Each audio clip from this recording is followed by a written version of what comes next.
Oh man, did I just like explode on my mic? No, we're good.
This isn't.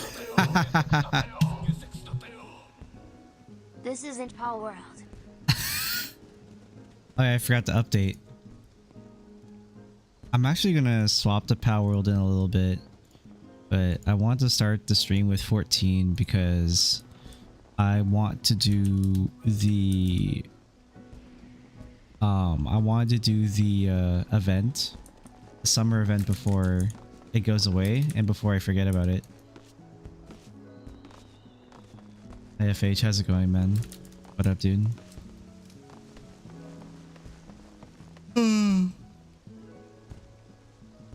We've been spending a lot of time playing Power World, like, again recently. We're like level 60 now on Hex's server. And like shit at the moment. How's life? Definitely feel less shit than you. That's for sure. But yeah, I just been, you know, I've been fighting. I spent the last long while now fighting my demons, fighting against like the mental stress and mental disarray of a bad relationship. I'm okay now. I'm definitely a lot better now. I'm kind of tired today, to be honest, but it's not for any emotional reason that I'm tired. I just slept bad, really. But sleeping bad obviously adds to stress and stuff. But yeah, I just had messed up sleep. Like I slept at a weird time 2 days ago. And then the other night I slept for like 3-ish or 4-ish hours. And then said, fuck this, I want to get up and I want to go outside. I want to leave the house. And that's exactly what I did. Because I don't like being at home on my Saturdays. Saturdays has become my de facto I'm leaving the house day. And so that's what I did. And then I stayed out until 3 a.m. And then I came home. I slept for only 5-ish hours. Because the humidity got really bad. And so it like took me out of sleeping, so I couldn't sleep anymore. And I've been awake ever since. I've been awake now for like, I don't know, 6 hours or something. I kind of just feel fucked up from that.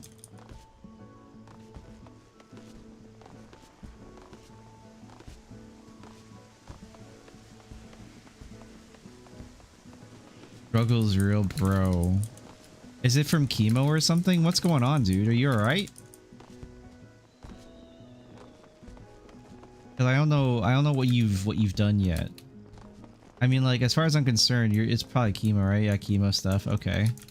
How's it going though? Like, is like how many rounds do you need to do? Because you said the type of cancer you got is like hugely survivable. So I imagine you probably don't need that much. But I don't know unless it's like what the scale is or how they do it. Is it like, are all cancers rated on a similar scale, and then they're like, okay, you need this much chemo, or these are your options, and you need this much, and then you know, it's dosages and all that stuff, and it varies from like cancer to cancer. That's what I assume. It's kind of like, it's like that kind of scale. So you're probably on a much lighter stuff, so that's why you're able to stay, like, go back home and go to your, and stay in your studio, because if it was much worse, you'd have to like stay in the hospital, right?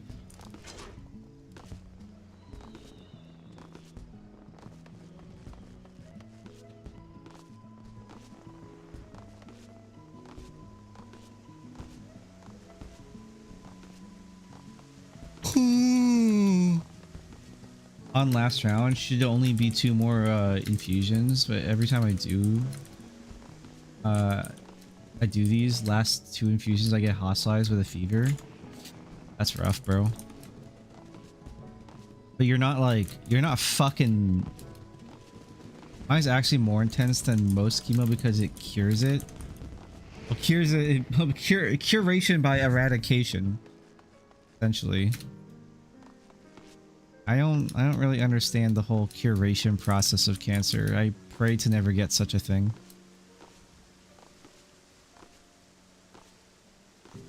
But my family is very cancer free. I've never had anyone genetically in my family have like cancer. The only person in my family who's gotten cancer is my grandfather on my Vietnamese side, and that was because he smoked forever and he was imprisoned for like 20 years by the Viet Cong. Because he was a lieutenant general of the Vietnamese army, so he was kept as a POW.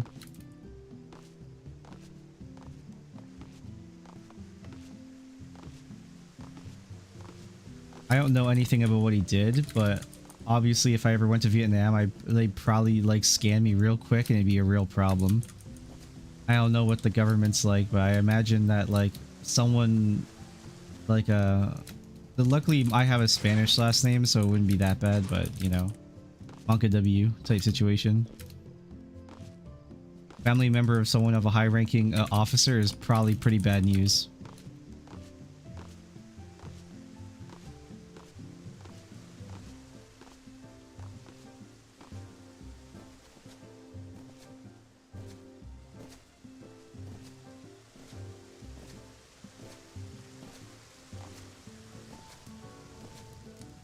They nuke the fuck out of my body really quick. I mean, yeah, I would imagine that's exactly what chemo does, pretty much. At least that's like essentially what I've kind of gathered from every time I've ever heard anything about chemo.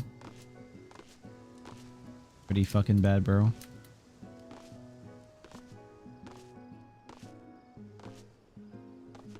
But I imagine for a staff sergeant, you'll be fine. Be fine. You've had worse. Probably.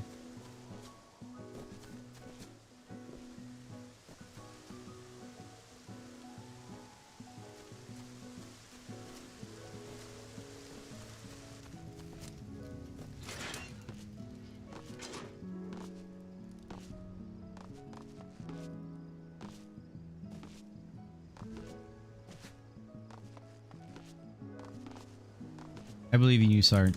You got this. Don't shoot me. Don't kill me.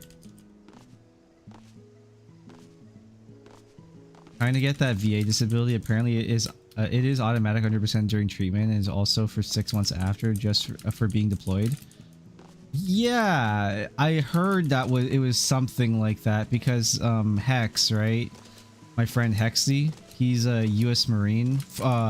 Like, you know, he's retired now from it. Corporal. He told me that's basically how it was, but I don't remember what he said, if he had 100% or something. I'm pretty sure, like, if anything, it's like that for pretty much anyone in the army. I don't remember what his percentage was though. I can't remember if it was like full coverage or not. But he's not sick or anything. He's not on disability or whatever. He's perfectly fine and healthy. If anything, he's got mental stress from because he was deployed in South Korea. But he went from base to base to base. But he went to South Korea and he was border. So that's a conversation. Because he was a translator. Because he's also Korean. So.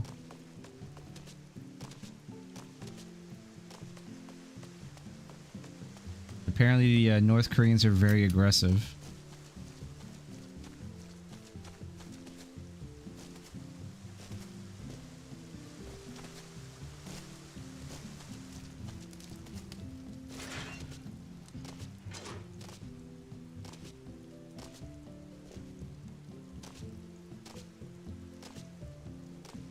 Ugh. It's because of burn pits? Wait, what burn pits?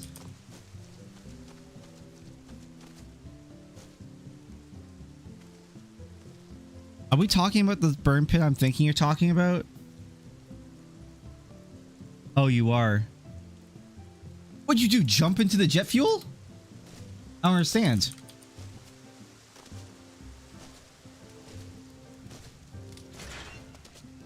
Oh wait, no, I'm retarded. You're saying that you probably got a bunch of carcinogens from the fucking burn pits.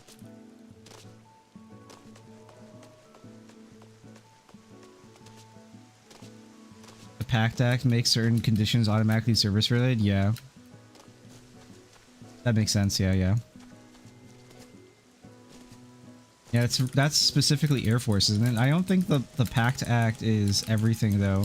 Regarding that, yeah, from the carcinogens from the jet fuel burnings, yeah,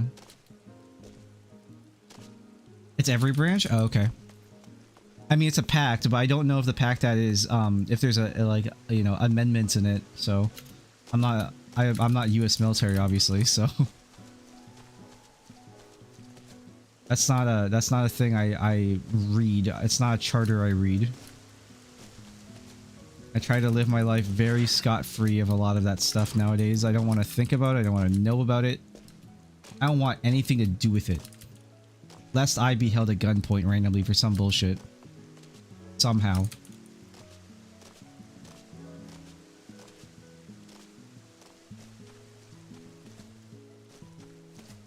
I know enough to know I don't want to know.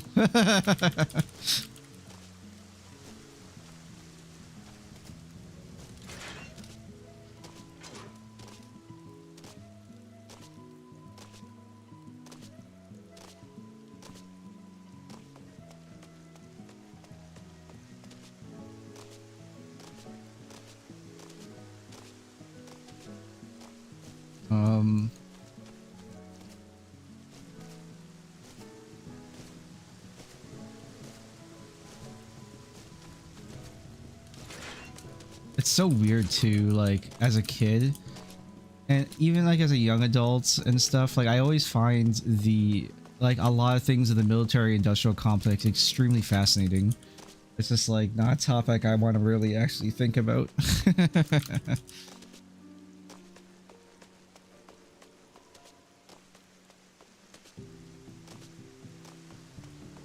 Kind of reminds me of like the meme every time like there's some conversation, some sort of argument about like battlements or like armaments or logistics or anything in the military. Some random document somehow from the Pentagon gets leaked on War Thunder.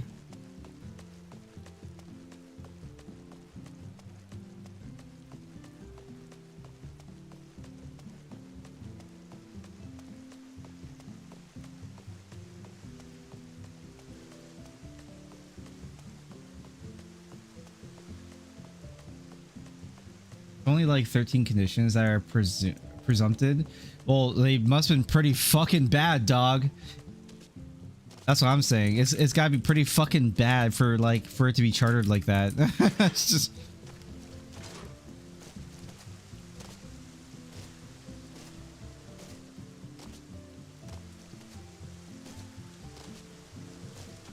Luckily for me, I've never had to experience such stuff. I am cancer free, sick free, maybe mentally scarred, but that's it.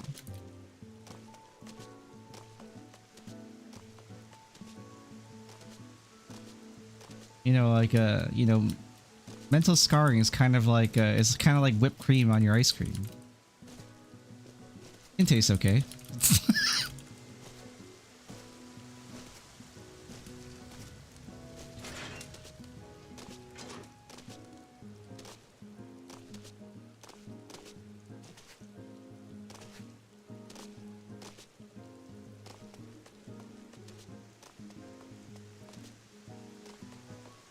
Presumptive cancers, brain cancer, gastrointestinal cancer. What the fuck? Kidney? Lymphoma? Lymphoma sounds like that would be something that would be caused by the pit burnings. Or burn pits, sorry. Pancreatic cancer, reproductive, respiratory. Well, this is basically... Oh, it says 13, but that's a whole lot because that's like very vague. This isn't... like these are determined as such, but like I mean the type of cancer can like go into a bunch of subcategories. So basically if you get cancer of any type, you're covered essentially. The one time being in the Air Force, it like something is service related. That's crazy, honestly. You becoming shorter though over time is not service related, you know. Spinal compression is not service related somehow, or can be not.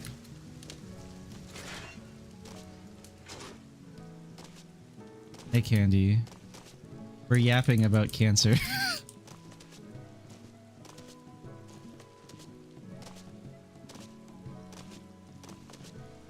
Hi, how are you? I'm okay. I'm just really tired. I had bad sleep.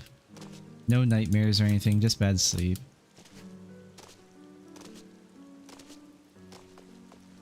I don't know if he's playing. I can't. Whenever I play 14, I can't yap and move at the same time. I'm very bad about that. I need to go to Casa del Sol. But I'm assuming that's where it is. That's usually where the summer event always is. It's always Casa del Sol.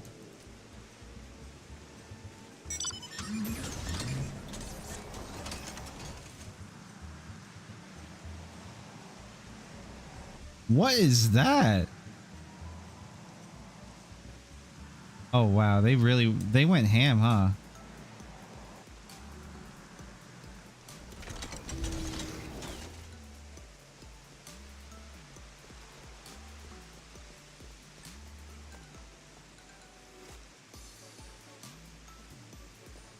They actually gave like individual NPC dialogue too. This area has so much mare people, I can imagine.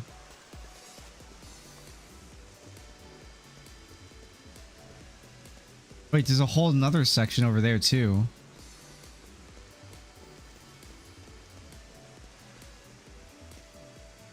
Alright, I'm just gonna...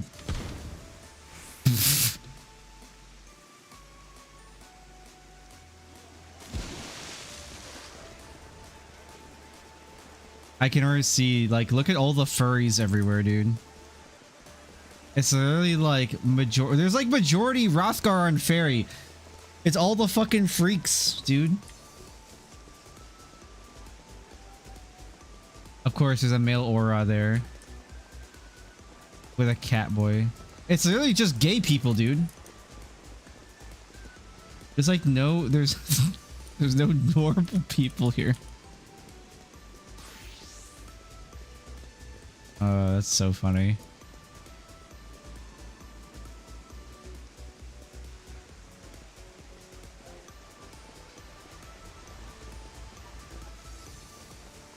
This area is really cool though.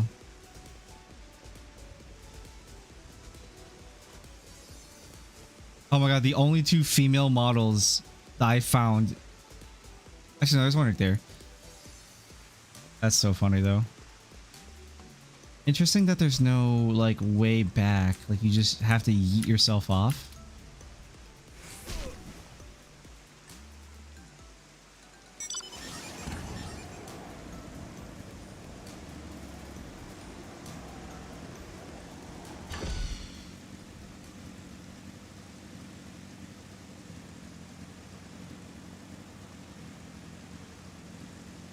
Wait, where's the event?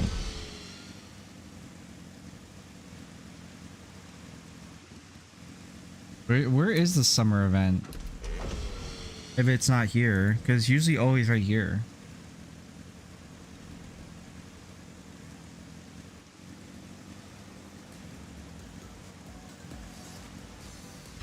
Kind of shame that's just raining like hella hard though.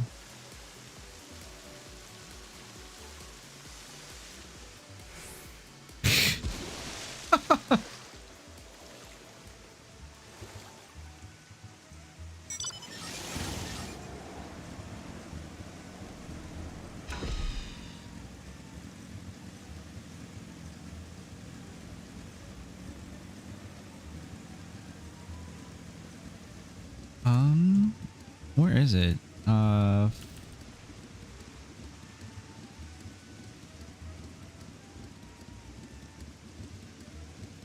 It ends today. Oh no, it ends on Wednesday. So, okay, so we have like 3 more days, but where's the location? Oh, it's in the aft castle. I gotta go to the aft castle.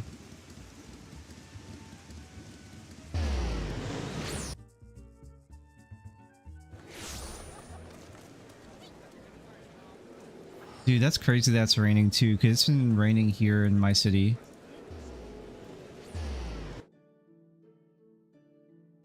It's like raining all over Ontario right now. It literally started raining too right when I started playing.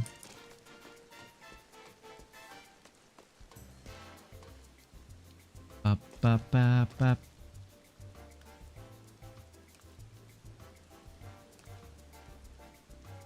I don't know why, but I just gave Miyaru Maru like the most Scottish accent ever in my brain.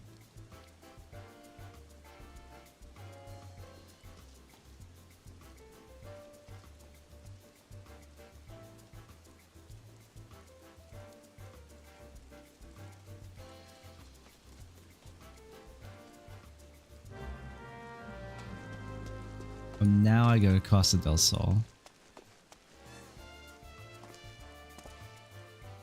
Da, da, da, da, da, da, da, da. Da, da, da, da, da.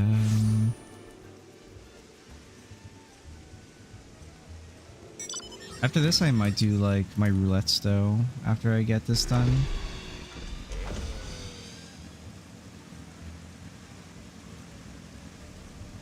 Oh, I have to cannon myself? Is that what's up?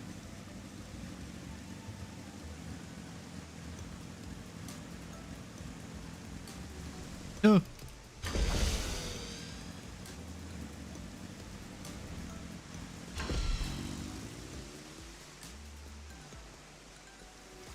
Oh, he's right here. Is there any NPCs up here? Like story related NPCs just randomly out and about? I see players everywhere. That's an NPC. Not a related story NPC though.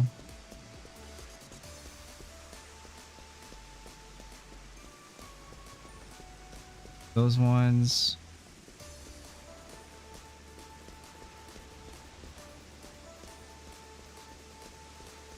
Is that just someone from the Arcadian here? Kinda looks like it. Kinda funny.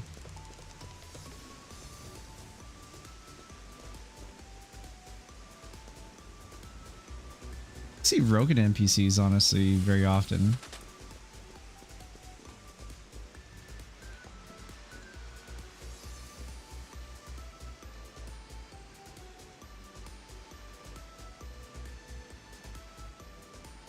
Yeah. I want to cap off what I said earlier. I just hope you feel better, man. You got this. I imagine it's not too bad. Like, you're not like literally death's door bad, you know?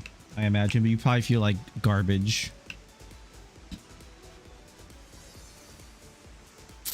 Easy. You got this, bro. I believe in you. Not gonna let some jet fuel beat you.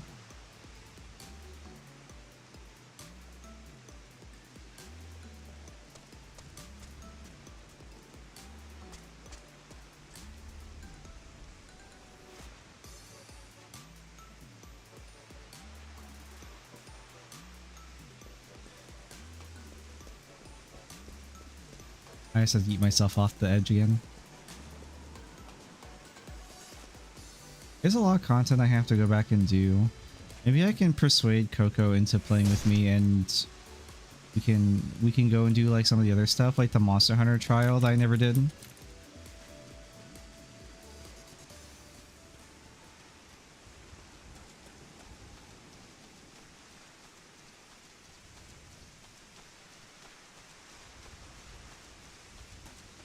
Dude, I want it to stop raining. Oh my god, it's actually just torrential rain.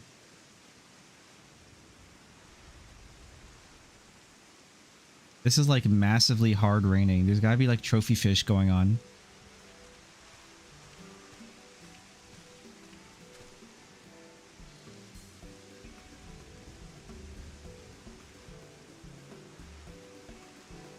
Don't mind us having a very casual conversation on the beach in torrential rain.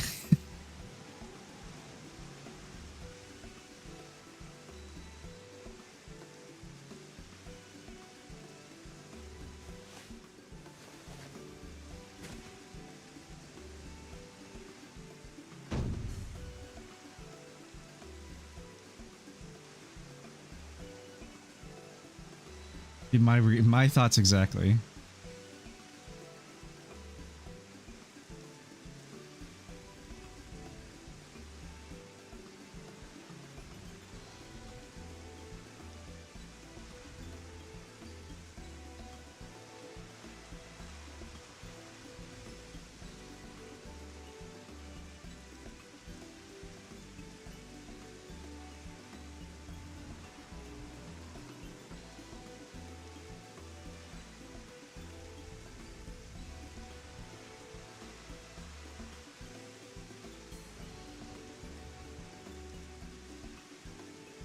Oh, I get to go and hunt down some mobs to protect the customers.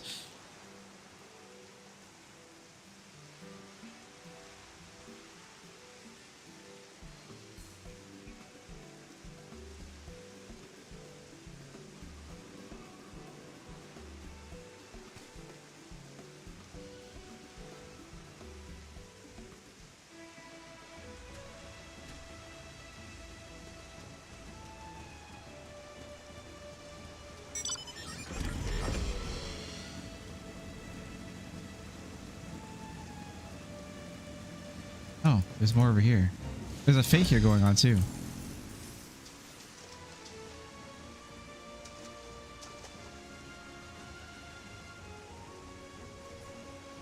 So, of course, so what? They make the cat girl unable to swim.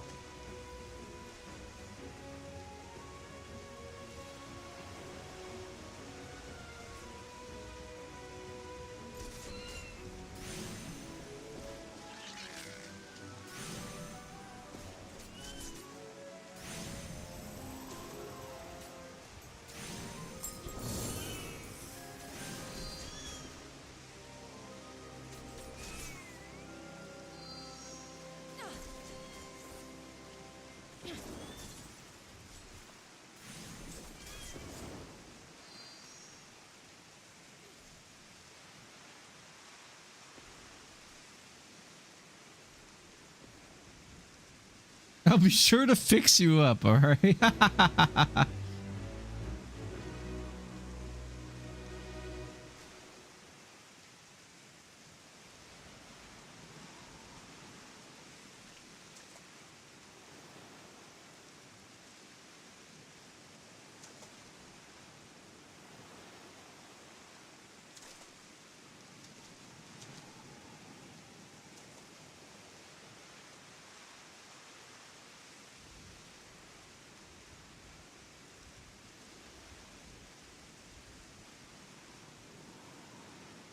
Oh, is it gonna be like an on-rail shooter?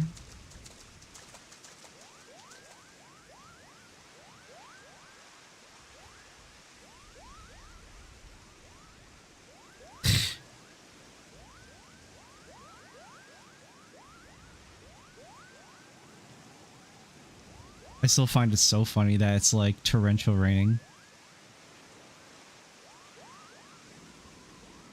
Dude, there must have been so many people here during the event, like when the event like first came out. These are honestly really funny.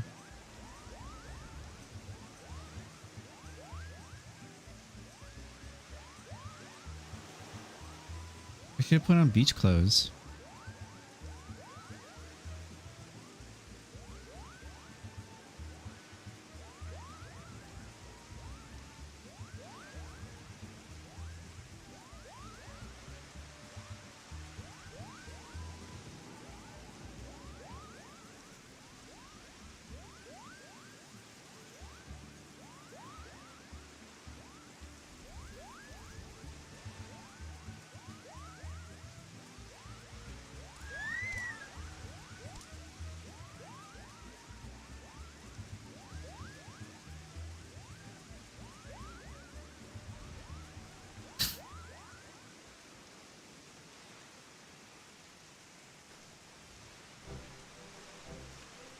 See, nothing happens. No big deal.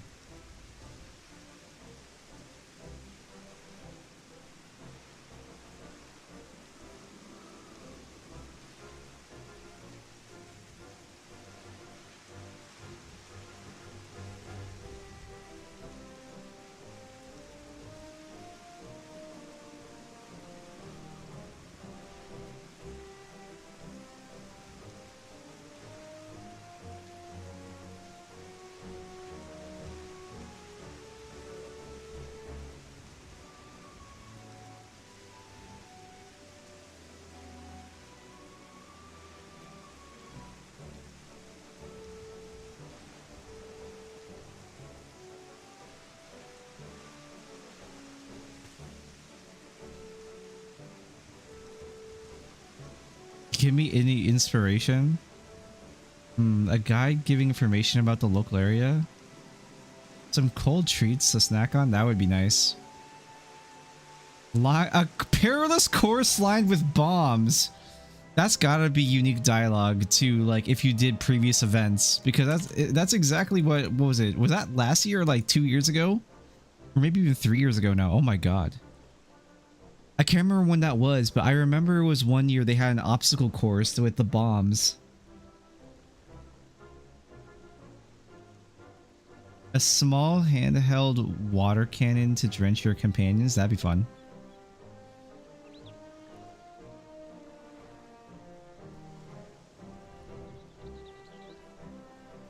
I'm gonna say the last line.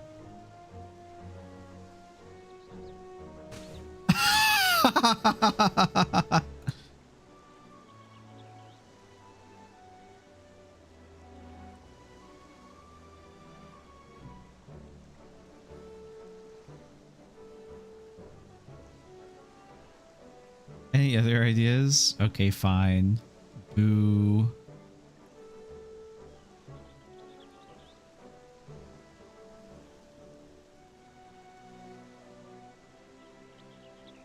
I'm actually surprised that they actually come back to this dialogue.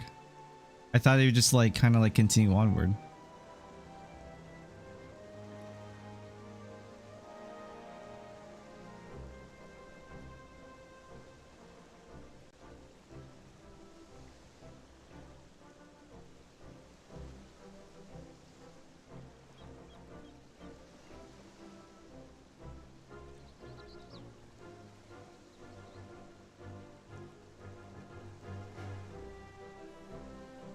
Oh, there's like multiple ideas. Definitely some snacks.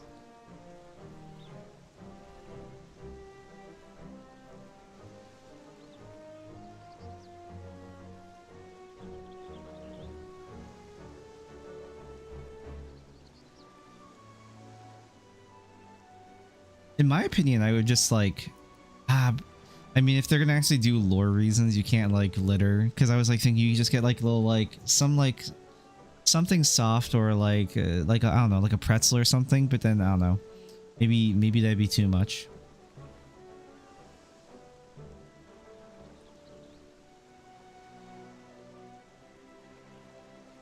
Interesting that you get to suggest everything. And then there's the obviously skip option.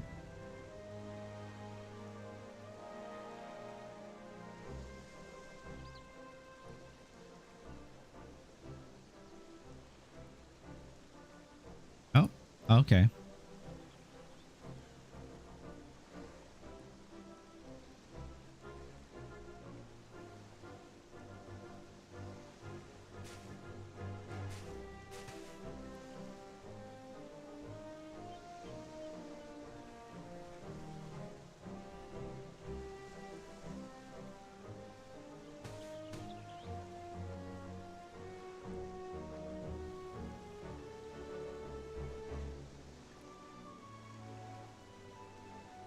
Oh, you know what? I'm also kind of surprised, and I'm kind of surprised that they don't have a they don't have the like the parkour course. Like the parkour course like comes out like comes back every now and again, but they don't have it this year.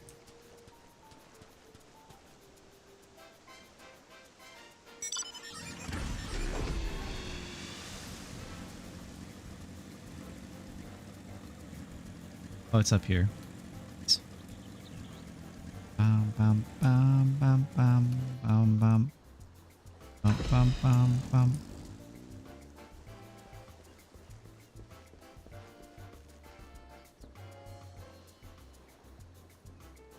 Hmm.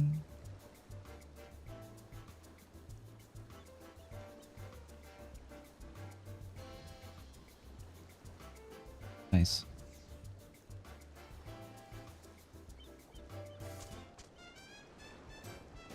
Before you go floating away to the ends of the universe, wait, what do you mean by that?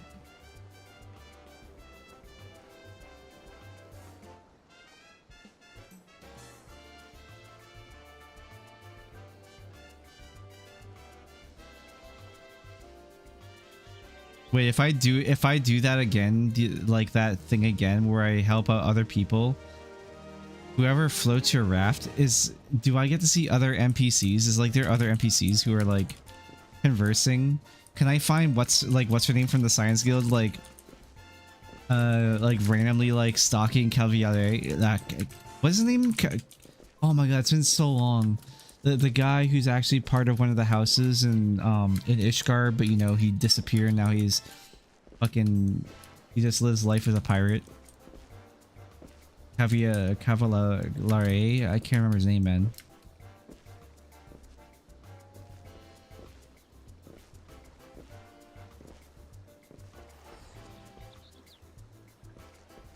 Honestly, that'd be brilliant. Oh. Label raft. I don't even want to like... I don't even want to bother. I need to put these in my glamour dresser.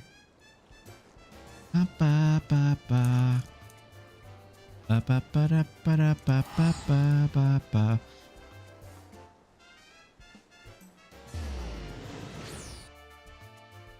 I should also thank you, Coco, for giving me another suit.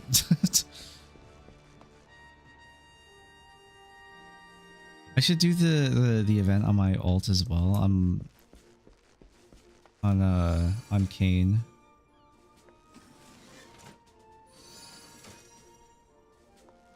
Are they considered armor stuff?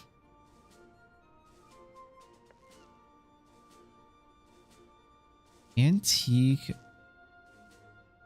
Havelock. Oh, they added more things.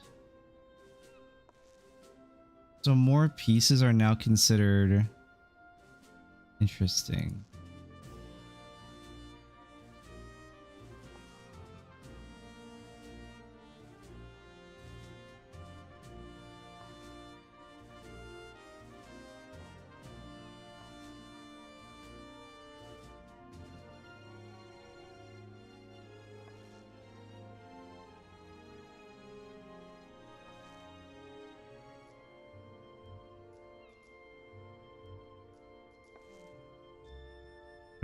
I certainly don't need a level 70 paladin shield in my thing. I know that they added this a while ago at some point. Like at some point or other they added that you can put more things into the glamour dresser, but I can't remember if that like got patched in the game or if they were suggesting that. That was a while ago. How don't remember how long of a while ago it was though. I don't feel like it was that long ago. I feel like it was like, I don't know. I feel like that was, I felt like that was only like a couple months ago that they suggested that, like, or even at the keynote, like at the NA keynote. Am I crazy? I don't know. I'm kind of too tired to remember like a timeline of information. I only really care about Bastion from everything that I saw, honestly.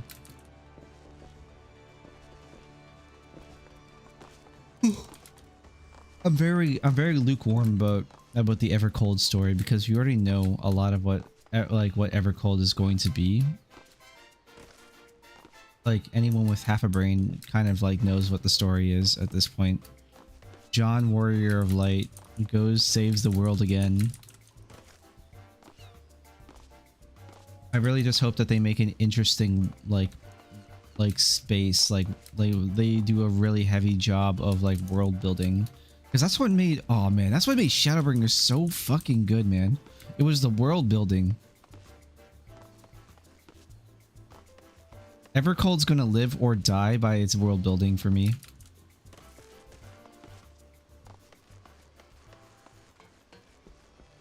What the fuck?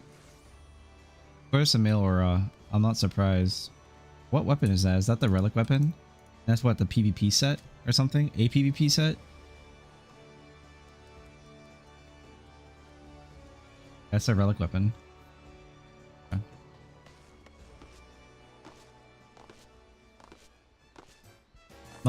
We don't have any duty actions.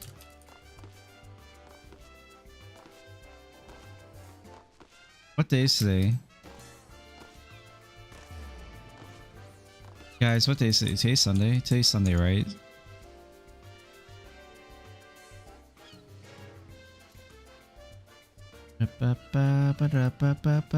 Oh my god, she damned me like 5 things.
What the fuck? Even with Final Fantasy XIV open, my CPU is like climbing in heat. I think it's just, again, post-processing. Oh. Yeah, looking this way, I'm like 73, 72, hold on.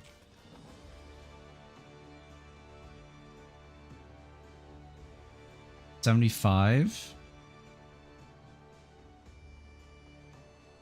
That's kind of funny. 75 degrees on my CPU. I have a little like temperature thing that I can see my I can see my CPU heat on my really good directly, like a digital display. Over here it's like 66 degrees, 65 degrees. Or it climbs with players, with player count. So if I like look straight down, oh no, even like looking straight down at my player model, 75 degrees. 26. What?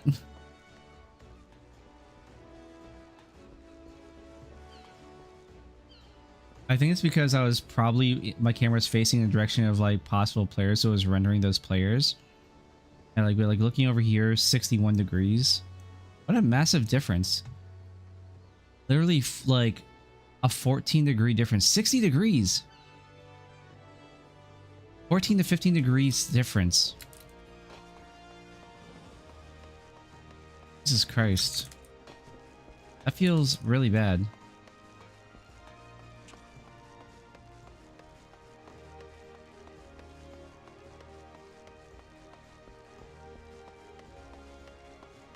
I feel like this wouldn't be a problem though if I just had a better graphics card. Because I have AMD FSR on as well. Oh, you can only have those on. I even have like everything at the max. I think something's turned off too.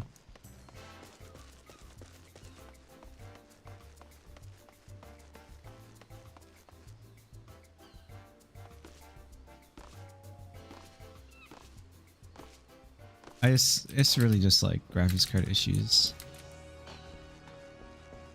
What was I doing? Oh, no, I went and did it already. I went to the glamour dresser. Before Evercold comes out too. Oh, I need to put the summer formal attire in.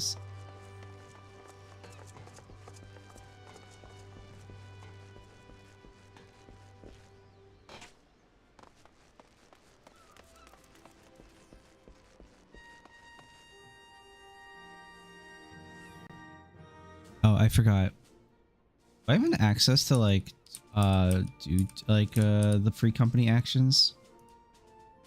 Yeah, I can. Yeah, I can. Well, at least I have the option to click on executing them. I don't remember what. I don't even know what rank I am, if I even am a rank anymore. I used to be Balsam Crew, which had access to like designing the house, but because I didn't do anything, I just I lost the rank. So, where is the Discord? We can see like a charter or something.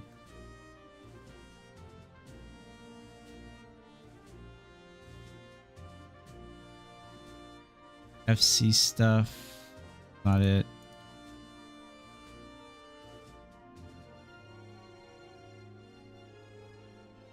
When did we add like a music chat? Updates.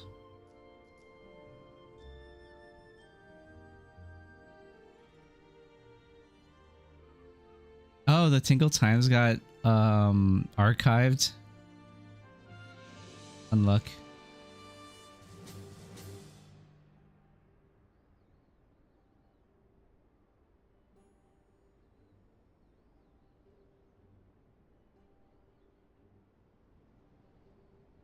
Am I stupid? Am I big dumb?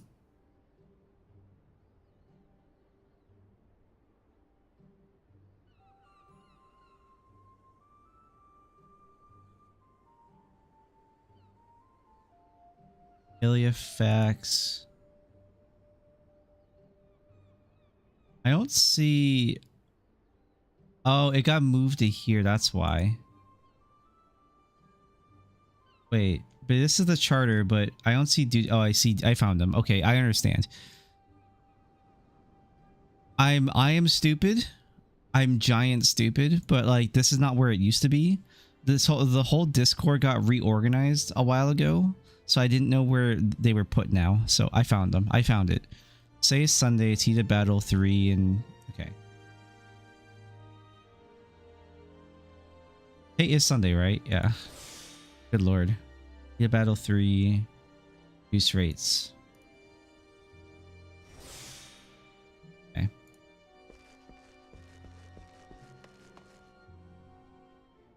Items. Okay, so this can't go in armor. This has to go directly into here. Hammer.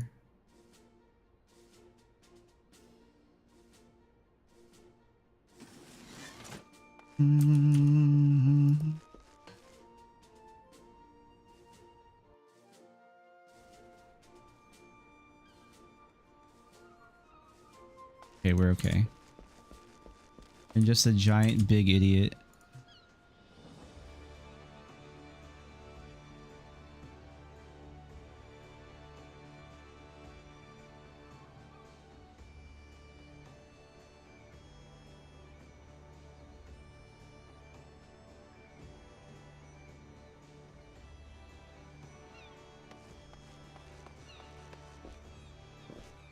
Oh, Dale is doing more pal breeding over on Hexa server. I've never seen mutated eggs.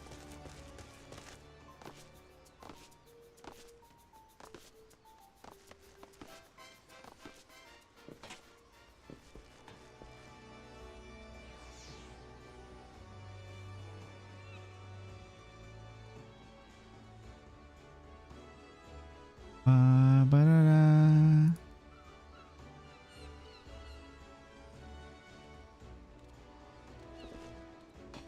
Oh, I was trying to message Coco, but she's in a thing.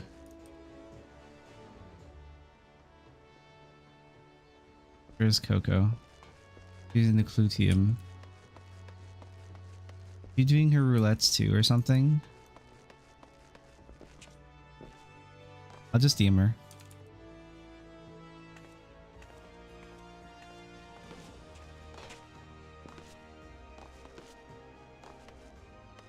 Mutated eggs are random. But what are they exactly?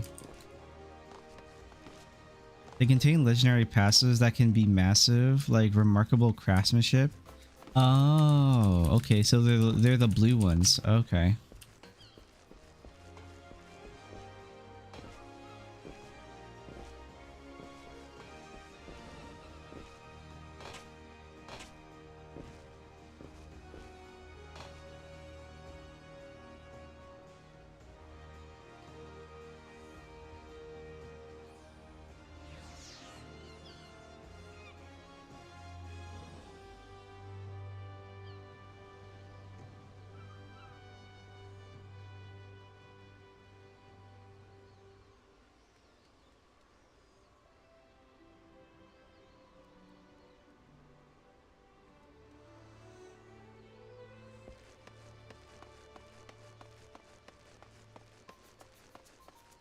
Inside the world tree, there are ominous eggs that contain a step up for passes, but come with a downside. Interesting.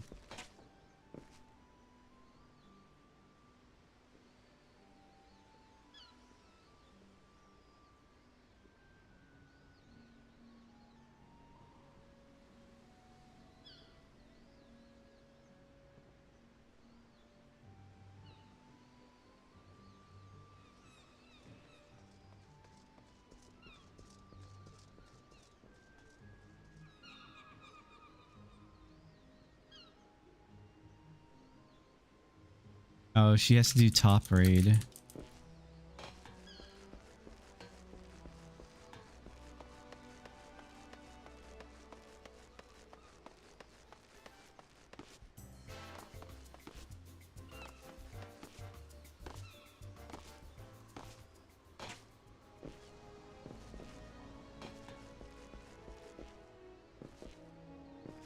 Alright. Jess is doing top raid soon, so... no roulettes with Coco.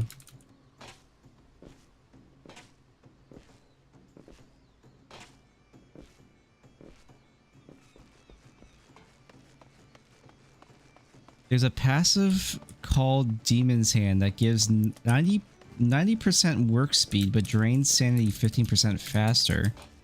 Interesting.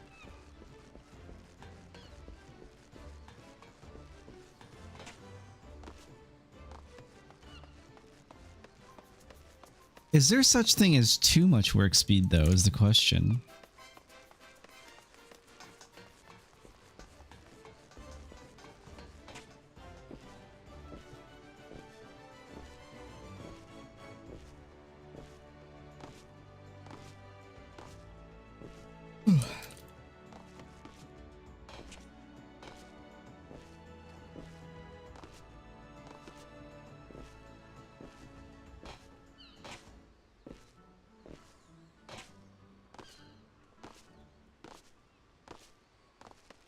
No, okay, no, there's no such thing as too much work speed. That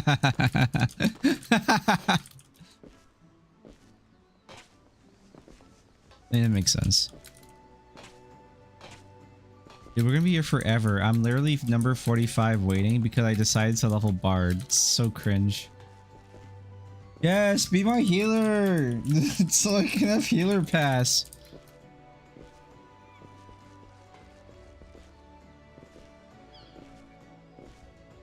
This is why I don't. This is like one of the big reasons why I don't like leveling classes. I had to pee.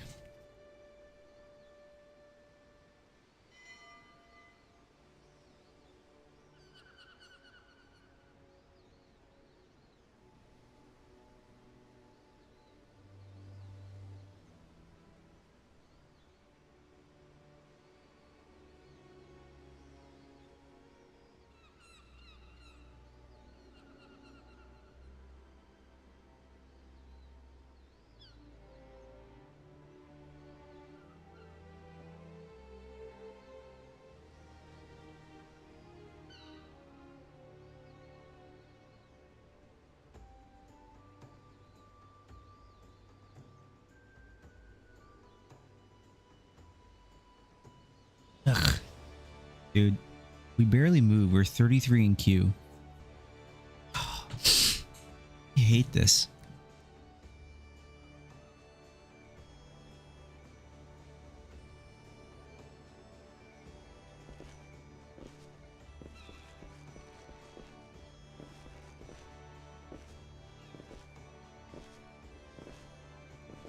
Ideally a tier 4 alpha segment with remarkable craftsmanship, artisan, work slave, serious for like 900 plus handicraft work speed.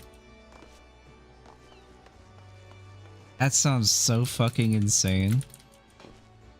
You know what would be really insane but would probably break the game entirely? If you could like, if you got like any of those pals and they gave you like a cloning facility, but they made the like resources very like really expensive. If you could clone, if they give you a cloning device so that you can just clone segments, like you get one perfect segment and then you just clone it.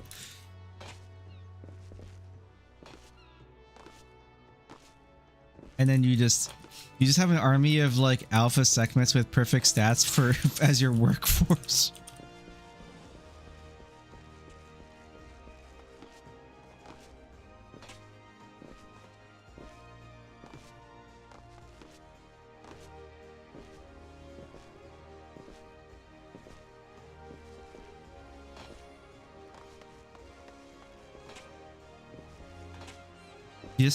You honestly only probably would need like perfect stat segments for your production line, and then like literally everything else wouldn't matter. I guess if you really cared, you just get like a bunch of level 10 Yormantide, level 10 kindling Yormantides as well. Like probably 3 of them. You probably only need 3 like level 3 kindling Yormantides, and then you're pretty much set at that point, I guess. Because what you could do too is you could like if you got the Giga resources like the Doge coins to do it, you could just you could like level their mining and their transportation. I can't remember what else segment has. But yeah, you can level all of them to 10. And then you just have just the most Giga segment army, work army.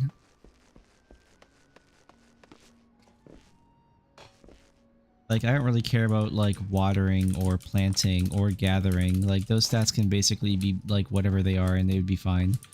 Like just have them like be stats 7 or 8 or whatever and not care. Because if you're like min-maxing those, like, well, there's probably something end game that I should care about, but because I don't know it, who cares? That's my opinion anyways right now. But, like the most important things are like handicraft, because you want your production lines to be fast so you're not sitting there jerking off constantly. And then you want and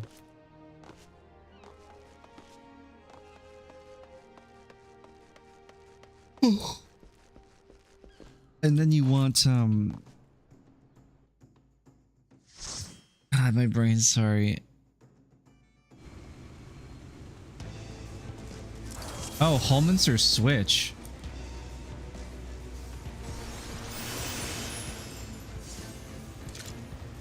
I forgot what I was gonna say, honestly. I had something about with Sekhmet and stuff.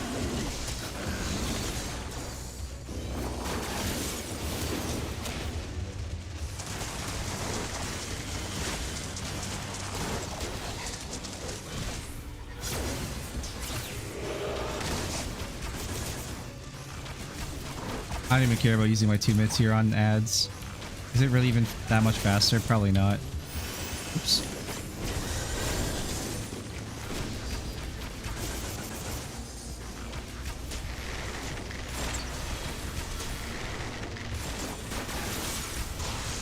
I'm not even gonna use my fucking...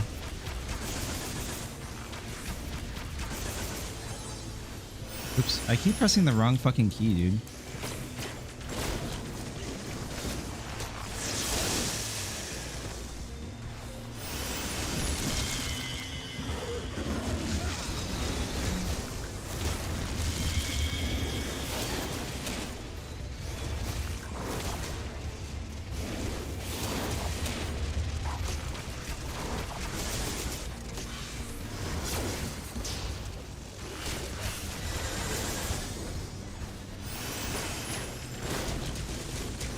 I swear there's an AoE Sidewinder, but I don't remember what the key is, or if I even have the button on my keyboard right now. I don't think I do.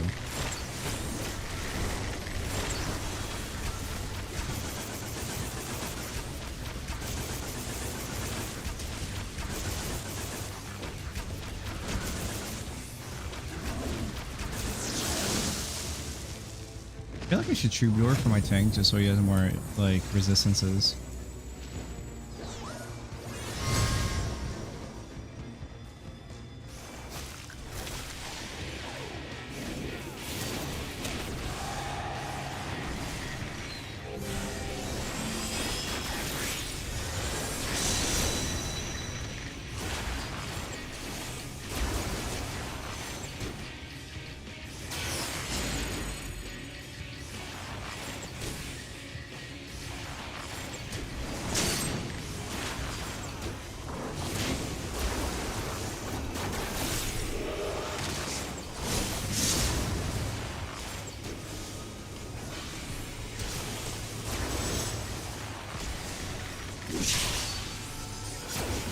I haven't listened to this music in so long.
Ah, no remarkable unlucky.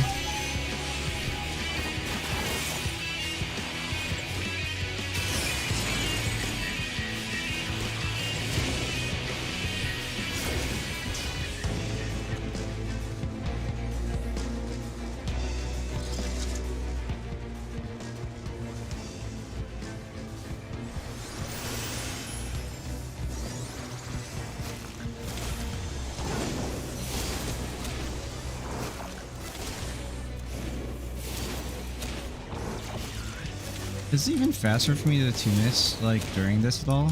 I have no idea, to be honest.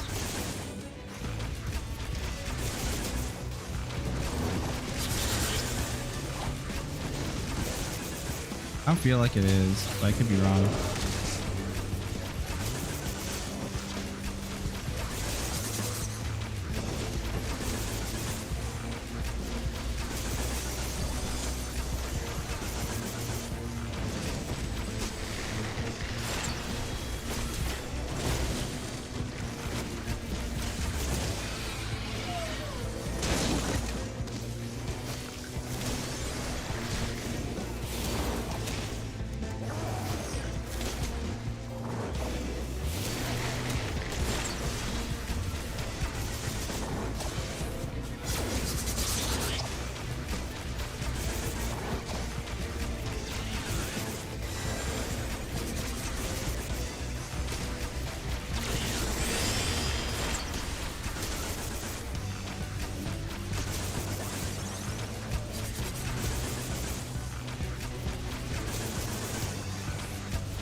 I don't know if trooping for him actually saved him at all. Probably not, to be honest. But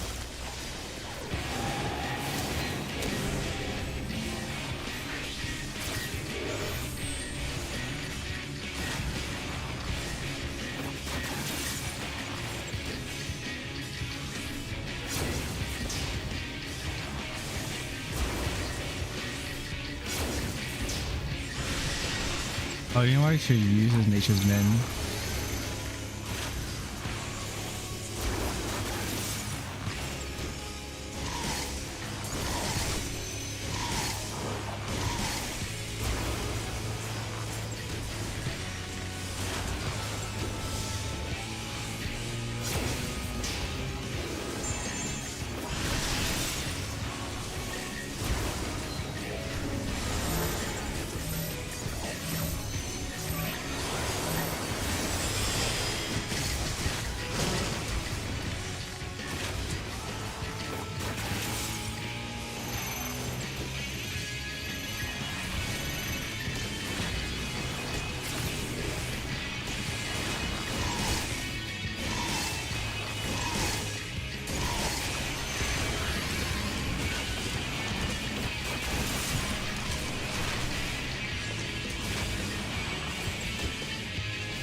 Rest in peace, Tesleen.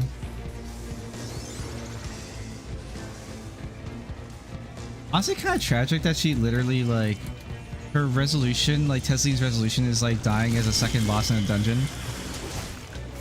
I feel like that's kind of like a little bit meh. Because they made her death so tragic. Honestly, we're just gonna do it. We're gonna rip it.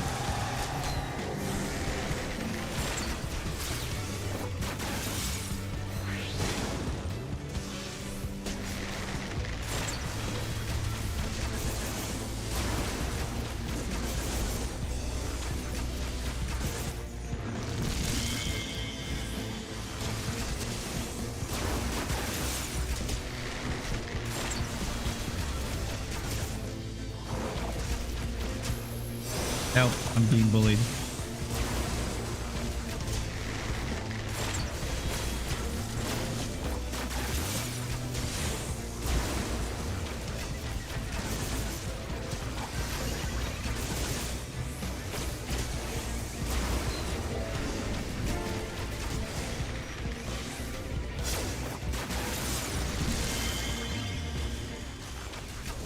Oh, my healer! I need that guy. I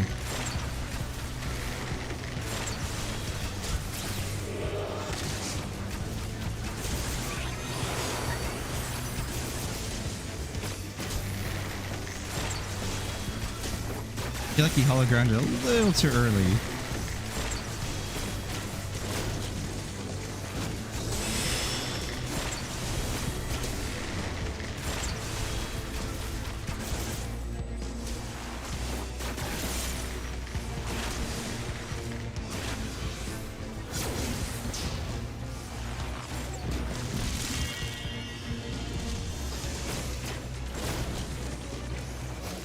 Healer's back.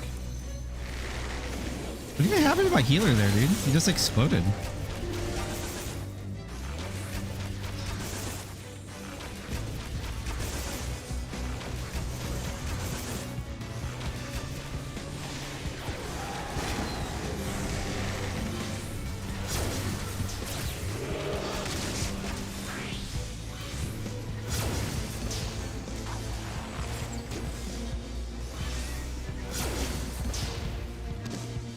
I'm not gonna have 2 minutes for boss now. 15 remarkable crafting implant. Wait, oh, you can get them as implants for a surgical table? That's insane. Oh, they probably come from treasure maps though. That's probably why, right? You do if you do relics. Relics? Question mark?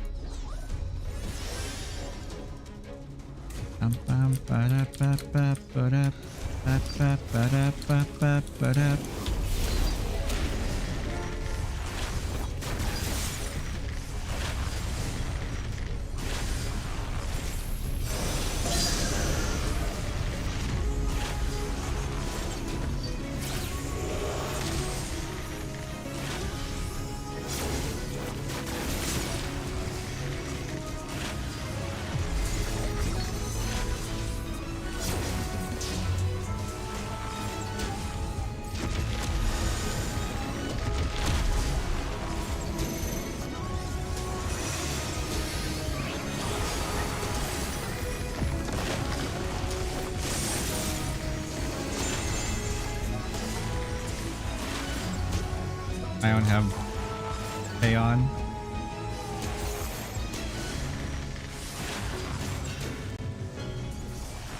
I'm just gonna like go songless. It doesn't really matter.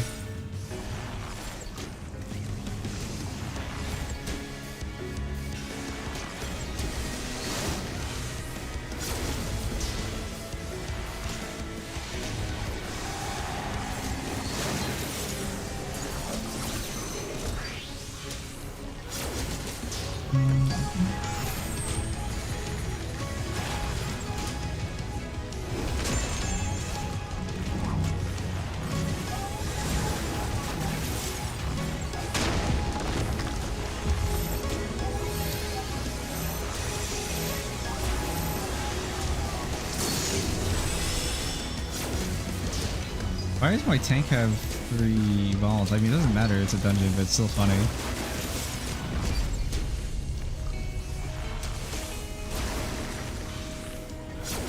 Maybe one of the healer's his friend, and he's just like, yo, check this shit out.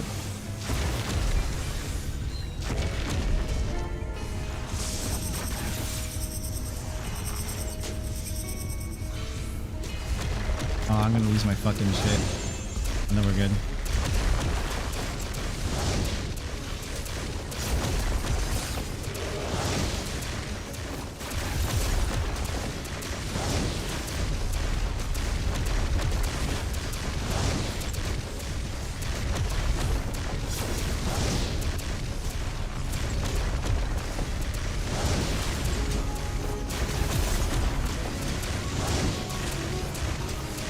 Samurai's eating shit now.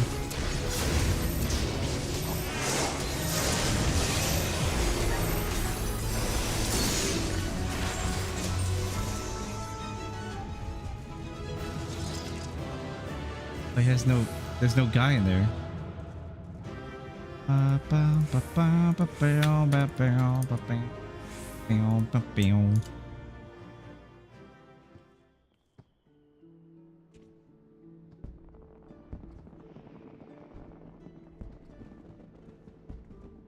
Let's do high level dungeons next, I guess. Let's check my buttons, actually. Roll, skills. Am I missing anything that should be in my hotbar right now? Break shot. Delivers an attack of instant potency. It's an OGCD as well. How many OGCDs does Bard have? Oh, it's an upgrade, I see. It's an upgrade for one of my other skills. Okay.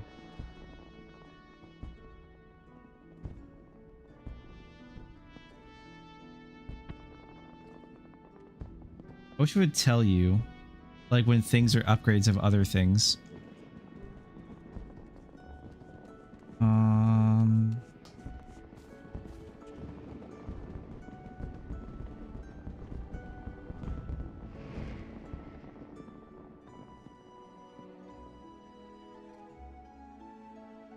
Changes to Radiant Encore. Okay.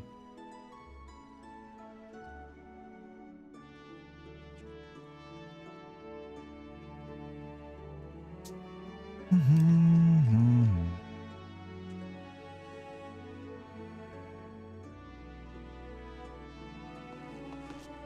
tree. I don't know what relics are, and I don't know anything about like the world tree stuff. Since we're not there yet.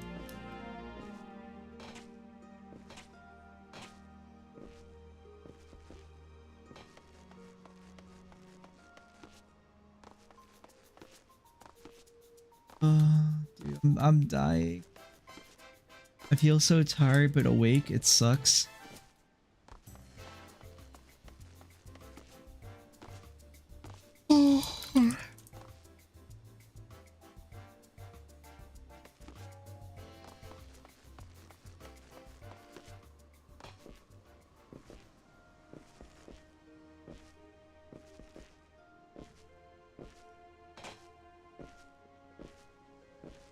I do have story I have to do still, but I'm gonna wait until the next patch comes out for story, and I'll do the rest of the story.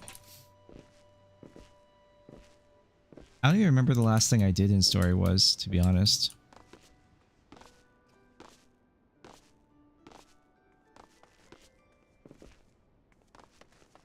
I think I have to go. If I'm in Ilzabard, I have to talk to I have to talk to the twins in Tertium or something. I forget. I think I helped them do something over there, and then there's something else I need to do with talking with them or something. I don't remember.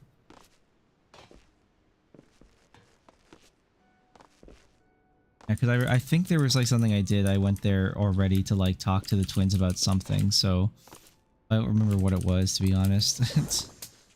The storytelling has been very inconsequential so far. Minus like I know that Calyx and like Calyx obviously is back. Oh yeah, it's right. I think so. The part of the story I'm in is before like this is the patch story that introduces or reintroduces Zero back into stuff, and you have to help her with Durante, is that his name? It's been a bit. And I haven't done that, I don't think. Or did I? I don't remember.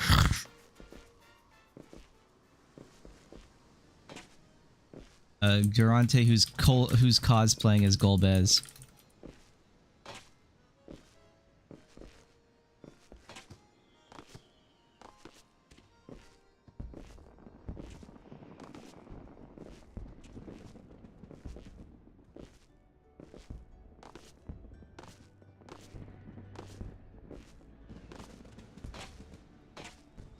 Did we ever learn, by the way, if Golbez, like actual Golbez, was technically a shard of the Warrior of Light or not? It kind of feels like he was implied to be a Warrior of Light, specifically like an Azim shard, but I don't know for sure or not.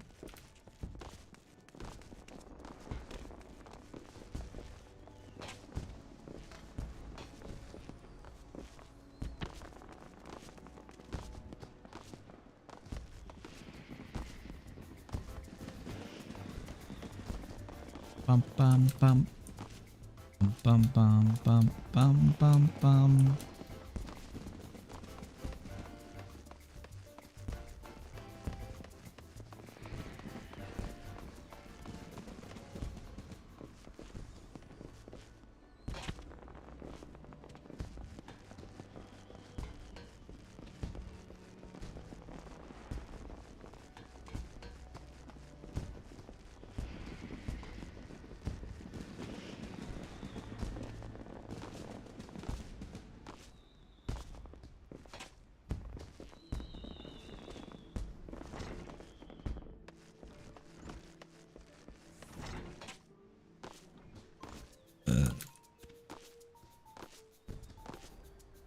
I hate sitting here doing nothing.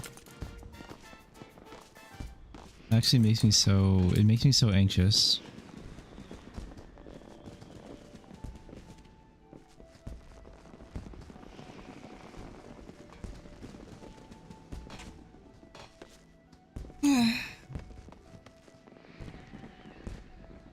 Hmm.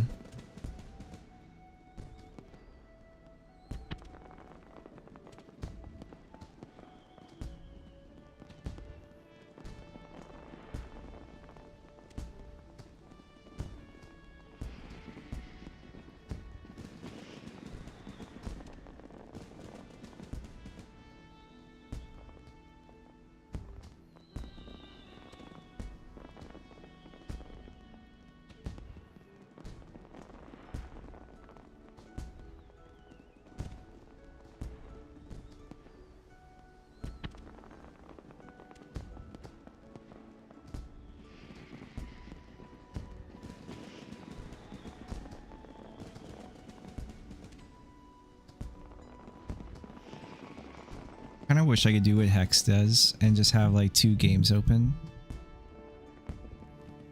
I could just like, but I don't know what I'd be doing in Power World either.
Ah, yes, I saw this the other day.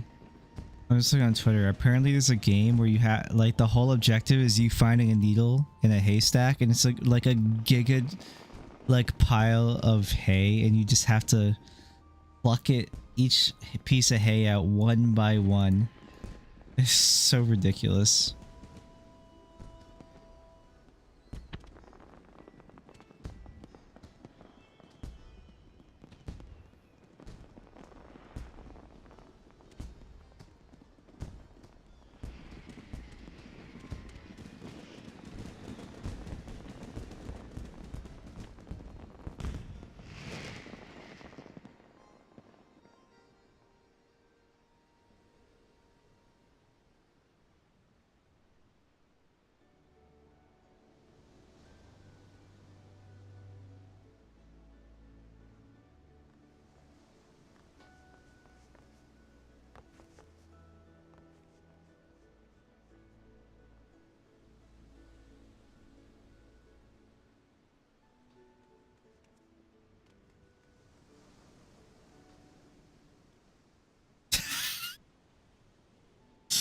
No.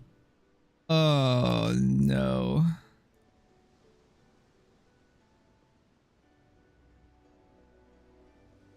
So stupid. Actually me. Oh, dude.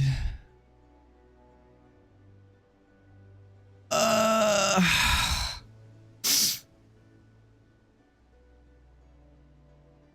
Oh my god, that's old YouTube. Holy shit, that was like early 2010s YouTube.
Wait, hold on. Monster Hunter Wilds is $40. Steam Deck verified. Difficulty was fixed thanks to updates. What they mean by difficulty was fixed thanks to updates? What does that even mean? Like by adding new monsters that like create more challenge? Because as far as I'm concerned, it seems like from what I've heard, the hardest monster is still Omega Savage, which is still hands down the best fight. At least I've seen. I know that Gog Mazio's got added to the game. That's like the last thing I heard, but I didn't see it. I haven't seen any gameplay of that.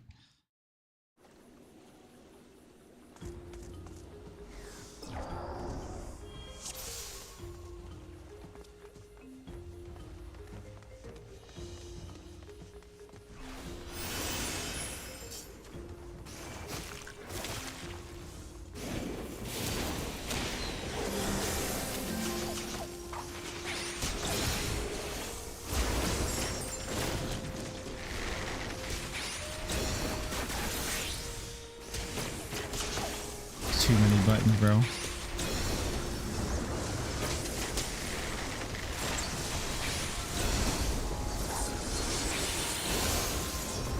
Wait, I never hit Battle Cry? I thought I did. What do you mean I didn't?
Oh, I still can't play songs out of combat. That's so gross.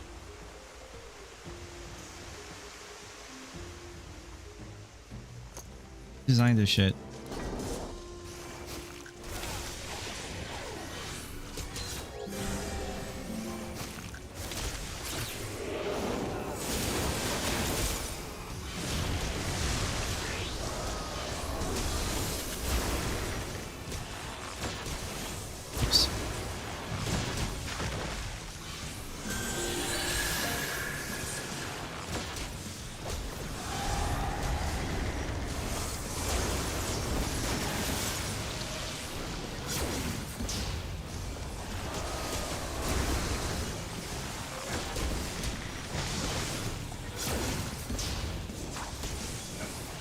Does it matter if I don't like fire my apex arrow gauge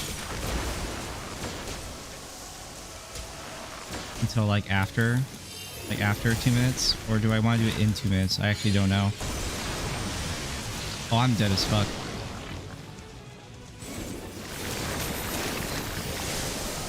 Oh, I pressed on. It doesn't matter. I don't care.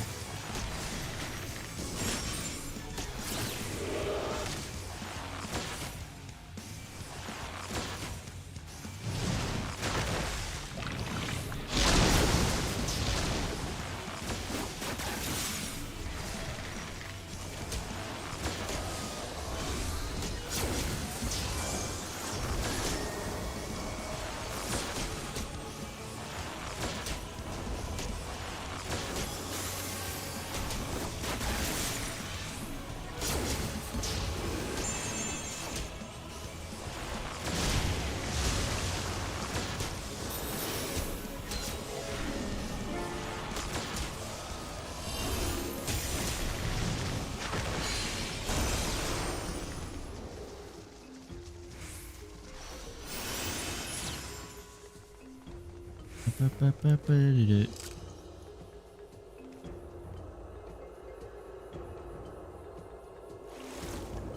2 minutes are so fucked. I don't even know what triggers my Radiant Finale.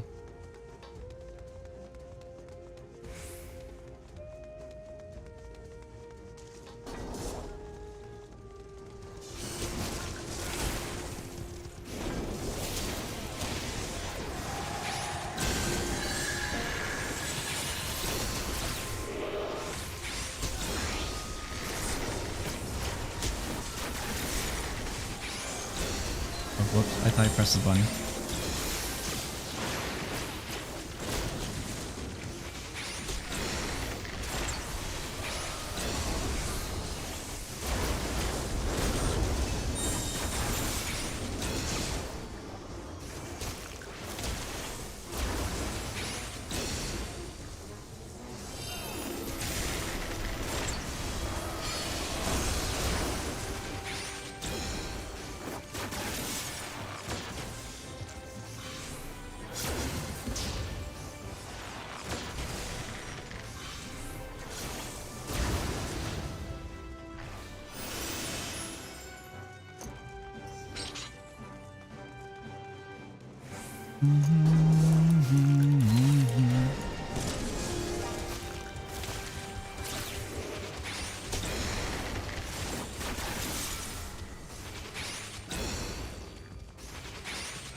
My 2 minutes is so fucked.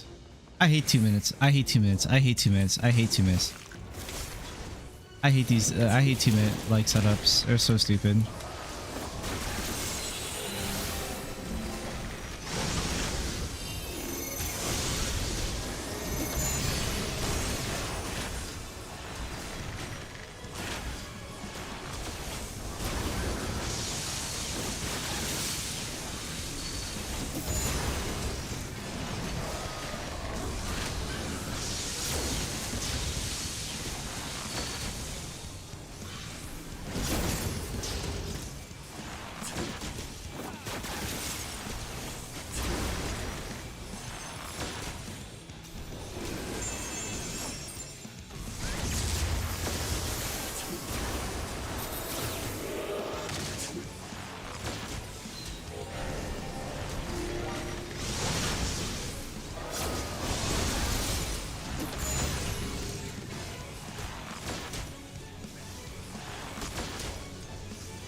For some reason, I thought that was last boss. My brain is like rot.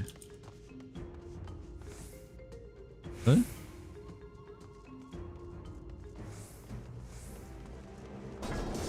Big hands? Is that like this for like an old raid?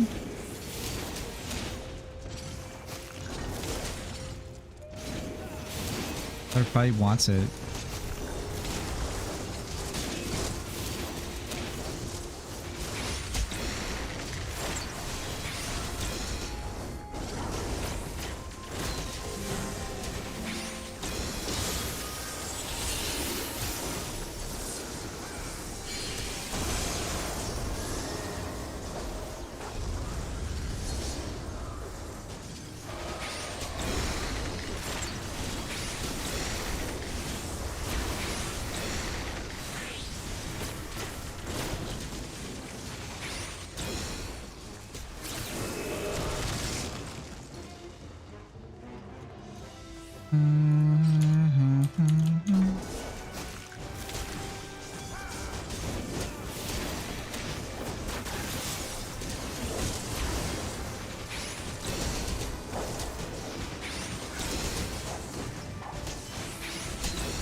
I'm gonna reset my 2-minute setup for last boss.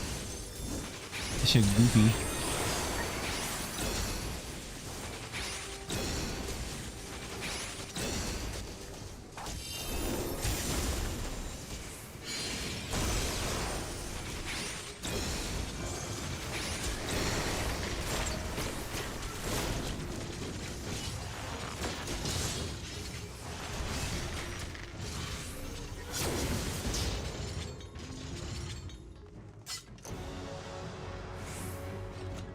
I'm gonna delay my 2 so that way I can actually press them properly.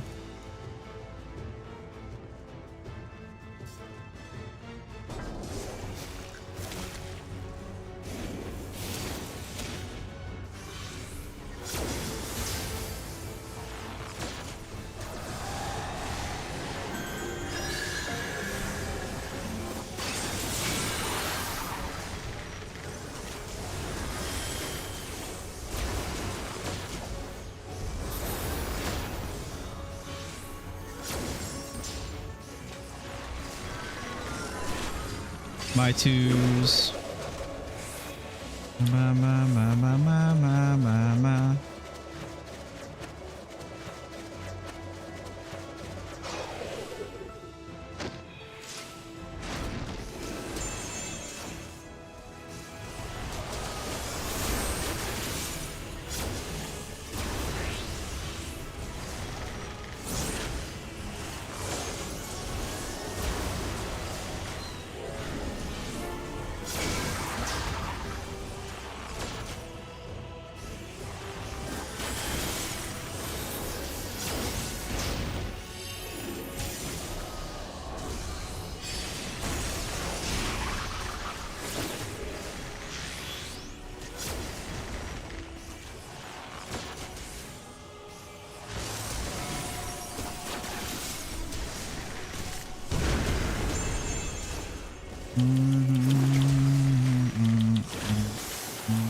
This stupid ass fight.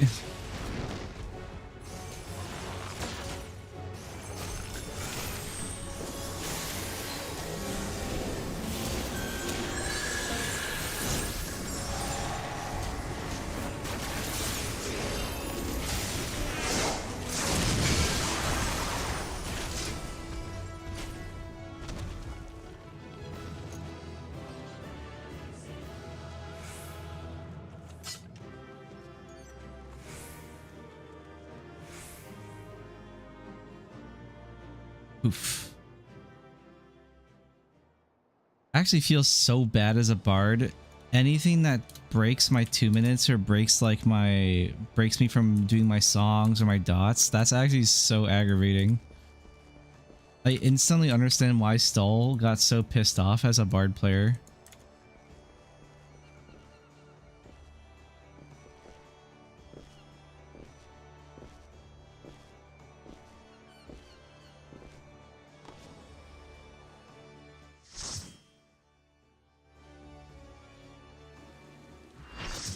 Ooh, good trial, good trial, good trial.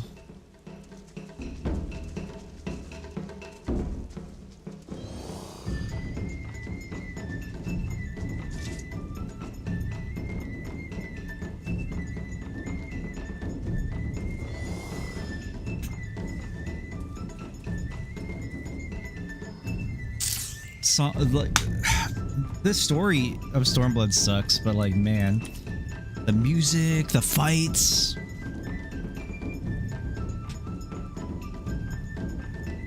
It's like Dawn Trail, same thing.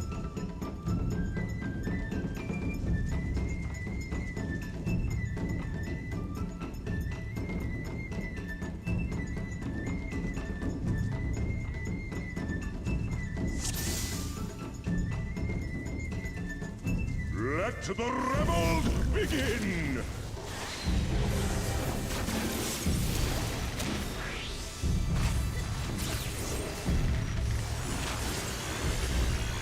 Wait, I didn't press this fucking button. Oh my god, if I did.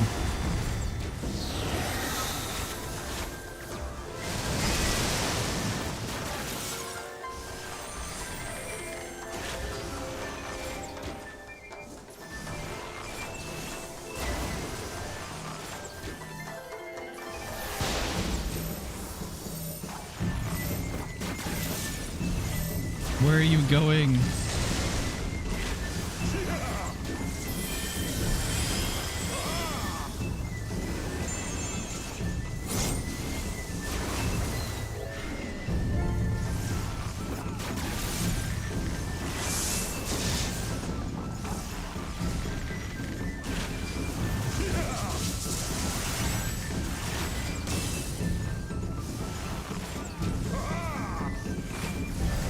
The seas part, for we alone!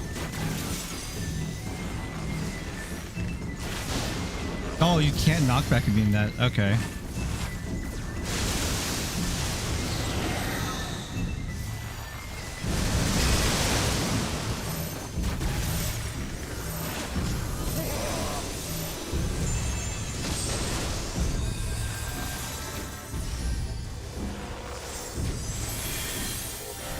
I get benedictions.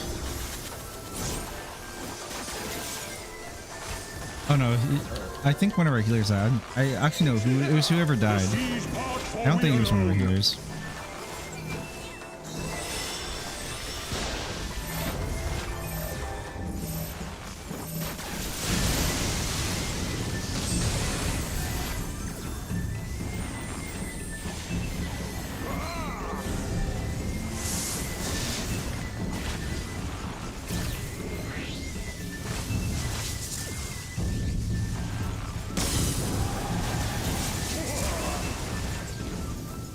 Oh, my dots. Fuck me, dude. I forgot about my dots.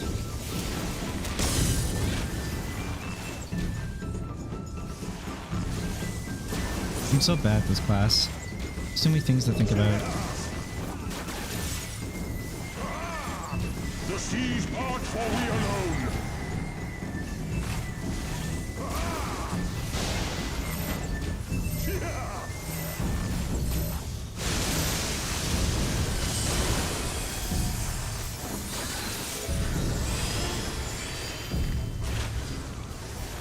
Our hearts sing in the chaos!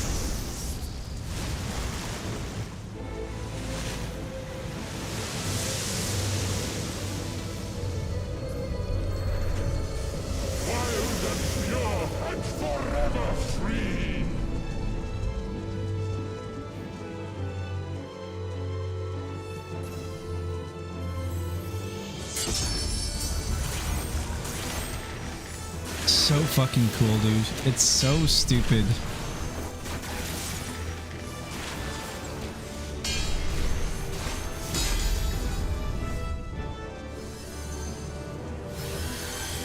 Who wants it? Who wants it? Get him, small rat.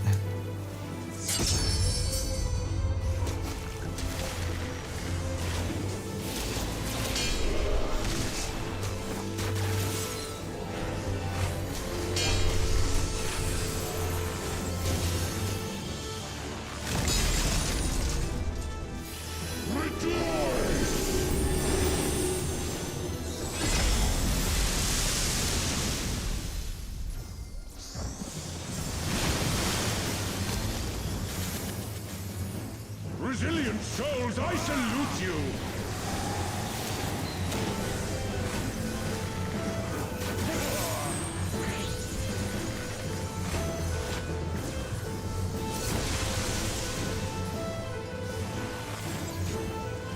Earth and stone at our beck and call!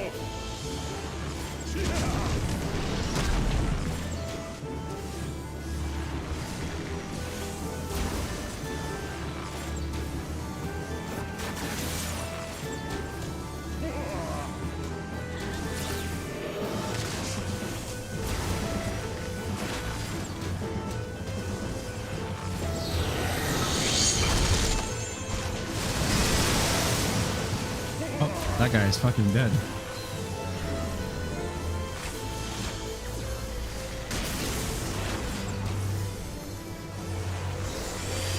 Didn't you like arena split thunderclouds in normal? I can't remember.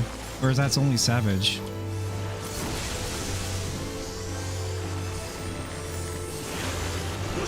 Or Extreme, I guess. I think that's only in Extreme. Knockback, not immutable.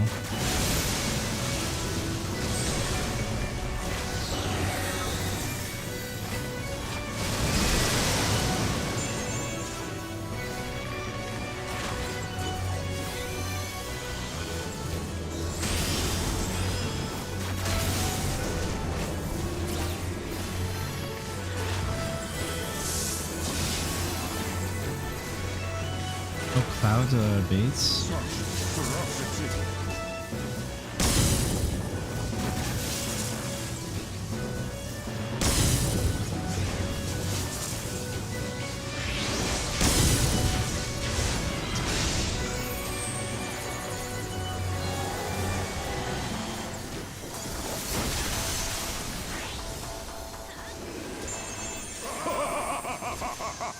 Twas a memorable dance indeed.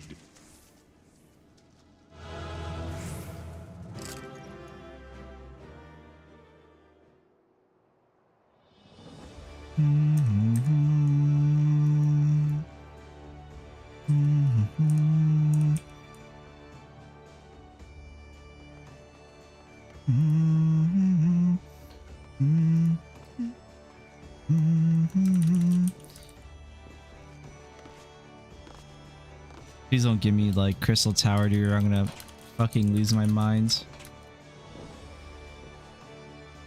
It's gonna be Crystal Tower. It's 100% gonna be Crystal Tower. It always is. It always is.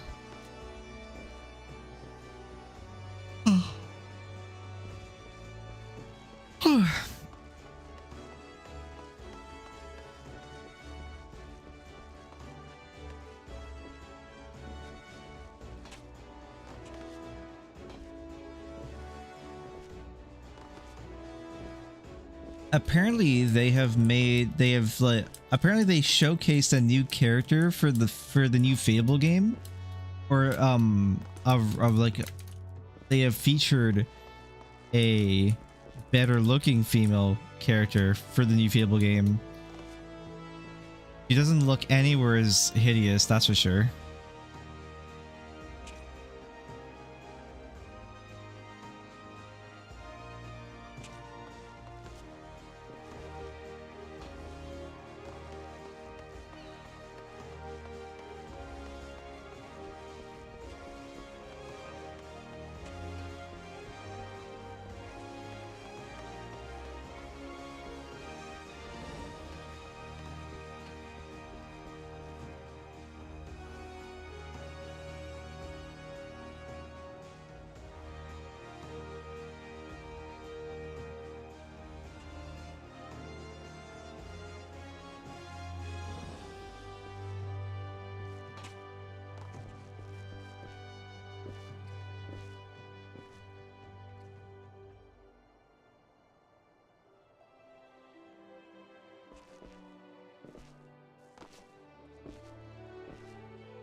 Oh man. Love the internet.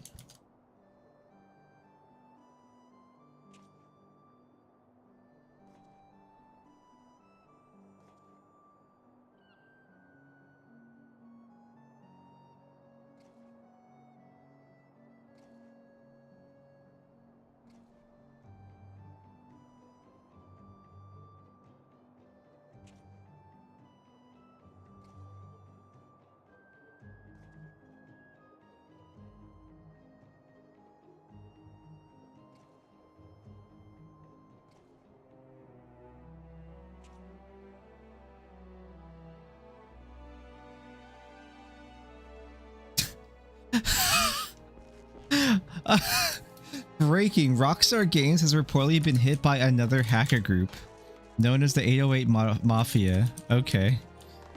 This is fantastic. Was it also hitting Rockstar India? It is. Rockstar India employee. Okay. A group known as 808 Mafia allegedly leaked data belonging to multiple Rockstar India employees, including personal information and login credentials tied to internal Rockstar links and other websites.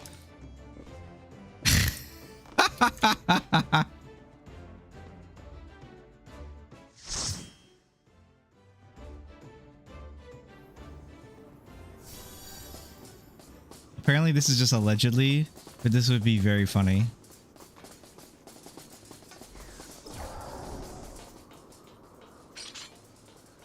It's not a Crystal Tower, thank God.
So many buttons.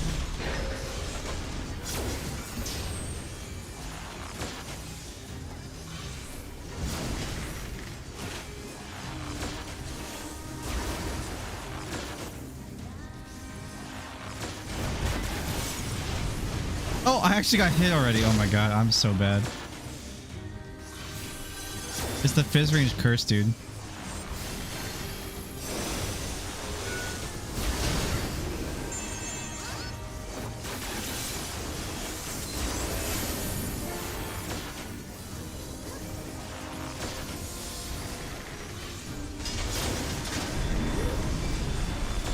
Oh, those guys are fucking dead. Oh, JK, maybe not.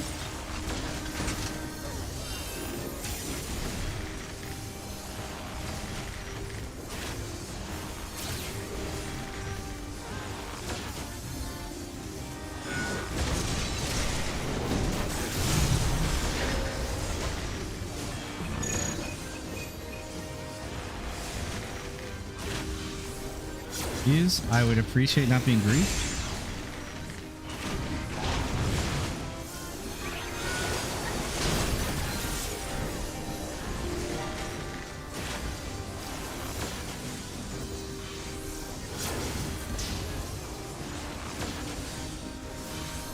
Oh, I'm an idiot. I forgot what that was. I thought it was an AoE for some reason.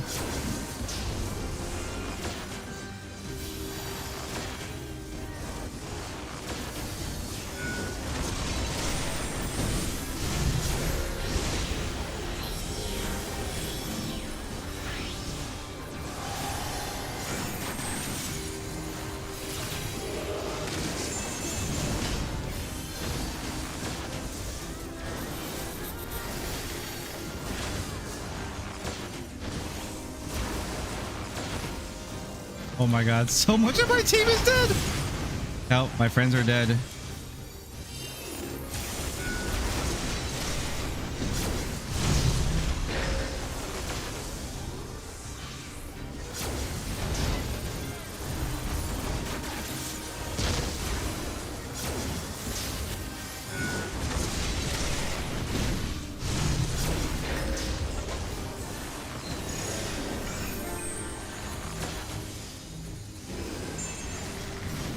Oh my god, this is so cursed.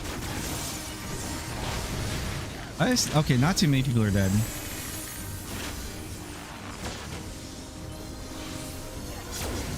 Not too bad.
Oh, not as bad as I thought that was gonna go, to be honest.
I don't think it's worth. I'm gonna do it.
I'm not gonna have twos for this boss.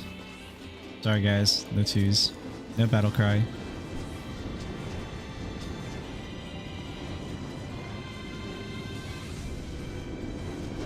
I still remember when this was...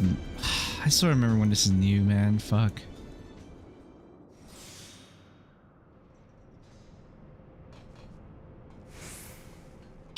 Bro.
Oh.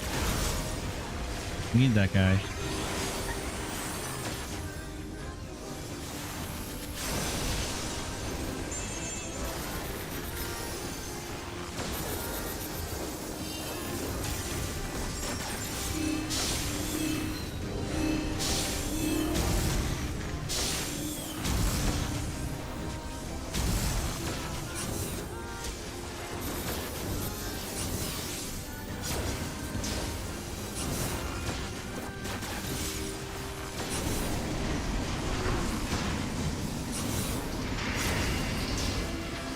Luckily it's okay if the tank doesn't grab all those tethers, but usually the tank is supposed to grab all of them.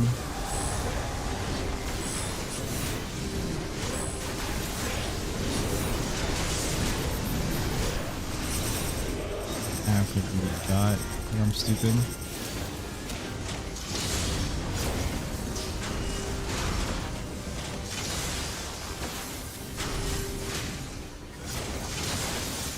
Wait, did I never press Nature's Minuet, dude? Nature's, it'd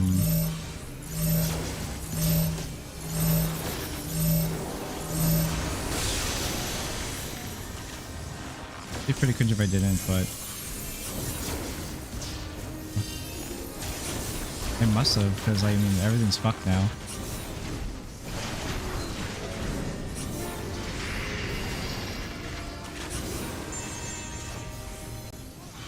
What was it called? Wanderer's Minuet.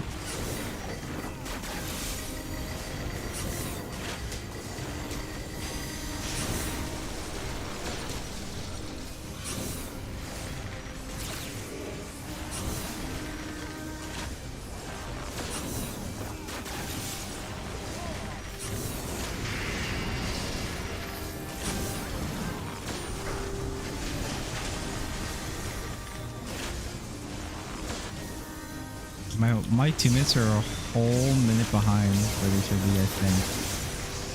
What a fucked up day. My twos.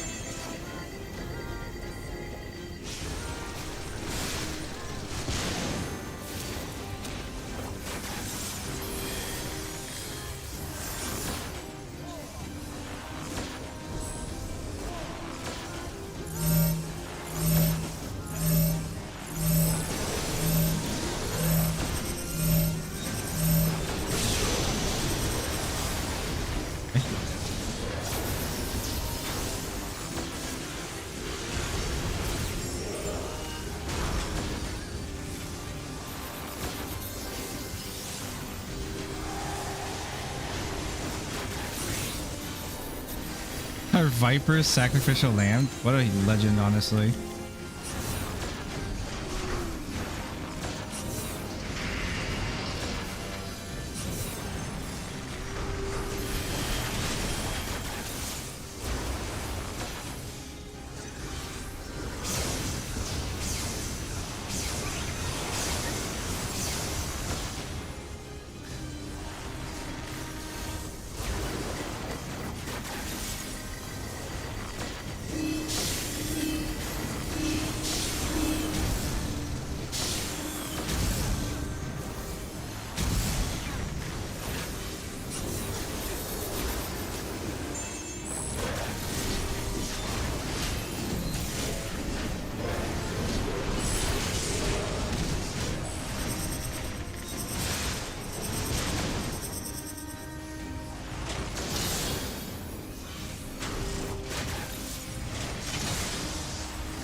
Nice.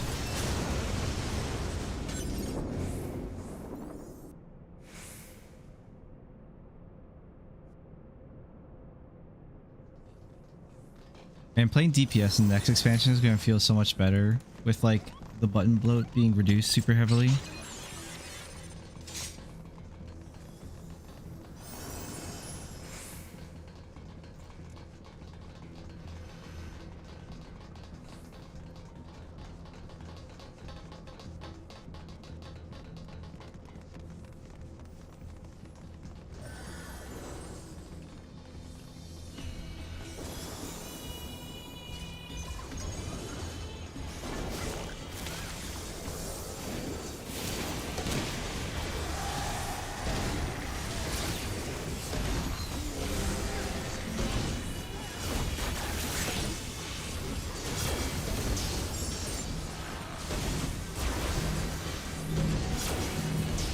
Oh boy. I was not paying attention that I got targeted. My bad.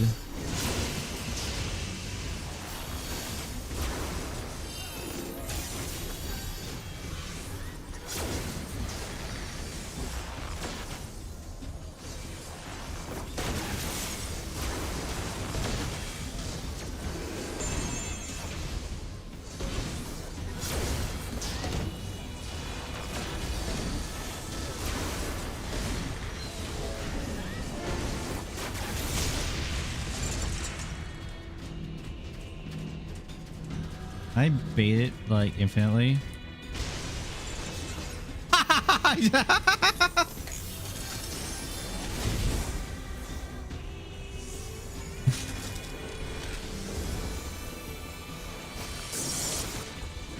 I'm so sorry.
Oh, bro. Someone just said, if only this was Red Girl. No, dude. If this was Red Girl, no one remembers how to do that fight. That would be so cooked. I don't think anyone remembers how to even do like Angels, to be honest.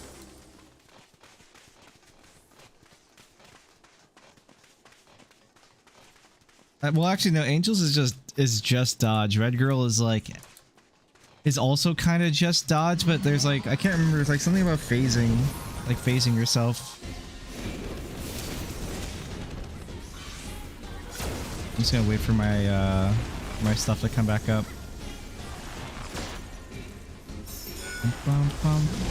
Oh my god! I heard a rescue into death. Oh no!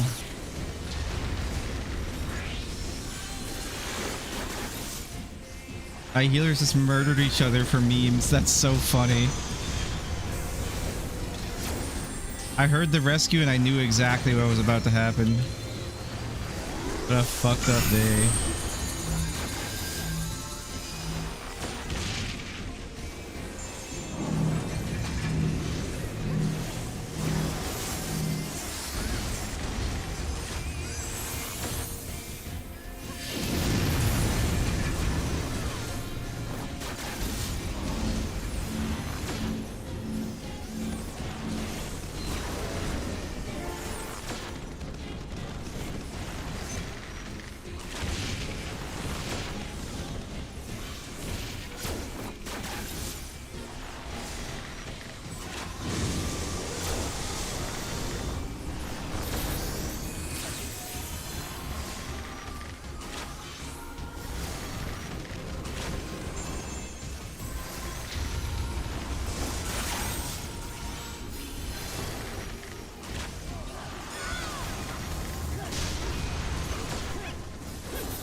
This fight's so easy.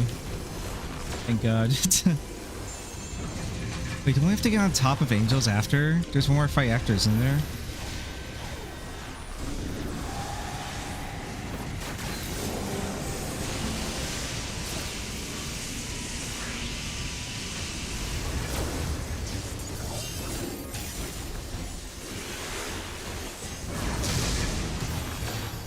Ow.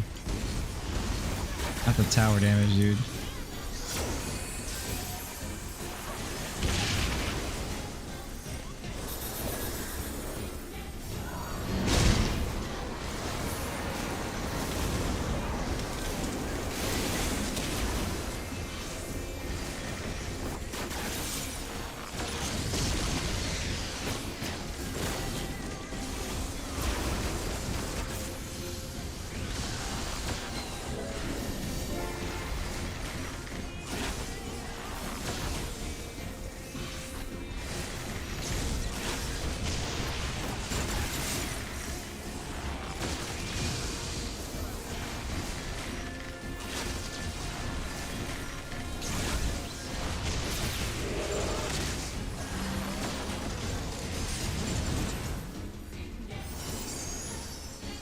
And then we have to like go over here.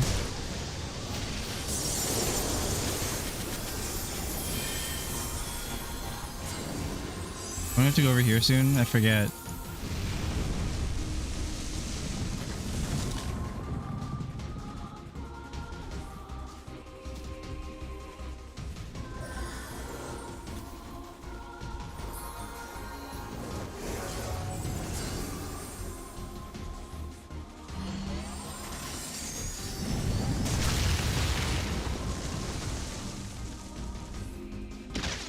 Nice.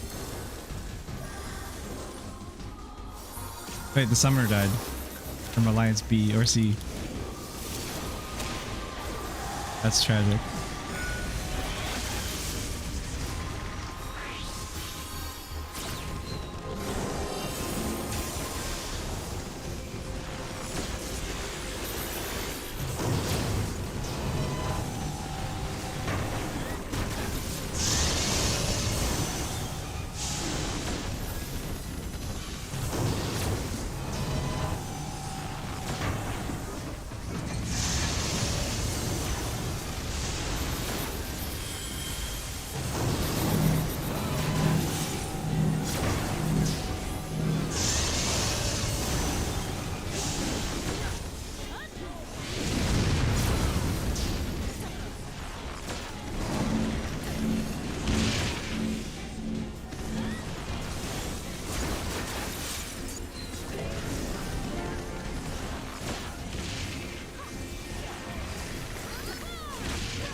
I don't even need to dot them.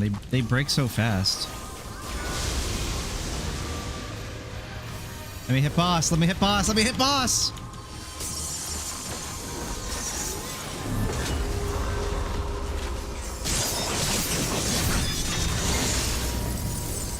Fuck your Viper ult. Oh, I'm so dead. I'm so dead. Oh, I lived.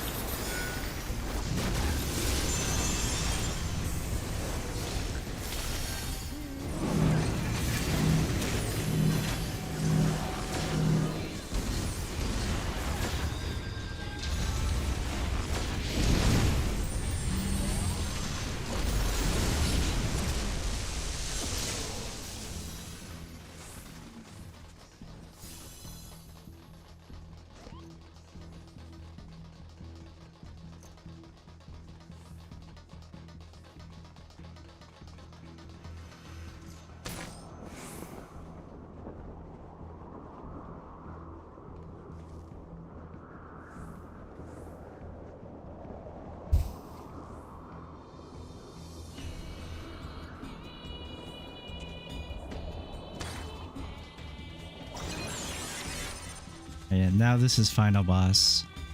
Ow, bow, ow. Isn't this cutscene like super long too?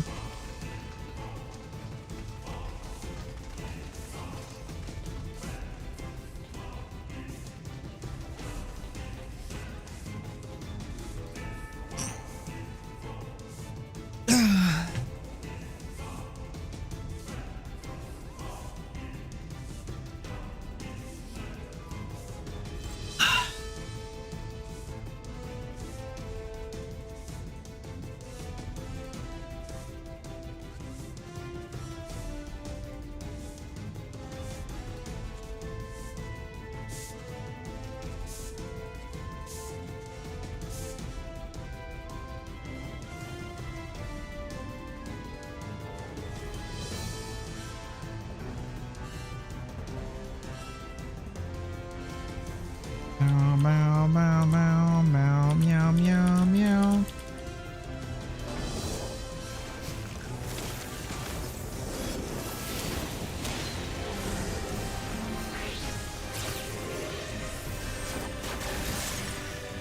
Wait, I didn't hit Battle Cry this one. Fuck me, dude.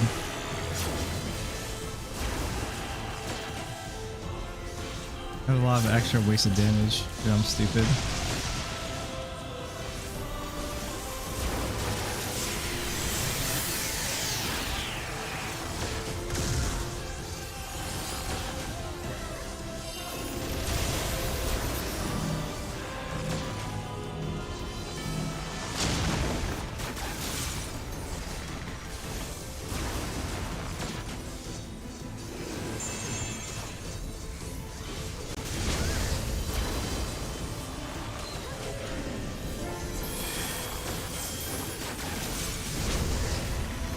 I'm waiting for the inevitable, like, rescue again to happen.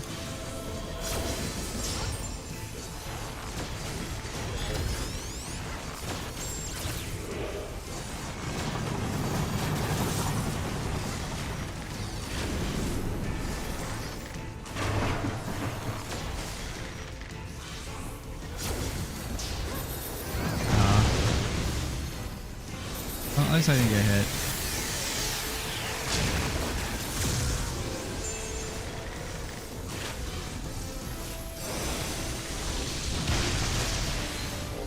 Well, I didn't get hit by both, rather.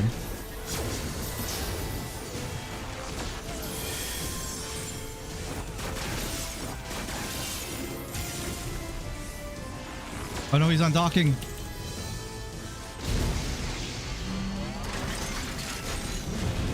He's pulling his dock out. Now we just sit here and do fucking nothing while my dots just go down.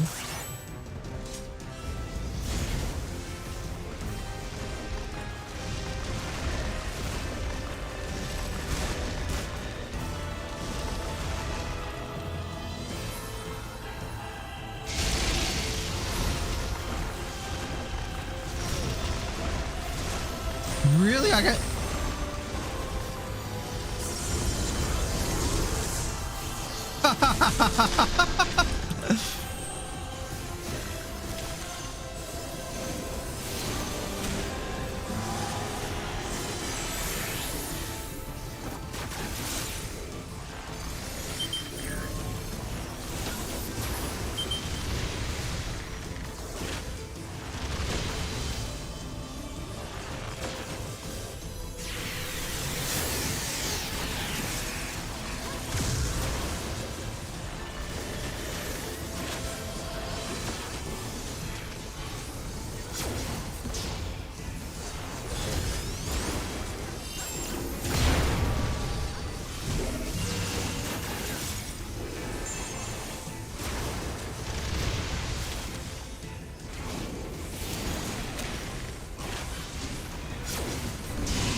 Ow.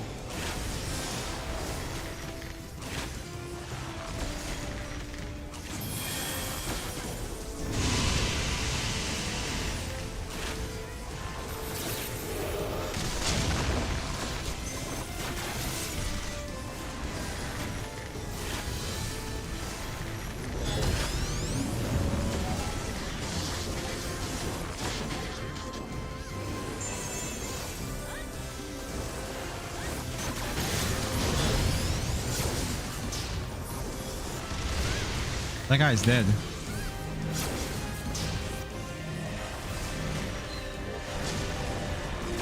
My healers are dying, bro. They're fucking murdering each other.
Oh, cool. I just have to move left.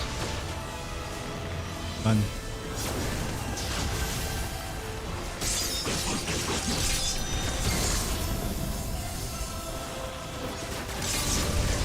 Oh, I wasn't paying attention to that. Oh.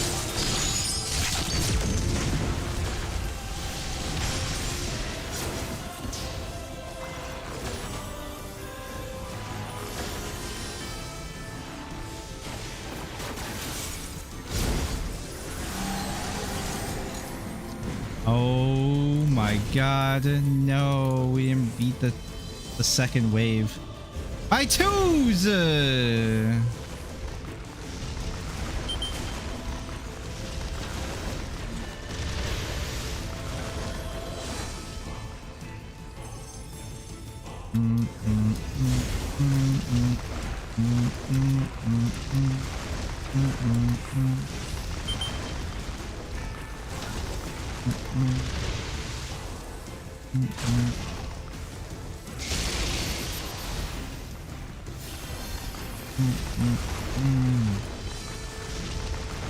Hi, Peloton. No, we're technically in combat here.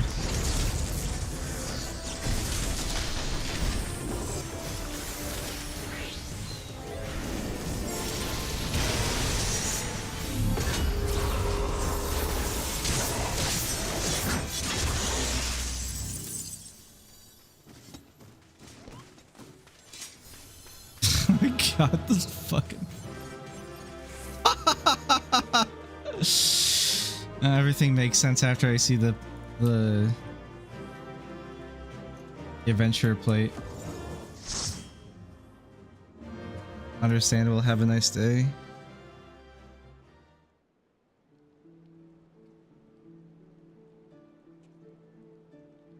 Oh man.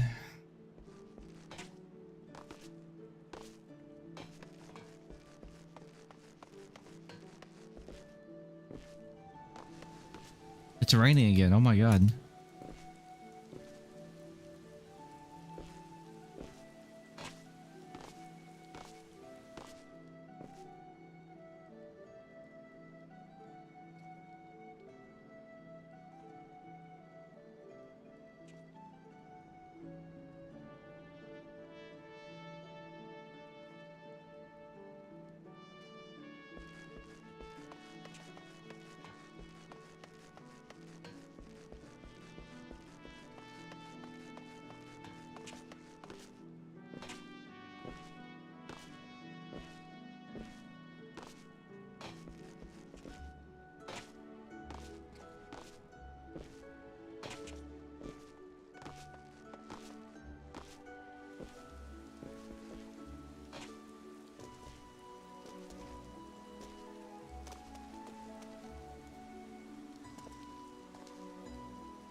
Ay, ay, ay.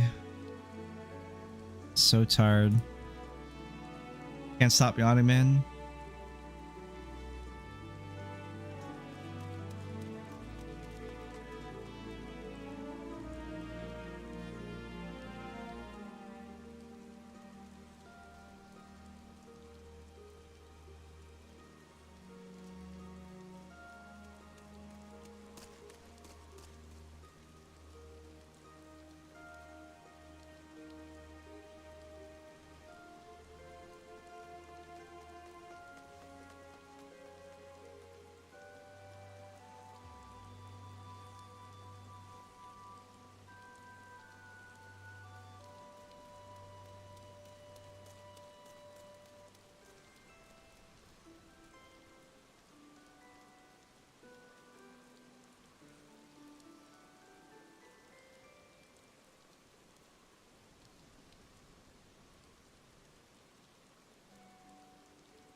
Oh.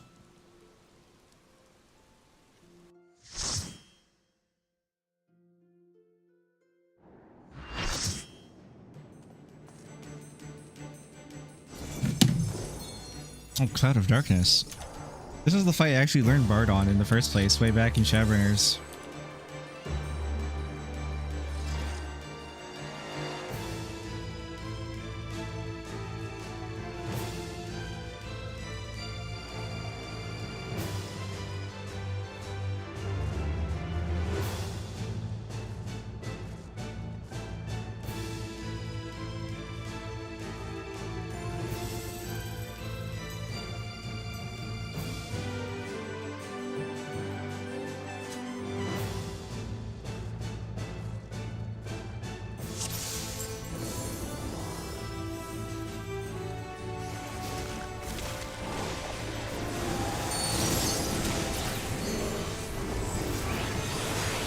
No, I pressed the wrong button, dude. I fucking hate myself. Oh no, I didn't. Fine. We're fine. I pressed my nature bend. It's okay. That's not a button that's even necessary. in normals. Wait, my Sage and Black Mage are already in. What?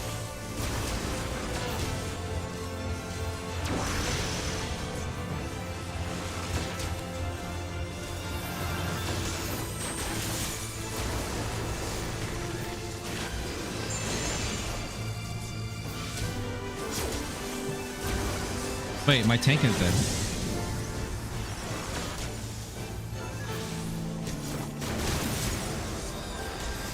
Brambles, oh, not brambles. Oh, PvP, I forgot about this. I'm gonna go out here, fuck this. I don't trust any of these people. Wait, does PvP even happen in normal? I don't remember.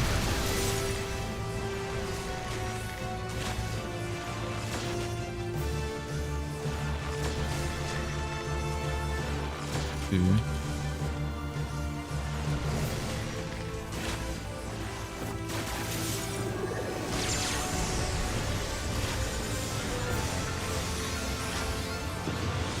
Oh, oh!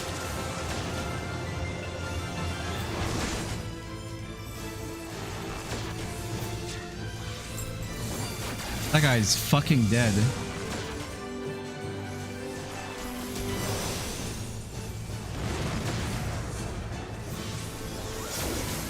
Alright, what about wide range and narrow? Does that happen in normal? I don't remember.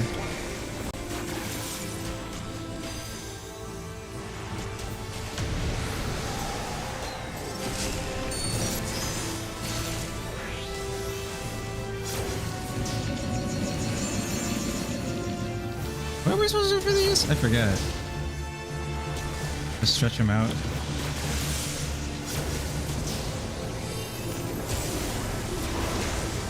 Oh god, both our tanks are dead!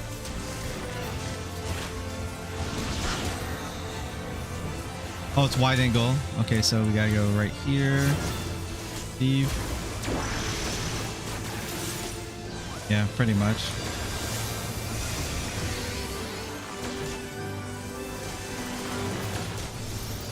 Oh man, what a fucked up day. I don't remember what we do for this. Oh. I remember.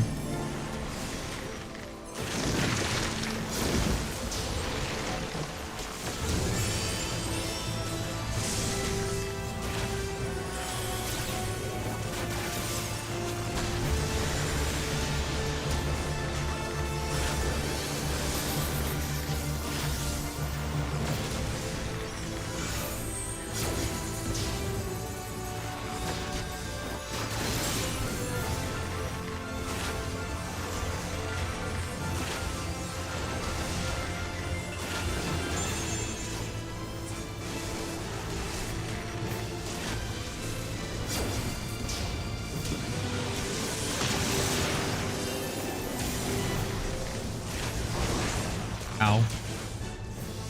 Both our healers are dead. That's not good.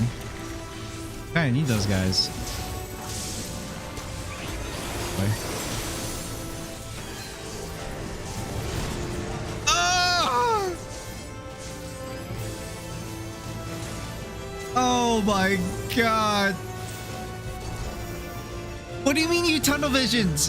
What do you mean the Sage tunnel vision? You don't have any buttons to press. Oh no! Dude, we can't even, there's not even PvP.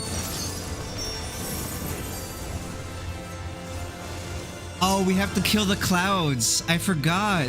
Oh yeah, okay.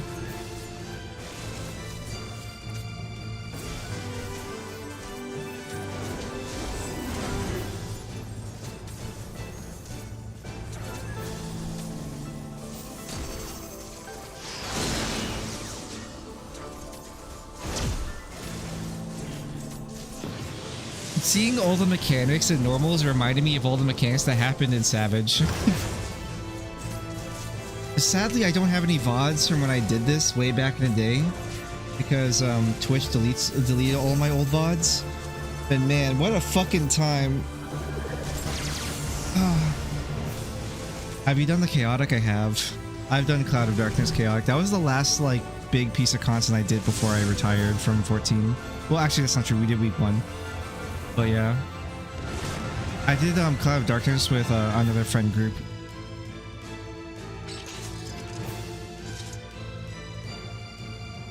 A very long time ago. What a fucked up day.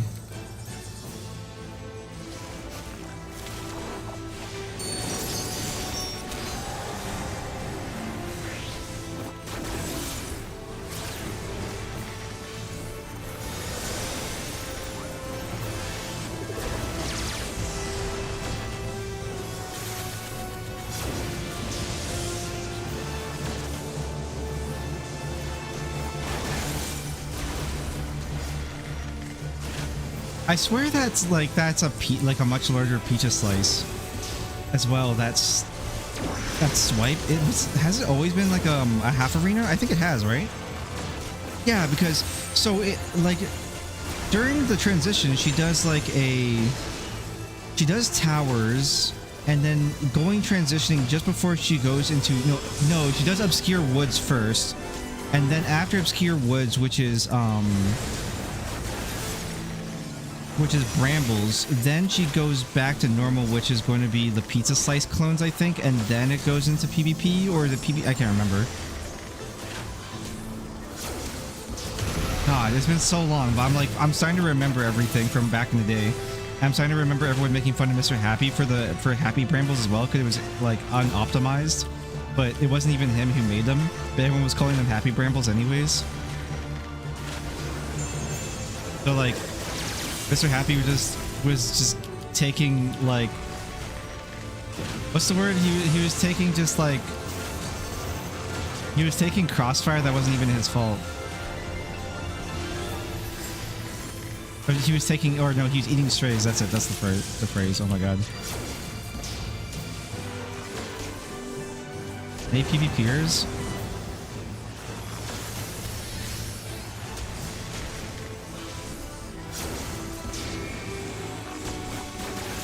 Knockback immune, get Bramble, stand next to Bramble.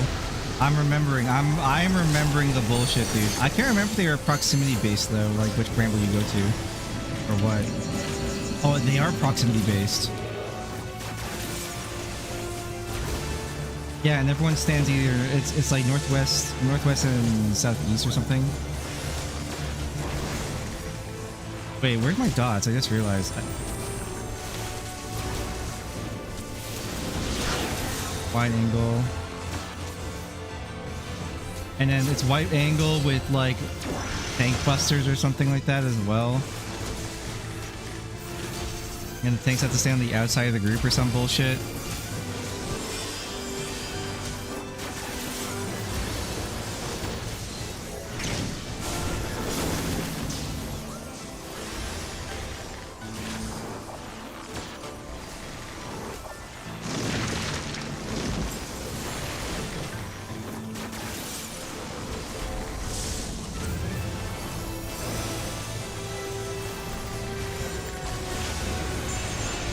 What a time. What a time to be alive, dude.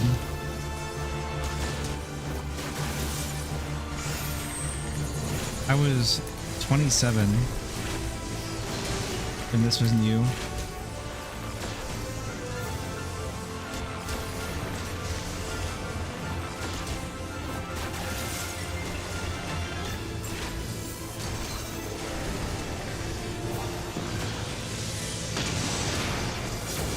I'm on the right side already. Good.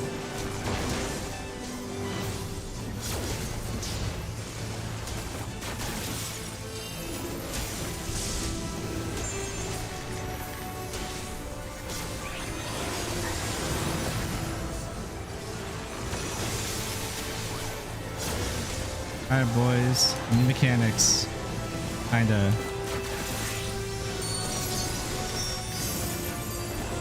Oh wait, our black mage died. Let me go right here.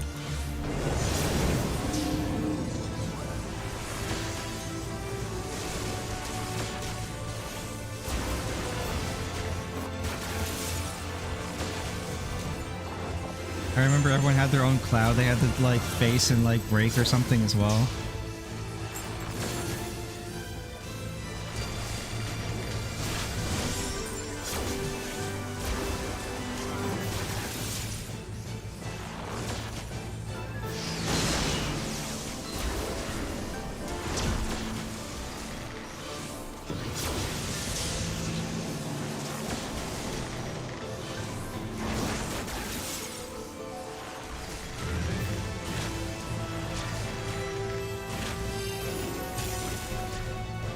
But also, oh, I remember too, like, so when I was the healer, I had to be out here, and then the tank would be on the inside, and we had to, like, kind of, like, touch spaces, so that way we can reset, like, for positions and stuff. Oh my god. That way, like, no one would fall off or get, and we could also avoid PvP. And if you were fast with the snapshot, both of you could be on the platform together at the same time before it snapshots and breaks. Oh my god.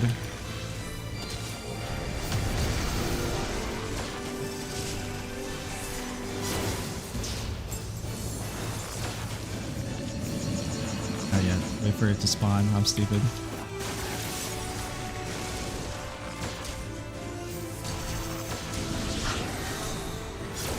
He only does wide angle. I'm stupid. My dot.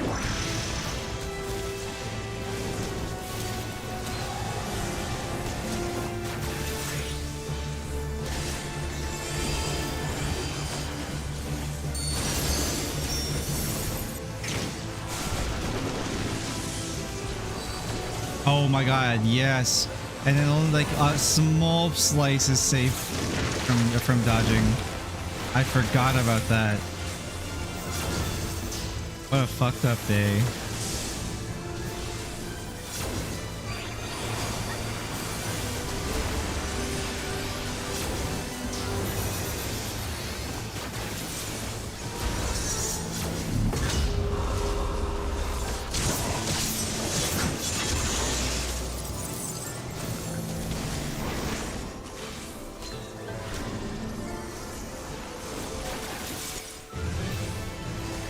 Honestly, Eden was my favorite raid series, man. E9S through 12 was so good. In Savage... Oh, yeah, because the brambles were baited on you as the player. Holy shit, I forgot.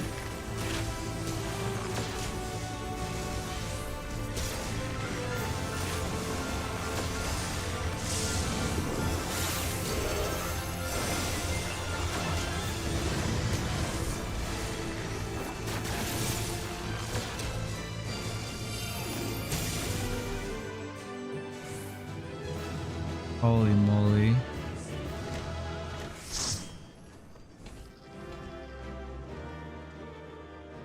Savage, you had to intentionally place the brambles. You could dodge that mechanic. No? I don't think you could, no. I remember there's some, like week 1, there was one really funny strat. Everyone was trying to put the brambles on one side of the map. Like everyone stacks the brambles west or east. I think there was like something about bramble stacking that you could do too, but I don't remember exactly. But I remember what became the standard in PF was happy brambles, which everyone goes to a clock spot, drops the brambles, and then they wait for the tether to spawn, and then they run across the map to the opposite side of them. So if you're northeast, you run southwest and vice versa. North-south, you know, west-east. And then and then after that, I can't remember if that's then wide range. I think that's wide range then. It's either wide range or narrow with the TBs. The 2 tank busters plus party stacks. And if it's narrow, the tanks are close parties away, I believe. Wide angle, tanks are away, party close. And to the boss we're talking about. And then after that is the brambles and then she touches like 2 dark crystals, and then you have I think it's you have light parties north south, like relative of wherever those are, like right, you know, the right left explosions. And then she also side swipes the map, so there's only like one little small little pizza slice that's safe. either on your right hand side or left hand side facing boss. And then after that, that's the end of Obscure Woods, I believe.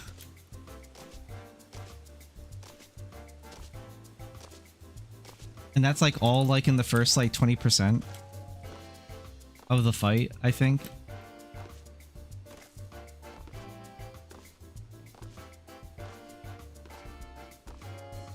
Are you about to read my message twice, interpret it correctly the first time, and then wait, am I stupid?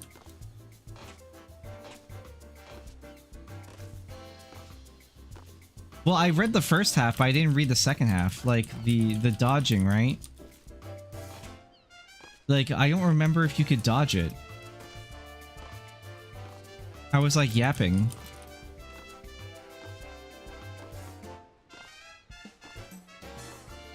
I don't remember if you could dodge the bramble damage or not. All I remember is that you place it and then you had to run. You place your ammo so the large areas could be dodged. Yes. Oh, right, I see. Because I was yapping a lot.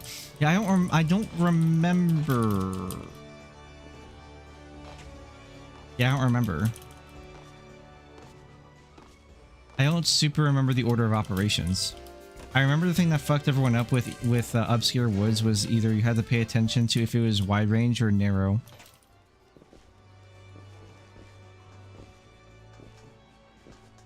Because it was baited.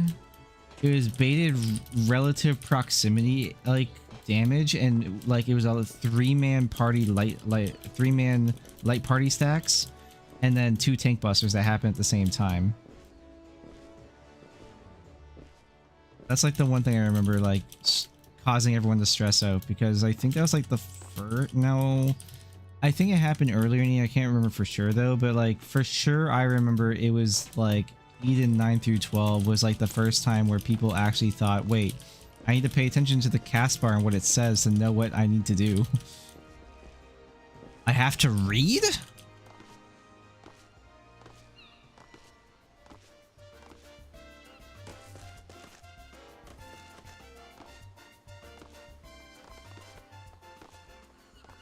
Which honestly made the game more annoying anyways. It was not, I think that was less fun than a lot of the old visual interpretations you had to do for mechanics like in Alexander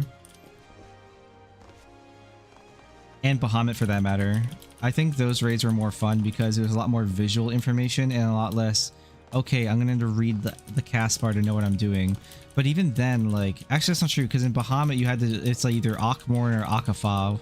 It's like party or tank buster, right? It was like so far in few between. Whereas like E9S, I remember making like it being like a much bigger deal.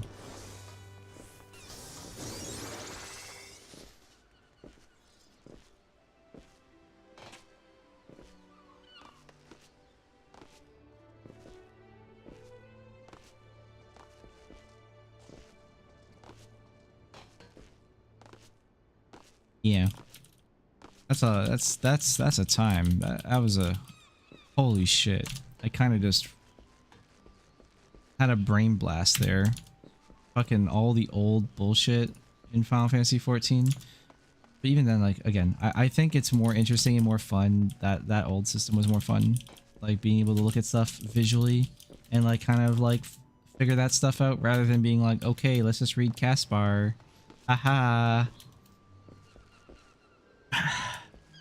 I've never thought for once in my life that read Caspar was a fun mechanic.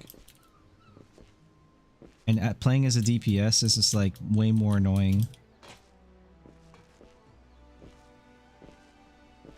Although I don't really play DPS, so like I'm like true DPS players never really looking at their hotbars. They're probably just checking every now and again because they muscle memoried exactly where all their like OGCDs are exactly. So they know what they're pressing. Yeah.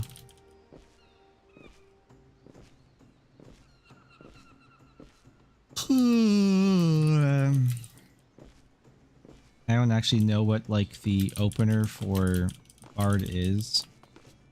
kind of feels like press buttons Lamau, and if you like proc, it doesn't matter. Clip, like, ignore it.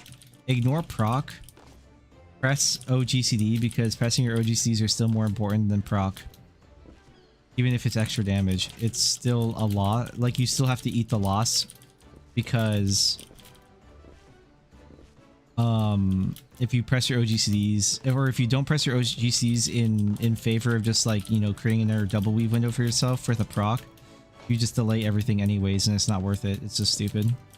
And then, like, same thing within Wanderer's Minuet. If you get a 3-stack Wanderer's Minuet, you just press that shit and you clip your GCD.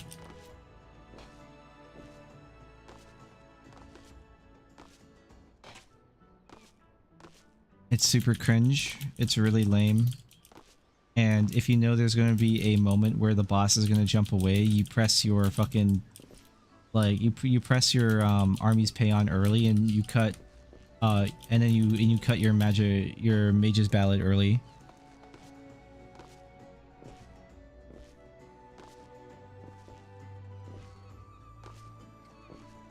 And so that way you still have a song going for when the boss jumps back, because bosses don't generally leave the arena for longer than 20 seconds. And by the time the boss starts to jump away, your mage's ballad's already like 20 seconds in or something. Also, songs are 45 seconds now, not 30, right? Yeah, they're 45 seconds. They used to be 30 seconds. So it made even more cringe back then. Like, Fatebreaker probably made every bard under the sun seethe.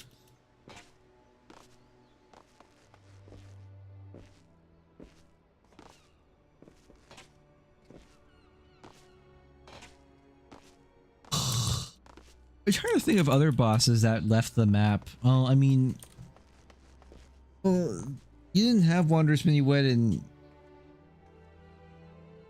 ARR, so I mean, like, that was less of a problem. Also, like, ARR Bard was ultra different. So was Heavensward Bard. Heavensward Bard was also ultra omega different. Bard used to have a res. Bard used to have a silence. Bard used to have a bunch of weird ass debuffing tools on top of being able to dot.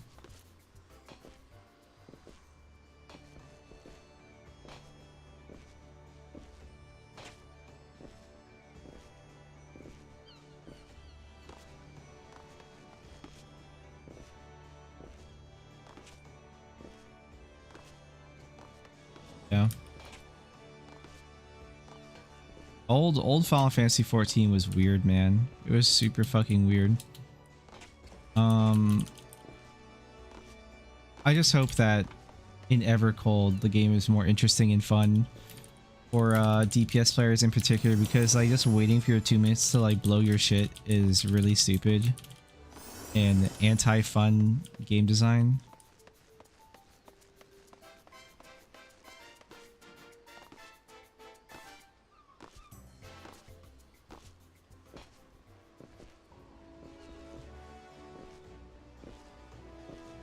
I'm very hopeful that Evercold is a much more interesting gameplay experience. That is like my biggest thing right now as well.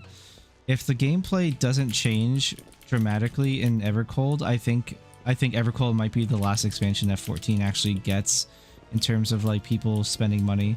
I think there'll be one more expansion because of that, because of the money they probably get from Evercold for the hope. But I think after that it's going to be over, and then Square Enix is going to be in real trouble because all their other projects are terrible. Actually, that's not true. They probably triple down on Final Fantasy VII, because Final Fantasy VII probably makes some money, even though I think the remake is kind of ass. I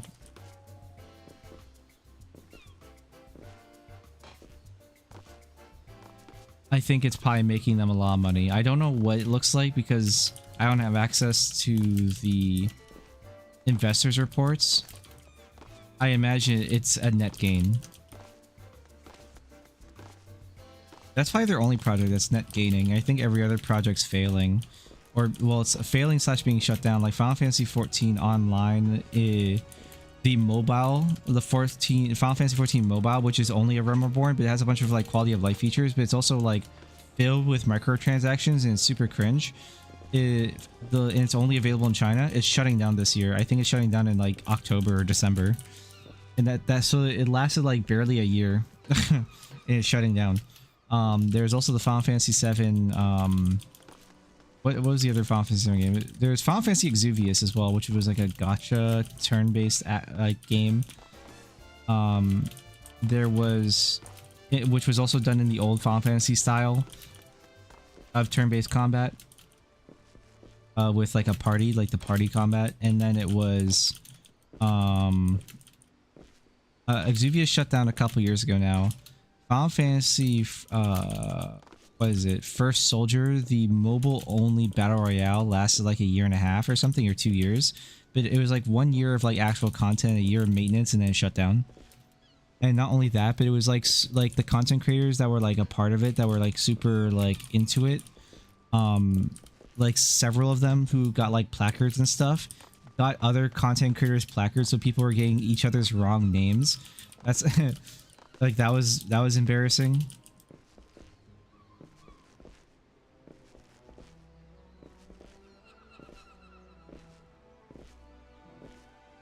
Forspoken is obviously a disaster. What is it? Kingdom Hearts 3 probably didn't make money.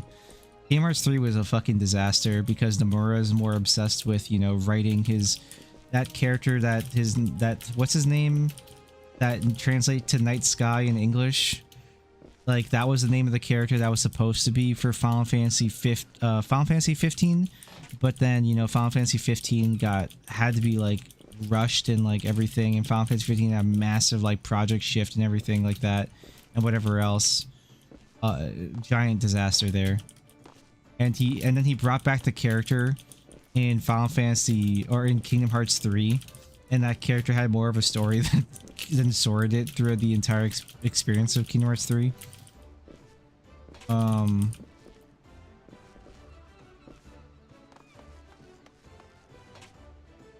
What else? What else? What else?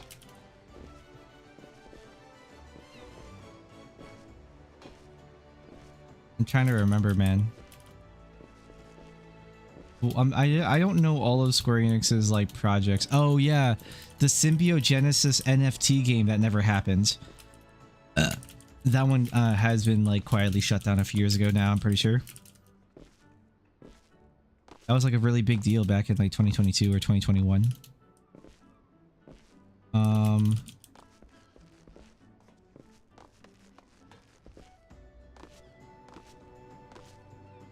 I don't really know, honestly. Probably the remaster of like Final Fantasy Tactics Return to Ivalice probably made money, I think. I think the Legends, or the Adventurer's Tales of Elliot is probably net neutral. I think it probably made some money because it was a very lower budget game to make.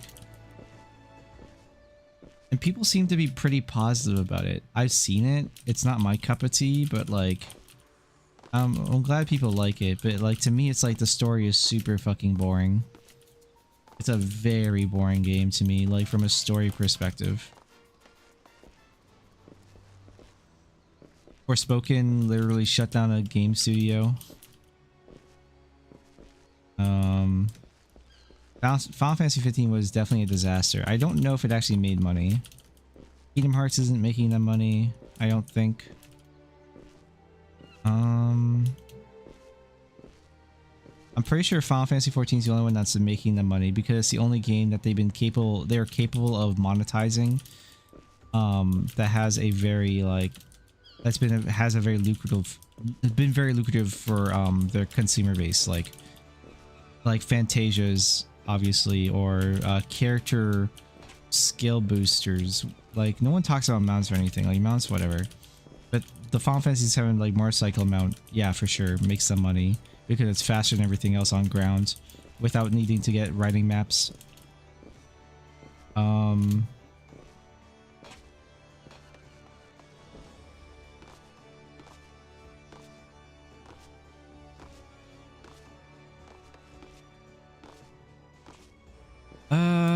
trying to think if there's anything else, man. I think it's a class boost, character boost, story skips. Well, class boost. Singular class boost plus story skips.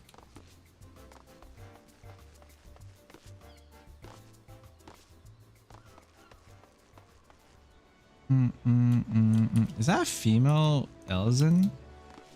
Oh my god, they exist, dude. They're real.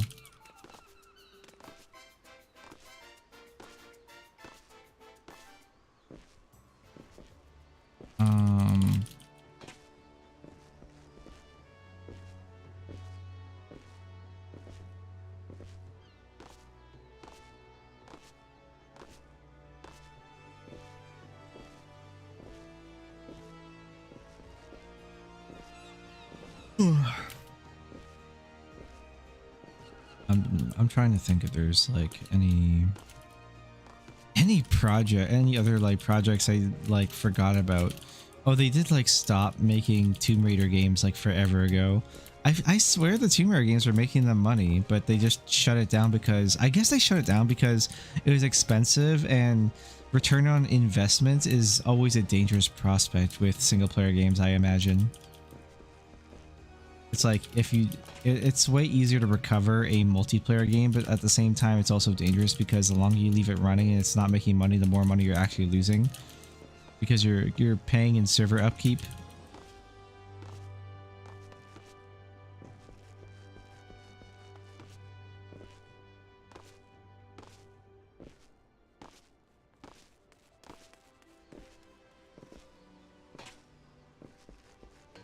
Yeah, I don't know what other things Square Enix has done, but that's everything I can think of off the top of my head. Yeah, it's not looking good, man. If Evercold doesn't hit, man, it's gonna be a problem. It's probably gonna be a problem. I'm pretty sure Kiryu is probably like sweating bullets.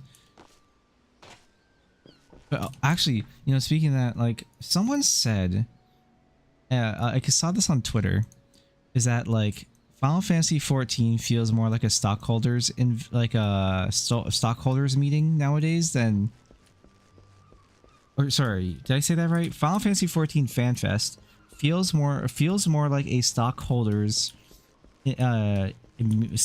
like meeting than like coming together to present a video game or talk about the game that everyone enjoys, essentially.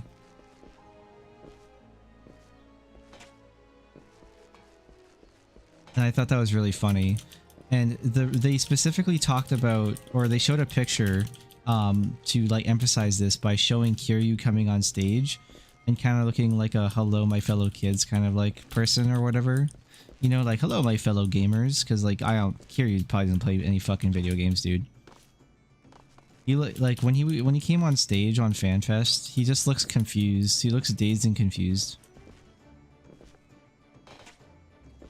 He just looks like even the way he, like, talks and smiles, obviously, even though English isn't his first language, it's just the way his behavior is. His whole vibe check is entirely, look at me, I am very corporate. And I don't know what I'm doing here. I just so happen to share an age group with you guys. It's like Andrew Wilson. It kind of reminds me of Andrew Wilson back when E3 was a thing, and he was like showing off, like he himself would come on stage to talk about like the new like various sports game, like that one really disastrous E3 back in 2013, when he was like showing off Tiger Woods golf. What was it called? Tiger Woods. I think it was called Tiger Woods. What's the golfing league called? It was like something that the show, I think. That was really bad. And like it showed like it not working properly. That was really funny. Yeah, I think it was PGA Tour. And it was specific to the E3 2013 presentation. That E3 2013 in general was a fucking mess. I remember it so well of it being just a total cringe fest.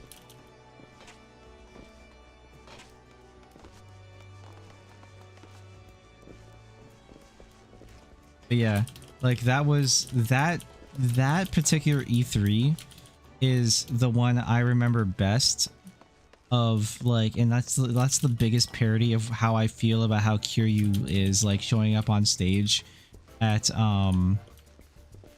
FanFest and him trying to talk about how much he likes Final Fantasy 14 and how he's putting all his support into Yoshi P for Final Fantasy 14 or whatever. Like, it's just,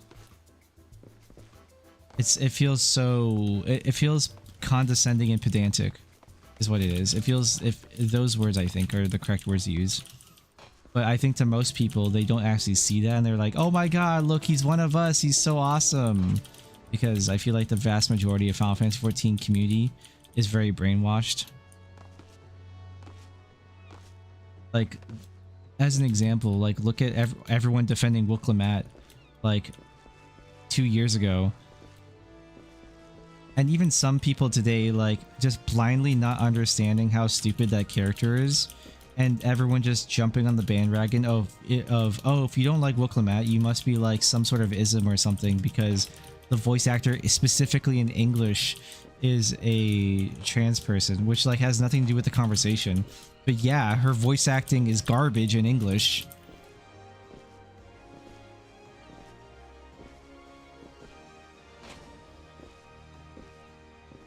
It's just like the character itself is useless, a self-victim, a complete moron.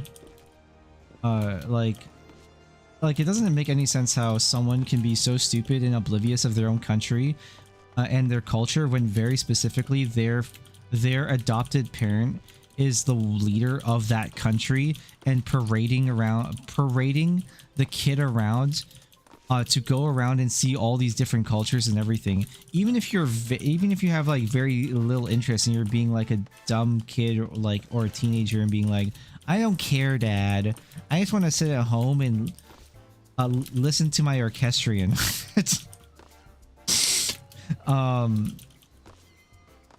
Like, none of that was explained about Wuklamat. Like, she was explained as being a very spunky, very like outgoing and like loud character who would like run around and like talk to everybody. So how can you be so fucking dumb and also say, oh, I didn't know they did this or did that. I've been here so many times and I don't know anything. It's such a fucking moron of a character. And she's considered to be like a world leader. She was like in the running to be a world leader. The only thing she has potentially going for her is her brawn because she's like so stupid she's strong. But like, even then it doesn't make any sense because her brain is so tiny she doesn't even probably know how to use her strength properly. Whereas like, what's the other guy's name? The cat boy? I forget his name. He might be weaker than Wuklamat, but he has everything going for him. He's logistically intelligent. I don't think he might not be like emotionally intelligent, but even then it doesn't seem that way because the way he was written seems like he is. And he's just frustrated by people's like deterrence of change or technological advancement, and that's really it.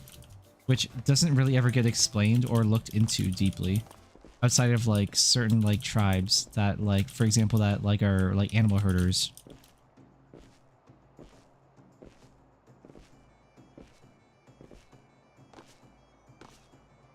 I could complain forever about this bullshit, man.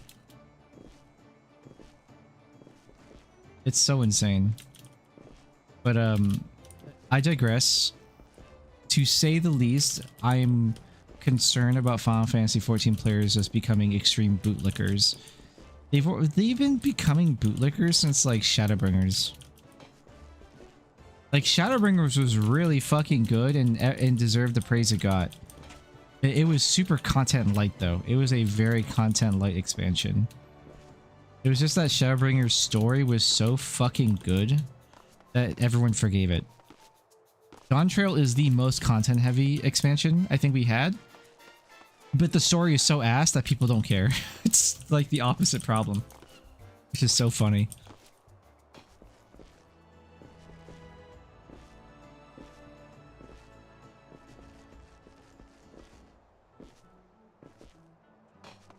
Um,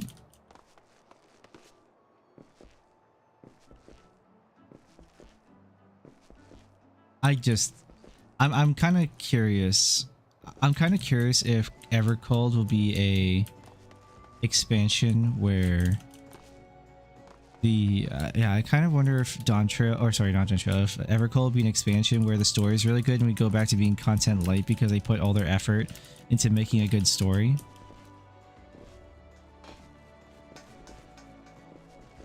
I wonder. I'm gonna TP back to my house. Level 94. 6 more levels and we have 100 Bard. I'm happy about that at least. If I can get like a level and a half every time I decide to play on Bard and like level my Bard, I'll be happy.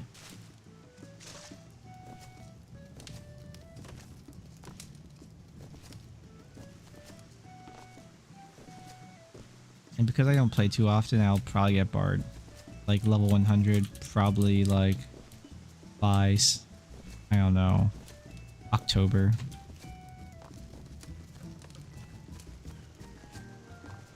And then I can either play Bard, or if healers are actually good and interesting, I'll probably play healer still. At least have my healer leveled. I'll have my scholar leveled, but I'll probably be playing like a DPS when it comes to raiding. Because if I decide to raid,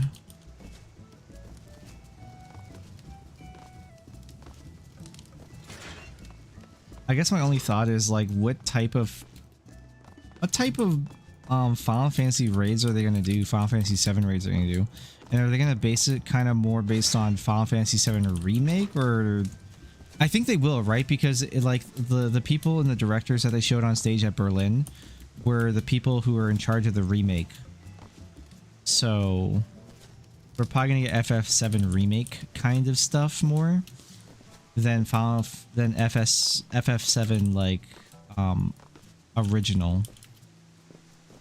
And Final Fantasy VII Remake has a dramatic amount of story like retcons. So that's going to be a whole thing.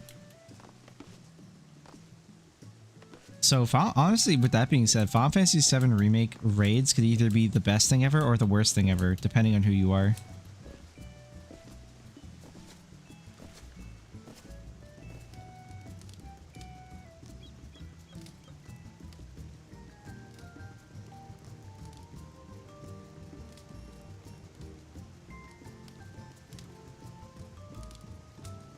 Yeah. I'm kind of worried that's going to be absolute goy slop. That's my problem. That's definitely my worry. Is it's going to be like turbo goy slop. And the only thing anyone's going to ever yap about is, oh my god, isn't Tifa Lockhart so pretty? I love Tifa Lockhart. Yes, oh my god. Yes, guys. Let's make Tifa Lockhart and Aerith gay because we're a Final Fantasy XIV community. That's literally anything anyone's gonna talk about. That'd actually be a little funny though, just because like we have the "let's do it together, bro" meme. Let's put it with Tifa and Aerith. That'd actually be kind of funny.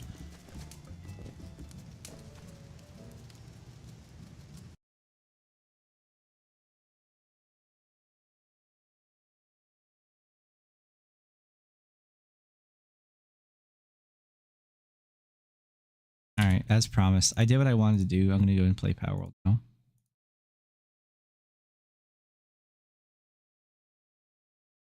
Before I have like a mental conniption thinking about like how dumb I think the 14 community is. Or I have like an aneurysm.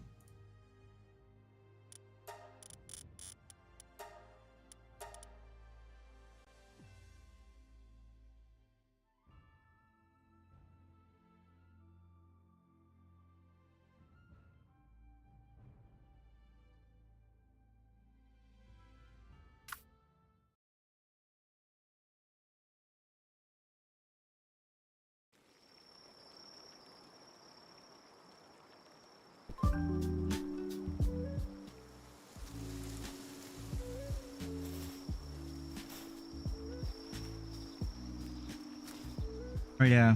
So a little bit yesterday and today. I can't remember when I did this. I think I might have done this before when I got back home. Cause I did get on power a little bit after when I got home from being outside all of Saturday.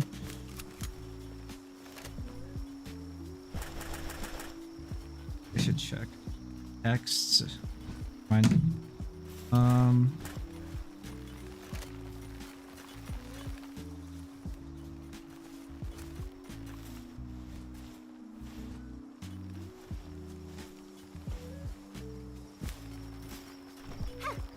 Actually, I need to text somebody. I need to text a dude about records because he said he was willing to sell me all of his records. I need to text him.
I had to text somebody, make sure they had my contact because, I've been talking about to this guy for like a few weeks now about his records. There's a guy I met at the bar, I go to who's been trying to get rid of a bunch of stuff, and he said he had a bunch of old vinyls, and he doesn't know how. He said it was a bunch, and he didn't tell me what the price was gonna be, what he wanted for all of them. He said he's figuring it out, and I said okay, sure. He said he probably wanted to sell a massive amount of records for $20 or something, and I was like, oh shit, yeah. I'd be down to buy 100 records for $20 or something, you know. Sorry, my game locked up and froze for a second. It froze the computer. Stream stuttered there for a sec. It's not you guys.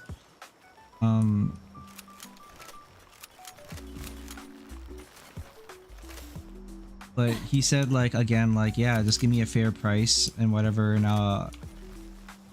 yeah, so I was like, okay, cool, yeah, sure, whenever or whatever. But whenever he gets around to getting those records out of his place, I was planning on just buying them, buying up all of them and just taking them, checking their condition, and the records I don't want to keep I just sell.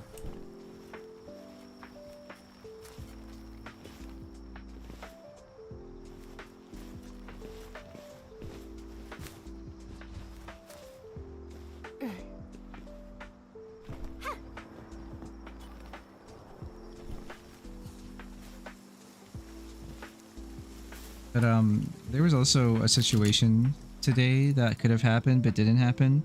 My dad called me the other day. He called me Saturday. He called me Saturday before I went out to the bars. He asked me what I was up to, and he said he was probably gonna come around today to hang out. And I'm kind of annoyed because he called me, said he was gonna probably be there 12 o'clock or something today, and then he texts me at 11:30 and says, yeah, I'm probably not gonna make it because it's raining. I'm like, okay, I guess. So I ran through whatever adrenaline or whatever I might have was using to keep myself awake, so I was actually aware, and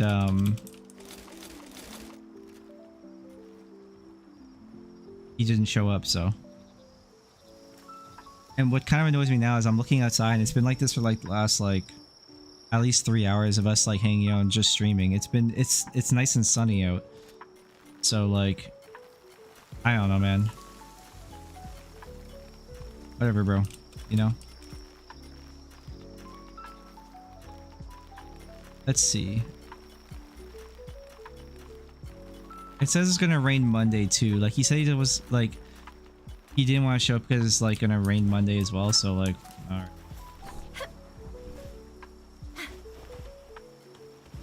Yeah, a little annoying. Definitely a little annoying. What the fuck ever, I guess.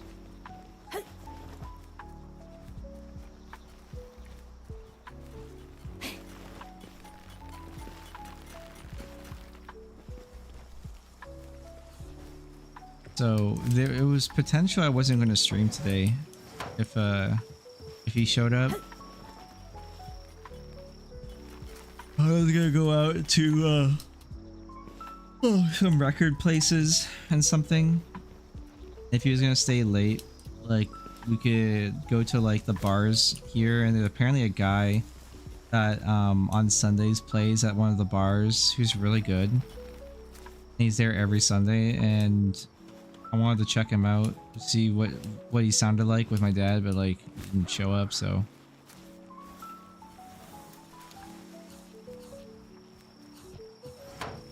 I'm pretty fucking tired, so.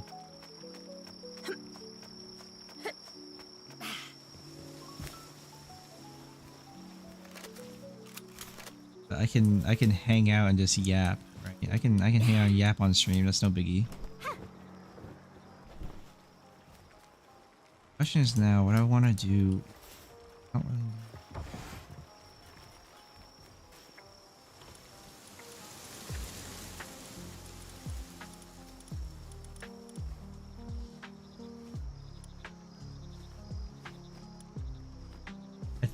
Oh, you know what I do? I think what I want to do is I'm gonna make more exotic spheres. I'm gonna go pal hunting just so I can get the levels and stuff. And we go B Series Honda Civic. What?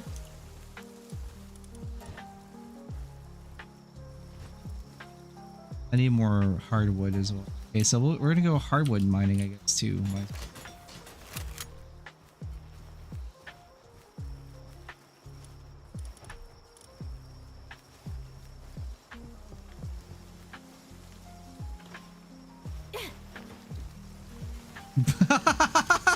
The Duelith is called B Series Honda Civic? No. It's an electric type. No, it's the Beacon. Okay, yeah, no, that makes more sense.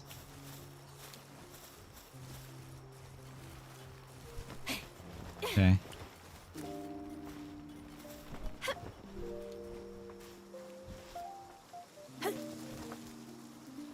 So stupid. I mean, I already have a decent amount, so we can go now. But I think we go get the hardwood instead first. I think that's a little bit more important.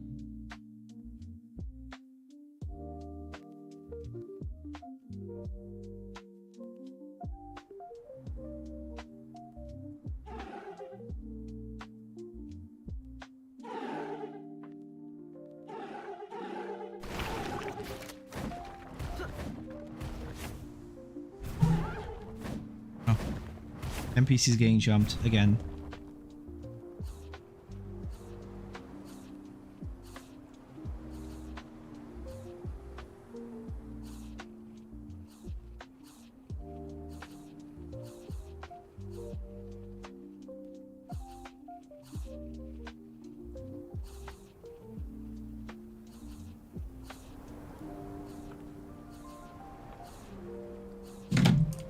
Okay. Actually, would it be faster to like break everything down with my...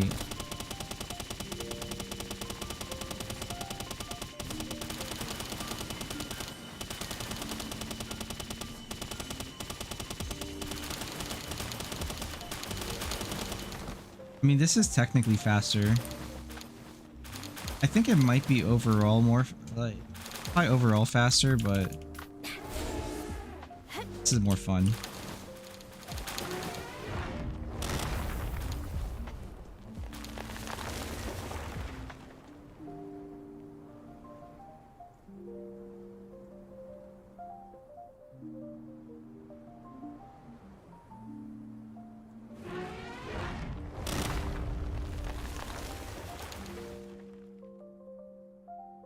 Need to do this one more time.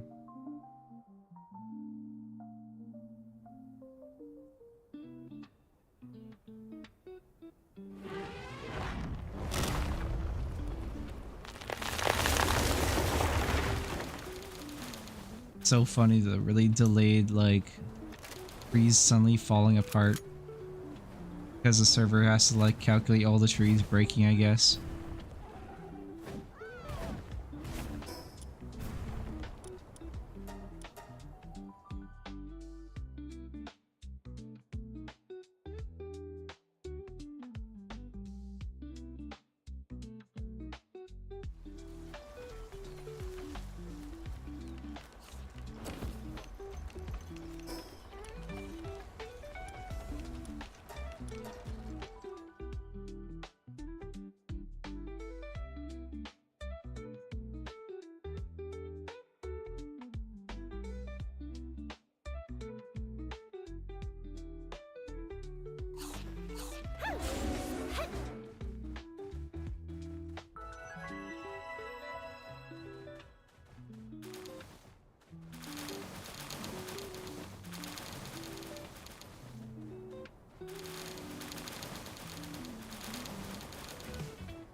So the guy I texted for the records, he says he got them in his car now, but I don't know what he wants to do. I just texted him, so what's the play? What do you want to do with them? Because he works as a bouncer for one of the bars, and so he has to like he has to do his job. And then when I was talking to him yesterday, he said that he probably wants to offload them after his work is done. So I don't know what I want to do, dude, and I'm pretty fucking cooked.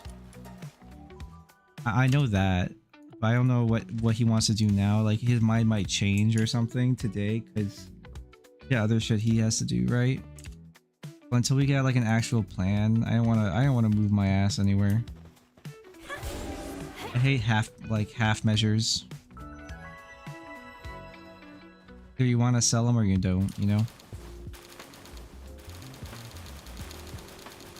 And I mean, it's his record collection, so if I was him, I really wouldn't want to sell it, to be honest.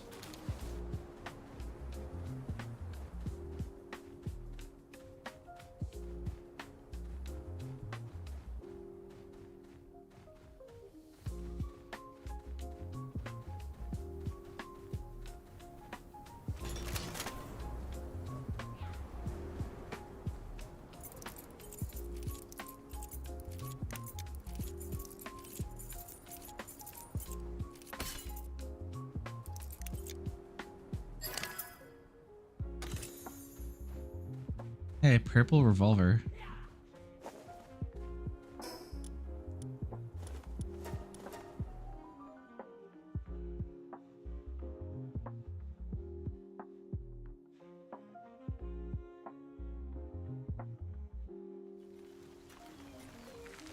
Honestly, unless I get like a good answer from him about what he wants to do, I might just like not go. I'm just gonna go and sleep.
How much hardwood did I collect?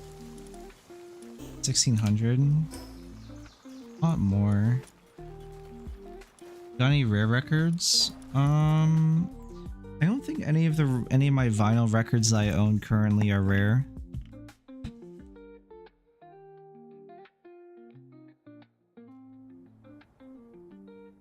PSA 10.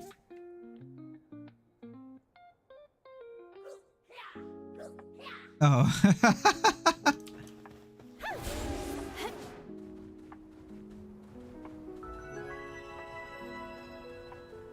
Well, I'm not in the market of collecting Pokemon cards, but I get the joke. No, I don't have anything that's like graded or like insane or anything like that. I'm not made of money.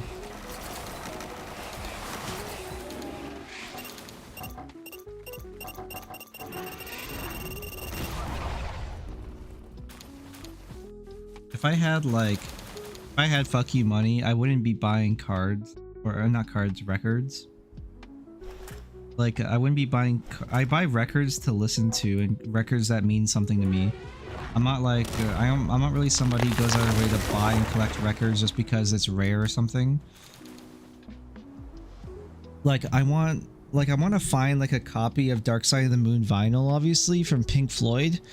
And some of those can get really expensive, but I'm obviously not going to I'm not going to chase like a super expensive like special print version of it.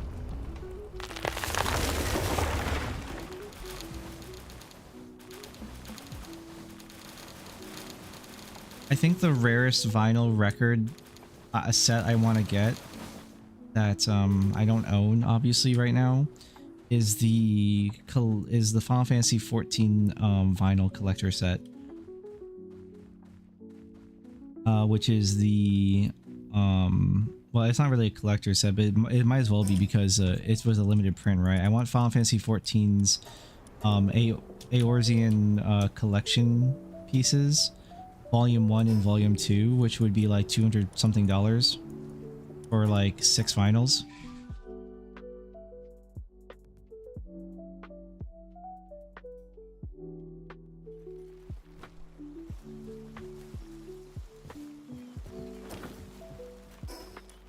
I don't really know.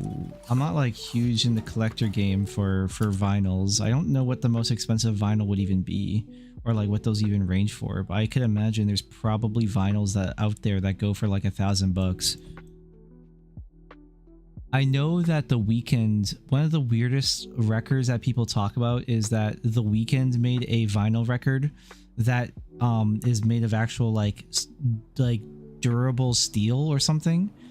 And it can actually be used as a saw blade, and someone actually did use it as a saw blade. I don't know how much that record costs, but I'm not really a Weeknd listener, so I don't really care about The Weeknd.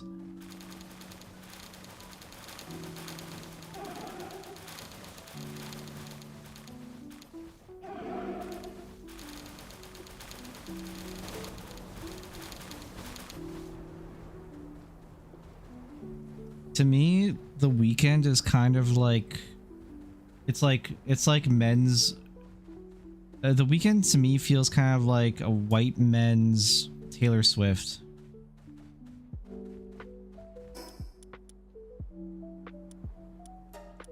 Dale, can you confirm or deny that statement? Dale doesn't listen to The Weeknd, but he's white, so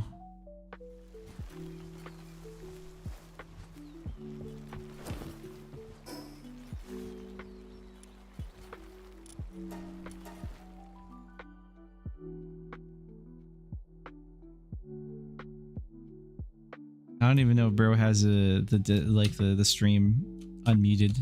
He's like, bro is speaking some bullshit about Final Fantasy XIV, and I muted his ass like 20 minutes ago.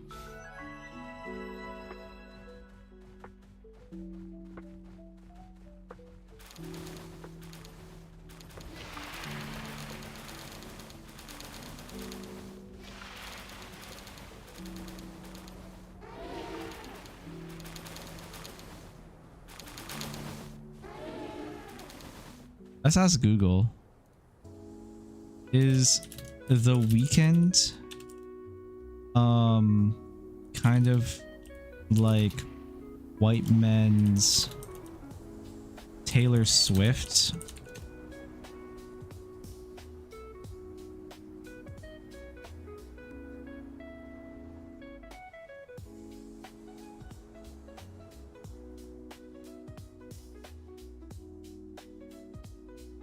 Yes or no? It's giving me... It's giving like a more clerical answer. Answer is no. Why the comparison fails? Demographics. The Weeknd's audience is broadly diverse and split across genders rather than skewing overwhelmingly toward white men. Is it actually? Fan culture. His listeners generally behave like standard mainstream music fans, lacking the intense, highly organized community culture seen with Swifties. Well, I'm not really comparing like the Swiftie culture specifically.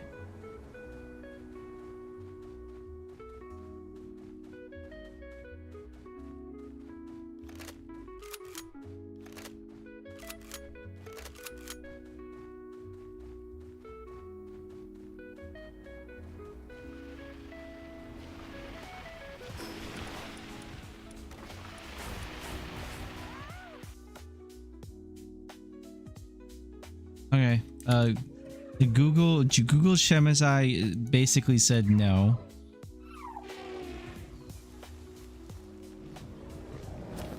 After I like tried to force it to give me an answer.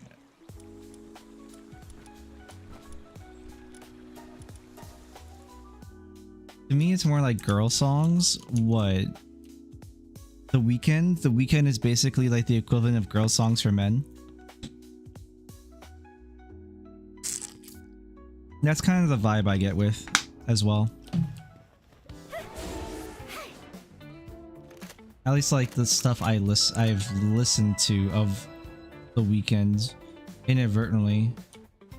Unless you mean like the Weeknd itself kind of is more like girl songs, which I could also agree with.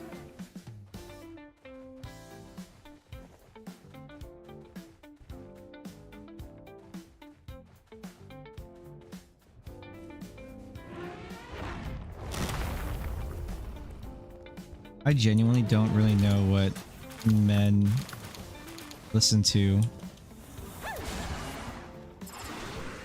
Like, what do men my generation even listen to? I genuinely have no idea.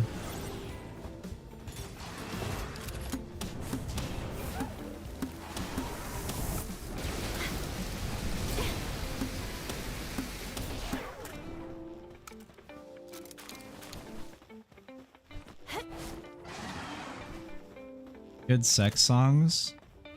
The Weeknd? You think The Weeknd is a good music to be listening to for sex? That's crazy. I wouldn't know, dude. I don't listen to music usually. I don't listen to modern music. I have no fucking clue on that.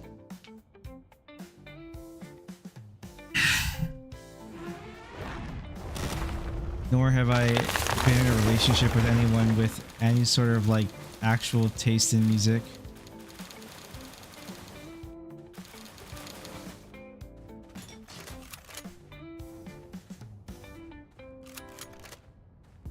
That's not even like I agree with their taste kind of take. It's like I don't like, they are the type of people who are like, oh yeah, music is, yeah, like I listen to music. What do you listen to? I don't know, kind of people. It's just okay. So you don't listen to anything, or you listen to stuff like if it's background noise.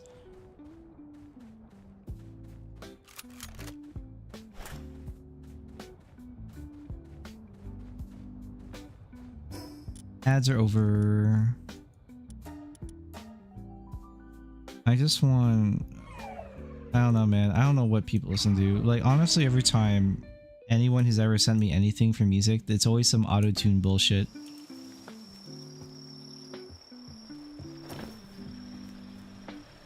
One of the songs is very seductive.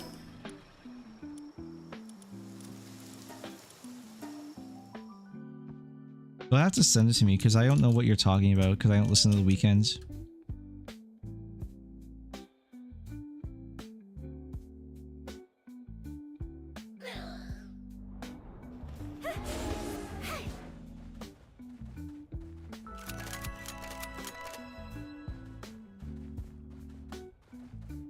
think The Weeknd is a good singer. I listen to him sometimes. I think like an artist can be a great singer, but like if they're not, if what they create isn't interesting to me, it doesn't matter if they're a good singer.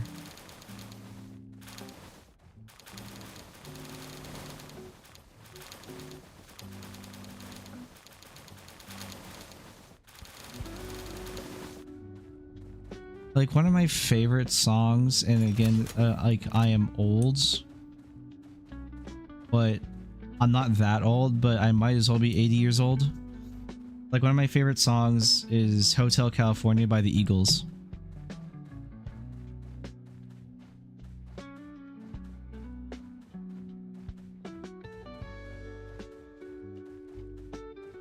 My parents were like 20 years old or 30 years old when that song came out.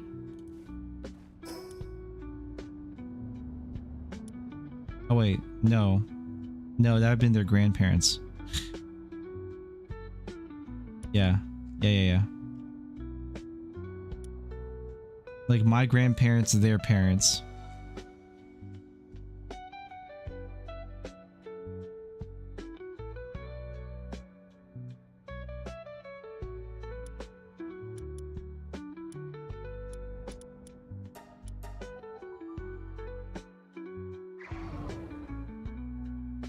I need to fact check myself because I don't remember when Hotel California came out.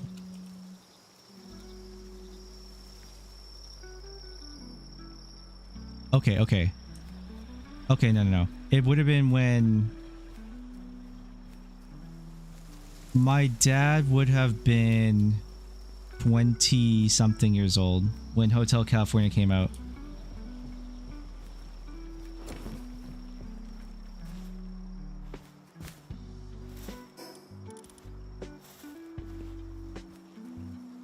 Would that be right?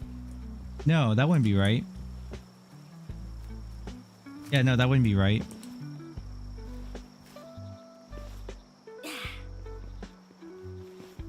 Yeah, no, my dad was like, no, he would...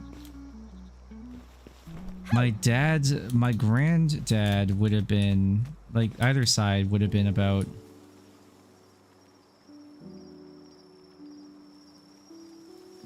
years oldish when Hotel California came out.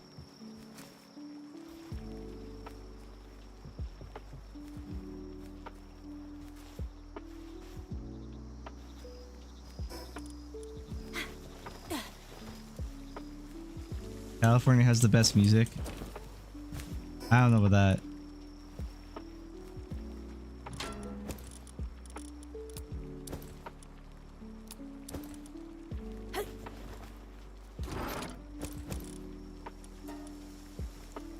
You guys have a band called the Red Hot Chili Peppers who makes literally some of the worst music, but has like some of the most talented musicians. And literally all they talk about is California. It's boring. It's like, but at the same time, I like Red Hot Chili Peppers, which is really funny. I like some of their songs, obviously.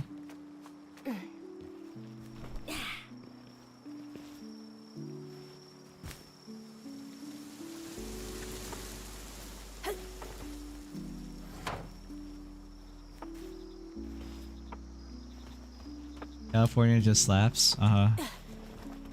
Yeah, slaps you so hard that you can't even use proper guns.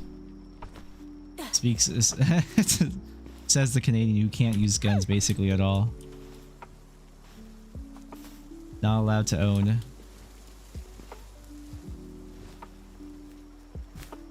California is so fucking stupid that like you have to fucking load a fucking like a magazine fed weapon, like it's a bolt carry weapon, by pulling back the charging handle so you can open up you pull back the charging handle so that way you can open up the bullet ejector so you can slide a bullet in and then put it in and slide the charging handle back.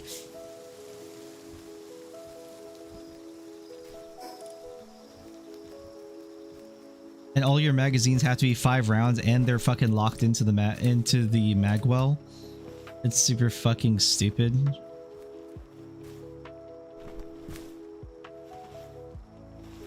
Some of the most outrageous like gun laws for weapons owners. But guys, it's the citizens. It's the citizens who are the problem, surely. I have no guns, so I don't know. I'm making fun of California's gun laws because it's the easiest thing for me to make fun of. Because the gun laws you have are very, very, very, very stupid.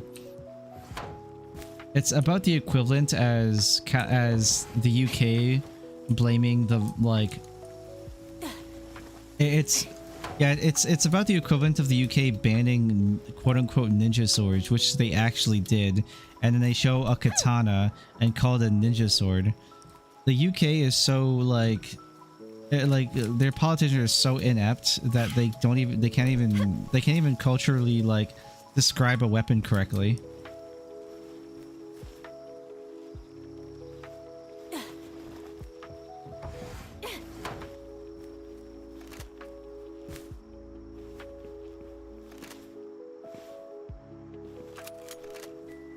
Now, it's pretty fucking stupid.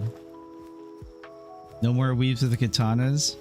Well, you see, the problem is that they banned katanas, but they didn't ban the katana wielders. If you want to get rid of the ninja swords, you don't get rid of the ninja swords. You ban the ninjas. You know. But no one wants to talk about that.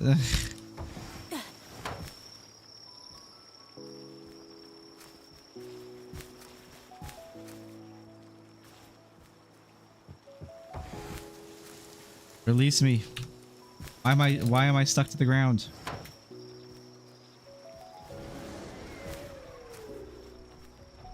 Can I sit and fix it?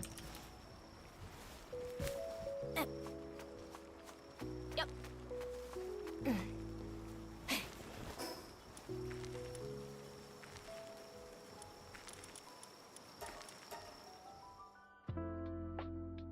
Yeah. I have a lot of opinions about these things. You know,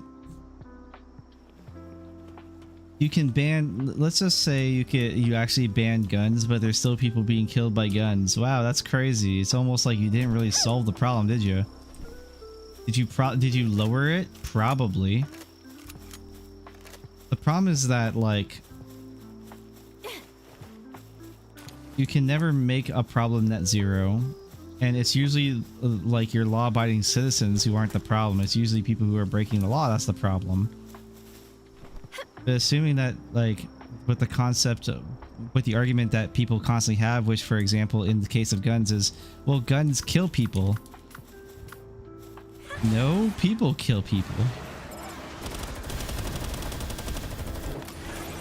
That's always the problem.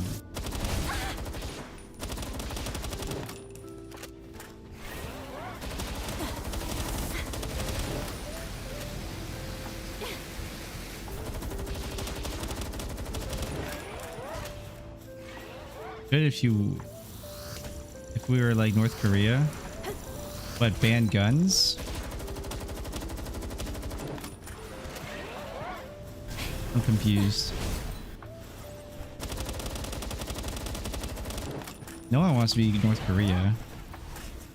North Korea doesn't want to be North Korea.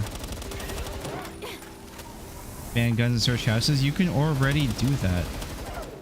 The US government can already do that. It doesn't matter what a judge says, right? So that's the thing about laws.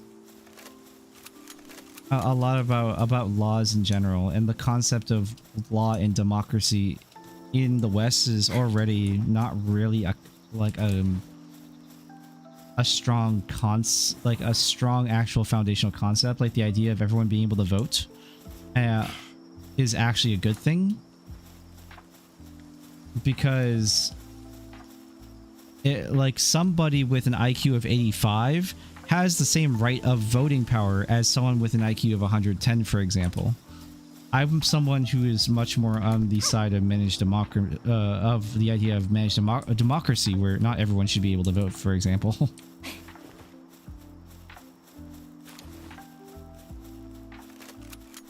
And obviously, like, that whole conversation is also difficult to have.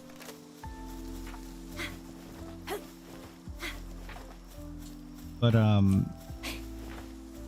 the idea is that you can already go around searching people's houses and taking their guns away anyways.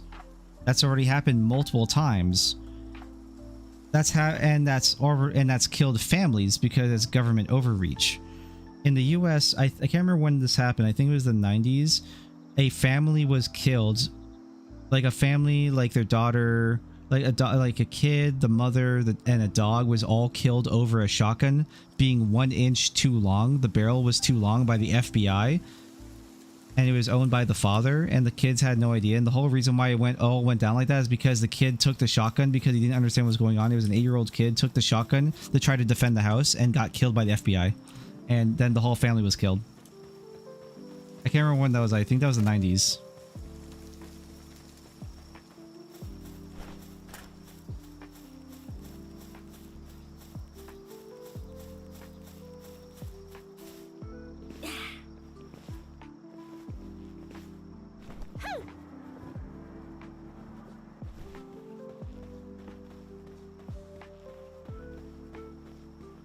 Who should we be able to... Who should be able to vote? Ooh. Ooh. I would say you have to at least pass the... But see, now this is the problem because they would probably change the standard, but the IQ standard of 100 baseline for the US standard should be probably at least like something. You should be able to get an ID at the DMV. If you can't find your way to the DMV to get an ID, you shouldn't be able to vote. They're like, I've had this conversation with Coco about voting stuff and how it would and wouldn't work, and it's really difficult because I don't know how the US functions with all this stuff. There's also the conversation of gerrymandering, which kind of like is another thing as well. There's a lot of issues here and there, and also the way the US votes. You don't vote for your president, you vote for members of the cabinet who then vote on other members of the cabinet in order to create blocks, voting blocks, which end up creating shifts in power between in the Senate, and then whoever gets majority seats is basically, you know, more shoe-in for the presidency, because the common vote doesn't actually matter.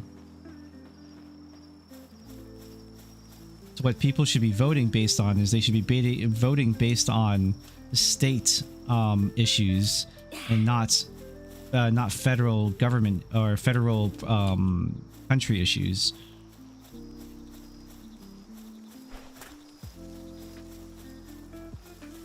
But that's not how people vote. And obviously politicians know that, like, the normal person isn't going to look at politics in general, right? Because it would be very difficult to do that. Because of all the different information, different sources, all this stuff. There's so much like noise. The media also acts kind of like as an apparatus for all the voting and stuff like that. And being well versed in what's happening in politics, in the economy, is not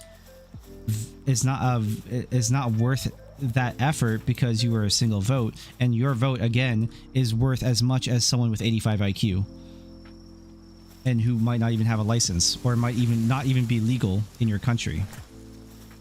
And I've been told that, you know, I'm constantly told stuff like, well, that doesn't happen because, like, you know, there are checks, there are things that happen. There are, like, people who obviously don't have, like, a US ID or whatever, don't vote, or this and that. But I'm like, okay, then why does stuff like this keep happening? It's got to be happening at least a little bit. And my opinion is to bring it to zero so that way we can fix other problems. I would want that issue to be zero. But I don't know how big of an issue it is and how overblown it might be, right? It's just a conversation piece. But the point being, at the end of all of it is there are very stupid people who have the same voting power as someone who's very smart. And the vast majority in general, people who aren't even stupid, just don't care to educate themselves or learn about bigger economic issues or what have you, because it's not worth their time, so they end up voting based on feeling. And politicians know that, and that's why there's so much of this appeal to emotion that politicians do in order to get your vote, rather than appealing on logic and actual issues. Like, again, economic issues that would be important to talk about is like how we handle water waste, resources like natural resources, import, export, farming, those type of things. But instead, we're like, everyone is talking about the sub 0.001% of people of transgenders, and why we should either like or hate Israel or Palestine. And obviously that's another issue too, like just in general, having other countries, in your case with the Americans, having Israel, for example, funding Senate members is not good. Obviously that's going to influence your politics. That's really bad. And it wouldn't matter what country it is, but the case is, that's a hot topic, is Israel. But like, in general, having your own congressman being funded by other countries is damaging your in-country politics. That's another issue, right? That's what was it called exactly? It's manipulation, really, right? It's manipulation by other countries. Like, imagine if the Chinese were doing that. If the Chinese were funding your congressman. I don't think anyone wants that either, right? So it doesn't matter what the country is, but it's the manipulation of outside sources outside of the country that are causing the issue, which is causing more corruption than there already is, regardless of where it might be coming from.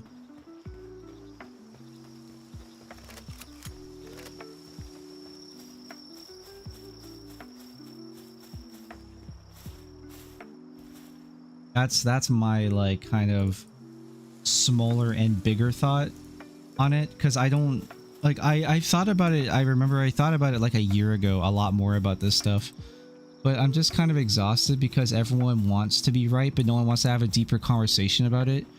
And everyone wants to treat these things like a team sport rather than voting what's like probably in their like in a better interest of for the future of the economy, or like trying to push in that direction. It's just always reduced to these very emotional arguments, and it's very exhausting. And it happens obviously in politics aggressively with like average people, but it happens in gaming a lot as well, like with what I said before about the conversation of Wooklamat and people just reducing you to being like some like caricature of an evil person, and it doesn't make any sense, because we're not talking about the voice actor and who they are. We're talking about the quality of the voiceover in English, and we're also talking about the writing of that character.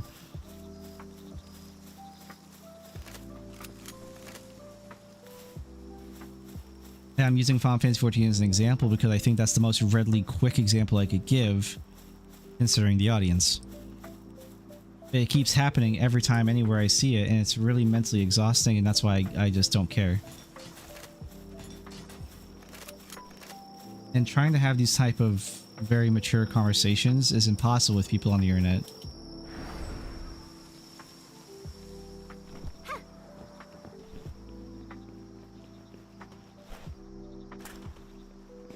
I want to find Smokies.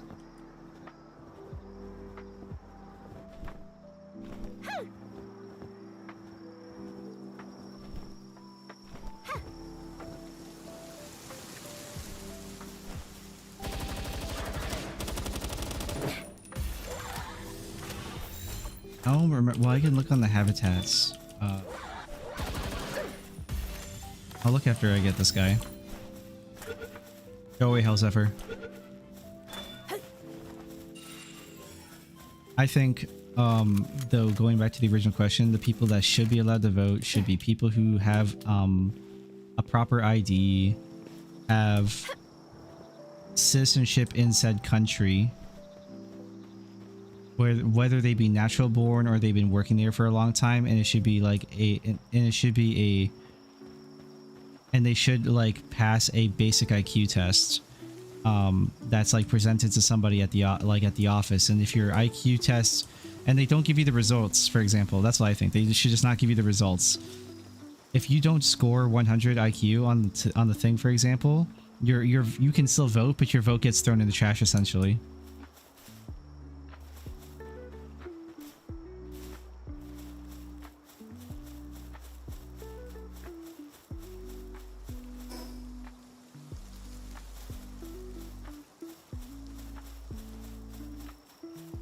Now, is that like very vague? Yeah, probably, right? Because like I'm using it as a very basic example because the IQ test as well only measures for certain things, doesn't measure for other things, whatever, right? I've heard this argument as well, so it'd be an unfair thing. I'm using it as an example. I don't know.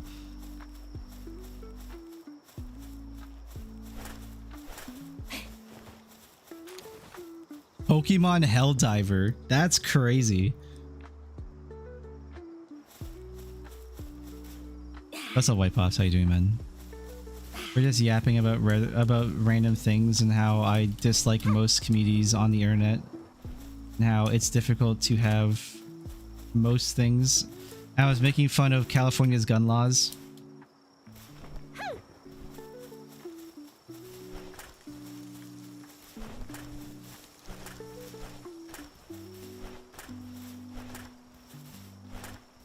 Welcome to China. China? I don't remember China being this red. California? Oh. Ah, yes.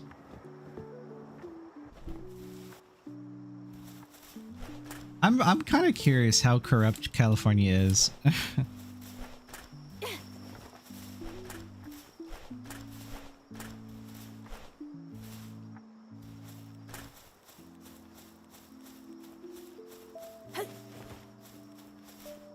Yes. Yeah, probably. That's about right. Somewhere by definitely and most definitely.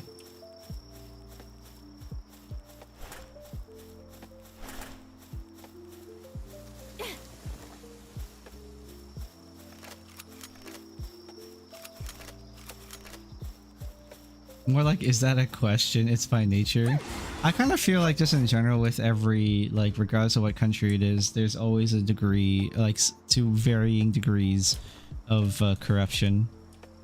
Even Canada has had, like, obviously a lot of corruption. I mean, like, I talk a lot about, like, how much I disliked Rob Ford when he was alive. Back in 2013, 2014, 2015, when people, like, when I was playing still, like, Nosgoth and Paladins and whatever else, people, like, I was talking about how I really disliked Rob Ford because I knew the guy wasn't doing anything for our province of Ontario.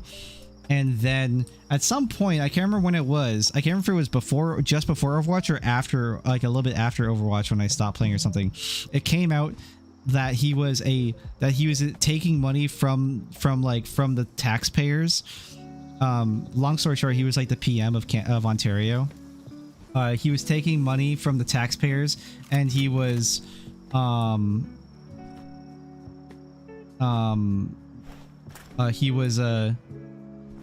using it to buy cocaine, which he also then died of cocaine. He died of an overdose, which was so funny. Yeah, he was doing money laundering as well, yes.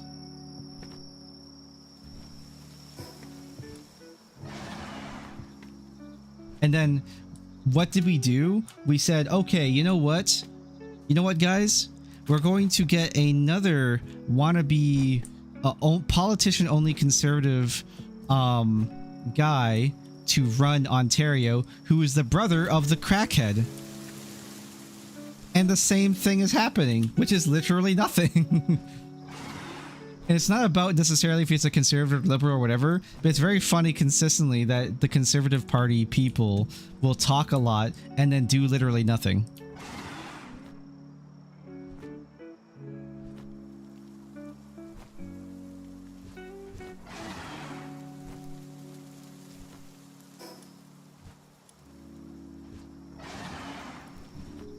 And that's Canadian politics. A lot of yapping and doing nothing. I'm actually very impressed. I'm not interested, like, I didn't want to vote for Mark Carney for Prime Minister, so I didn't, but I'm very impressed at the very least with some of his decisions. I'm very less impressed with others. But Mark Carney at least reducing the amount of people who can immigrate to Canada is a really big plus.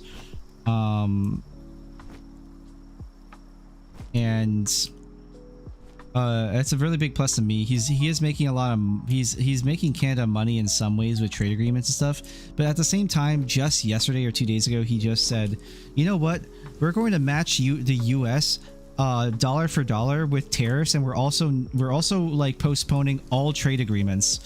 Bro, what the fuck? I'm trying to find a job.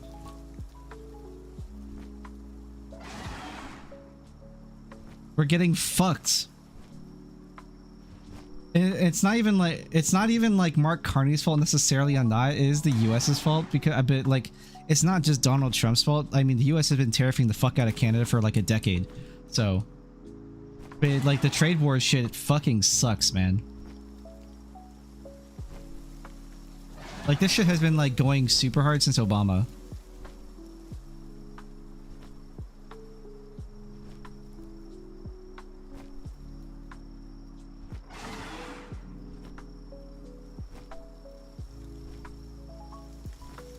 Since George Bush? Probably since George Bush, yeah. I think so too. That's possible. George Bush versus Stephen Harper was pretty bad.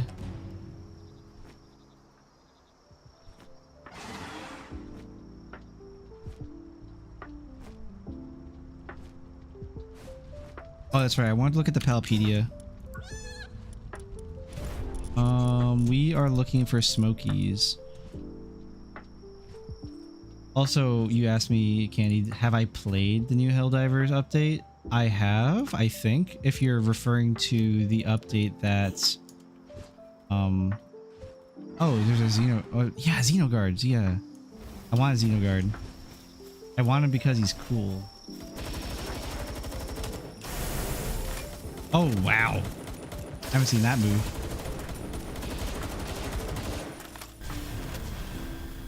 Yeah, fuck him up.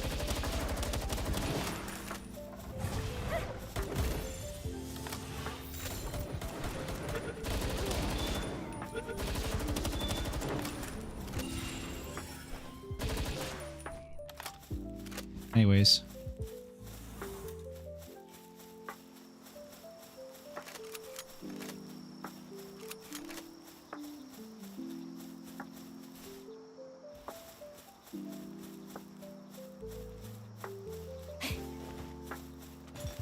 What was I gonna say? If the new update for Helldivers you're referring to is the one where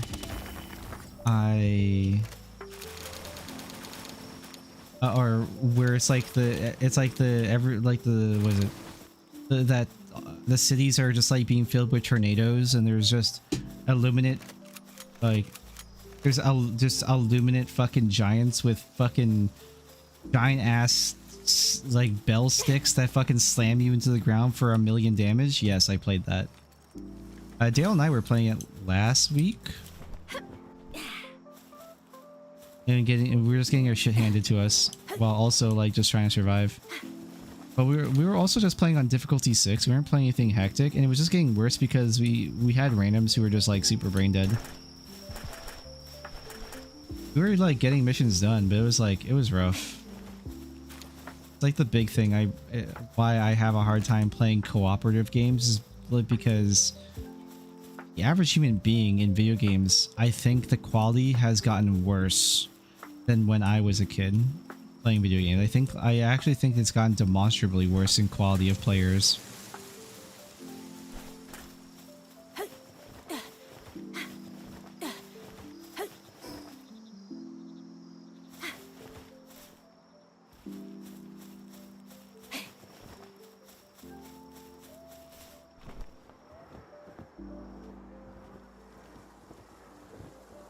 It's like, honestly, it's like playing Marvel Rivals and you're in silver or worse, and just like watching those humans play the video game, and you just sit there wondering what the fuck. Or like, you know, Bronze League of Legends again, like those people are humans. Those are human beings.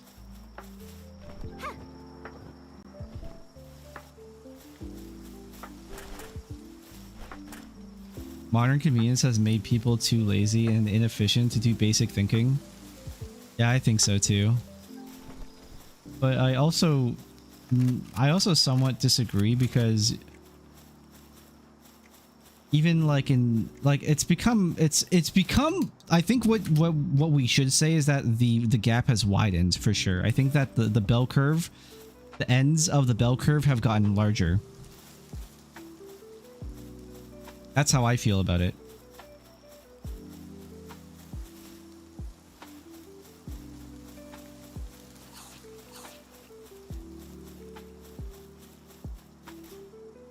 %? Yeah. That's what I feel.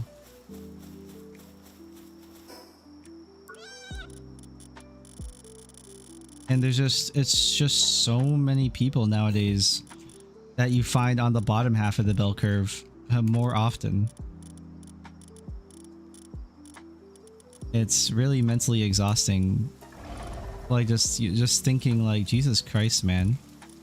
This is a game that's supposed to be like cooperating and like putting in your effort to like really learn and like, you know, like be a part of the team.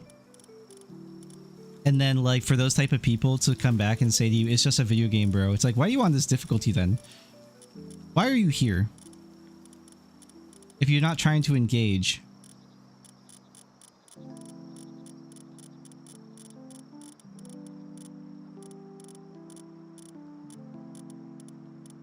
You know, it's like showing up to a soccer game, being goalie, and then not trying to like, and like, instead of actually trying to catch the ball, you're like actively like trying to avoid getting hit by it.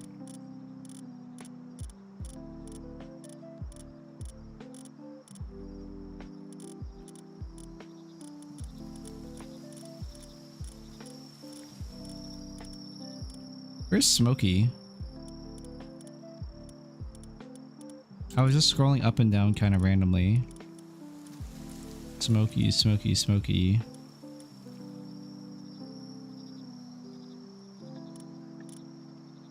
Smokey is indeed the goat.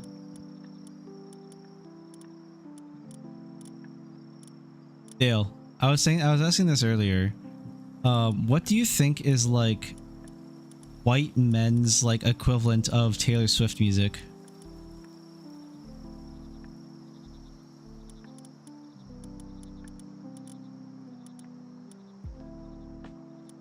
Taylor Swift.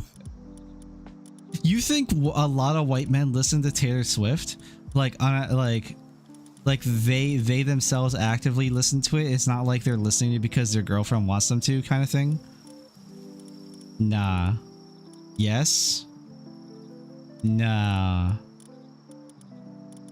No way.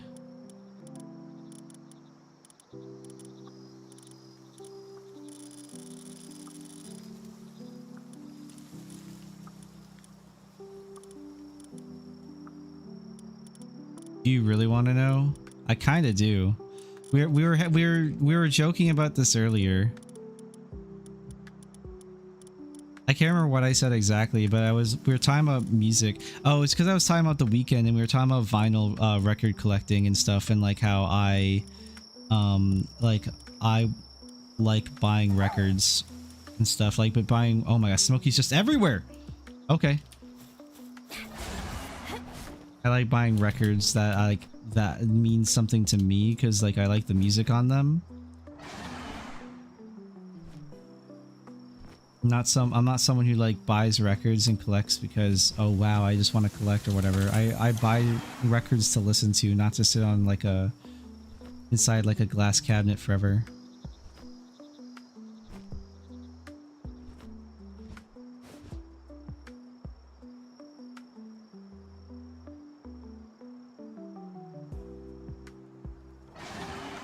All right, ads are over. Augers.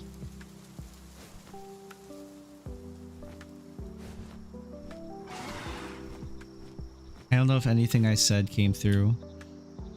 All I said was yes. I like, we were just, I kind of want to know because we were talking about earlier, and we were talking about like record collecting and how I like buying records and stuff, and then something else we were talking like we talked about The Weeknd and how I was comparing The Weeknd kind of to being possibly like white, the white men's equivalent of Taylor Swift music.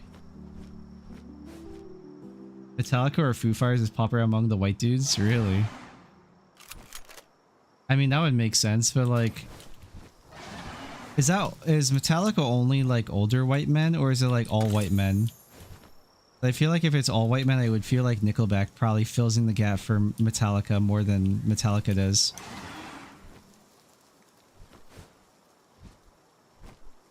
Like for me, like it's funny because obviously I like Metallica, but I'm not like, it's not something I sit down to listen to be honest, very often. My stuff is much more 60s, 70s rock. I don't really listen to like 70s to like 90s metal. I don't really listen to like Iron Maiden, for example, or Judas Priest.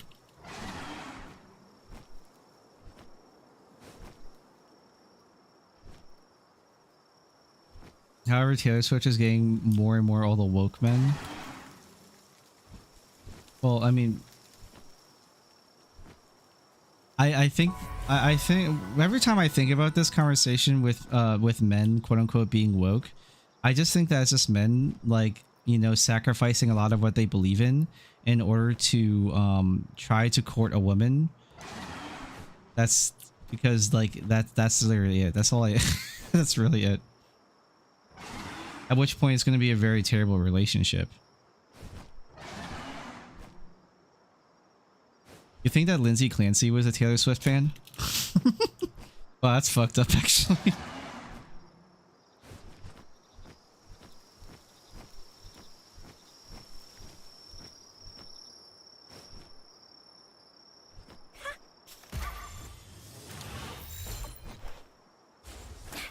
No.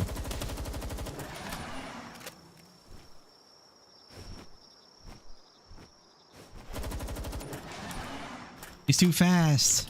He's got moves. I can't track that. It's okay. I'm looking for Smokies. I'm not looking to hunt Memogs for no reason. He's too fast, dude. For every time. Oh, there's Smokies. Every time I hear it.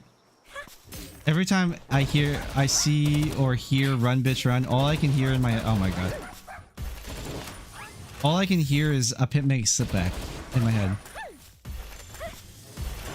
I can't unhear a pimp named slip back, like, ever. Lasers.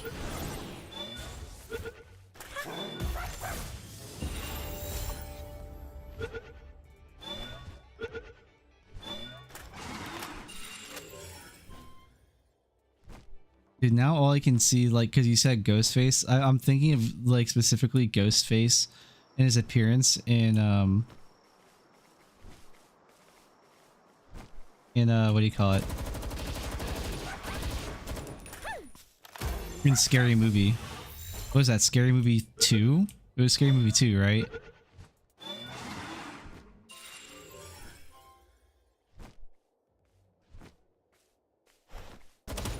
Oops. Scary Movie 2 with Smokey.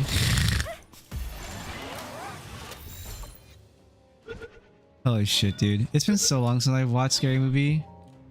Did people even like the new one? Because there was a Scary Movie 5 or something, which was like going to be like the final one or something. Did people even like that? Because I haven't heard, I heard literally nothing about it. Like after it just came out, like it came out and then nobody talked about it.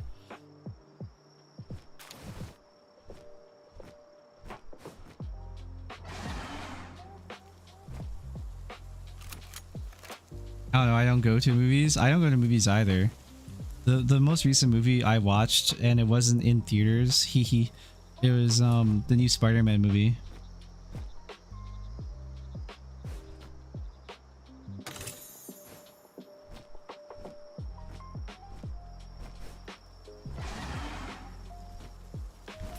I have the Kingly Pal I do.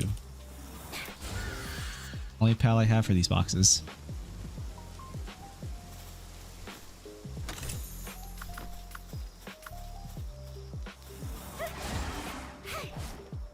I will always love Spider-Man, so I'll always be happy to watch those movies. Scary Movie 6 was a success. By what metric though? Did it actually make money from its budget? Like, what is his box office versus his budget?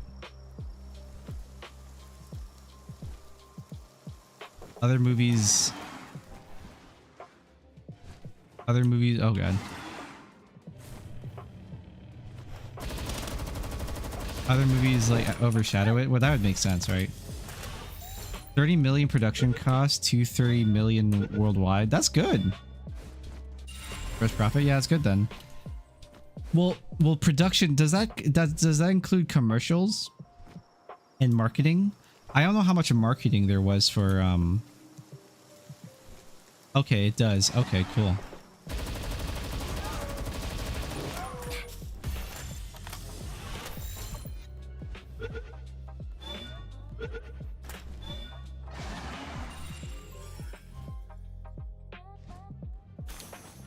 The 30 mil is very low. That's good. That's very impressive. I'm glad that Scary Movie did well. I really fell out of interest with Scary Movie after, I want to say it was Scary Movie 4 or 3, whatever. When I was a kid, I was really excited for a new Scary Movie. I remember as a kid, but then I just like, I watched it. I remember. And I just didn't like it. I just thought it was kind of, it was like so fart jokey that it was like the opposite of funny, rather than like actually like doing like things that are like goofy funny in the sense that it kind of made no sense. Like the one clip, and I think it was in Scary Movie 3 or 2, where it's just like they were making fun of the one movie where like there was aliens in the cornfield. You had to hide in the like that one Mel Gibson movie where you have to hide from the aliens in the farmhouse or whatever. I can't remember the name of the movie I'm talking about, but like they go into the cornfield because they think there's an alien, and they were like, "Don't worry, we got this." And he has a fucking he has the shovel, and he cocks a shovel like a shotgun, and a shell actually ejects him from the fucking shovel. I can't remember which movie that one was.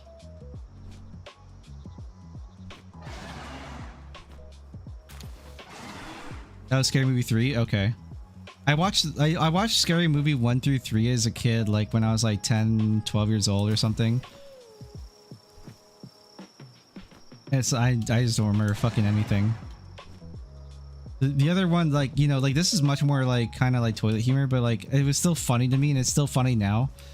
Is like when they were making fun of like The Grudge, and I forget her name, but you know, she was like, "Don't worry, I know Japanese," and she just starts saying car companies to the fucking kid, and the kid also responds with fucking car companies, or like a fucking like various Japanese foods.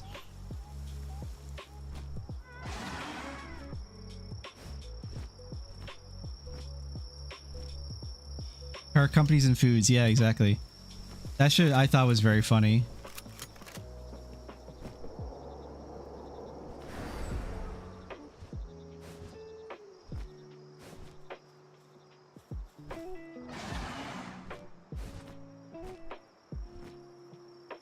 Scary Movie 4 was that one? Was it? Okay, so the one I'm thinking of is 5 then. That came out when I was a kid. And that one was the one where like the movie started with 2013. Okay, that was no, maybe no, it would have been 4 because it's the 4 is the one. Because no, the car companies and food one was an earlier one, I'm pretty sure. Because Scary Movie 4 is the one where it starts off with was it the guy from 2.5 Men? Wasn't that at the start of that one? And he dies because he had too much Viagra, and he falls out of his window, and he fucking hits the ground, and because he had so much Viagra, he's actually like stuck, like his dick is actually like holding him in the ground, but he fell to death, which is like in retrospect was kind of funny, but like that was the movie that I thought was not funny. That is 5? Okay.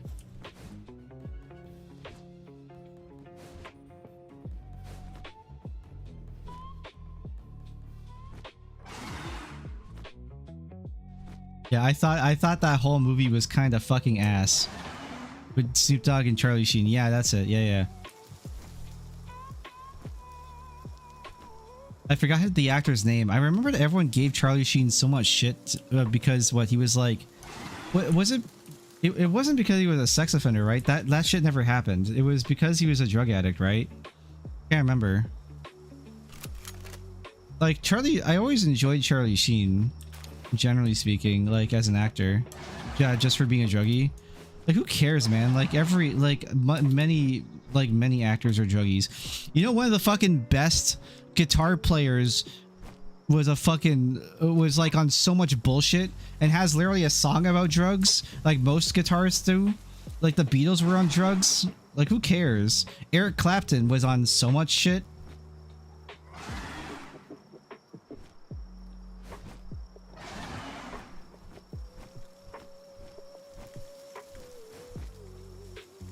It was such a stupid thing to complain about.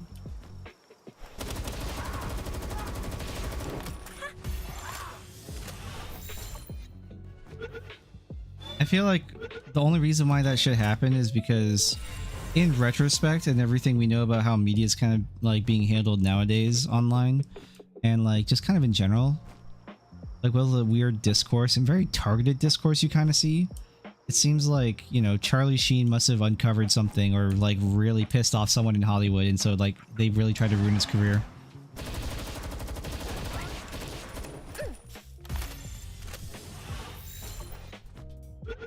He did? Oh, who did he piss off? Did he piss off like some director because he was like smashing their wife or something?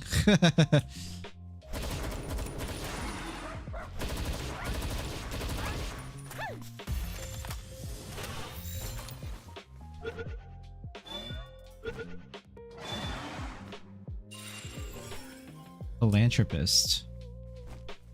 I think that's the trait I want.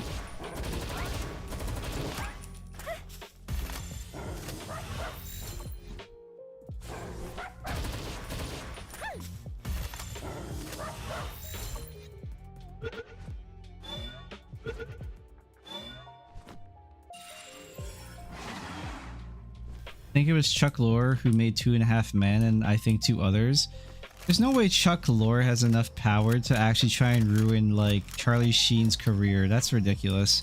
Chuck Lorre does not have like $20 million just sitting around to just get that much media to like actually do something, right?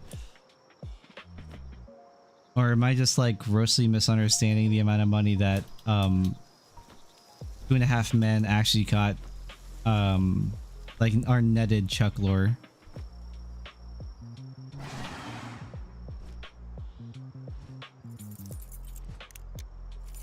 Or like it could have been one of the other 2 guys who are like way more rich. I don't know.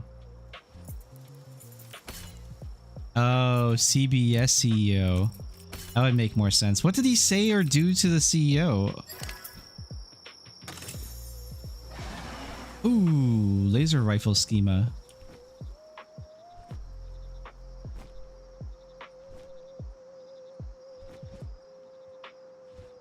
It makes no sense.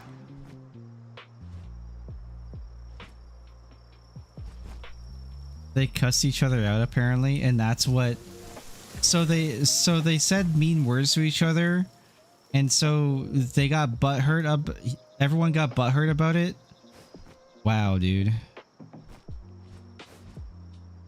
It would fit. They would fit right in with modern gaming, and they would make great Final Fantasy 14 players. Our team is hungry.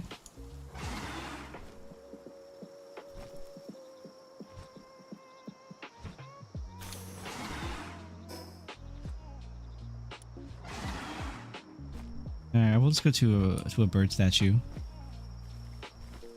So many Smokies. I kinda don't like the reliance on pals for like my resource gathering. At least for more effective resource gathering. It's not actually that needed. It's very nice for Chromite for sure in this case, because Smokey's good for it. It's his whole existence. Master, what is my existence? What is my purpose? To mine me Chromite.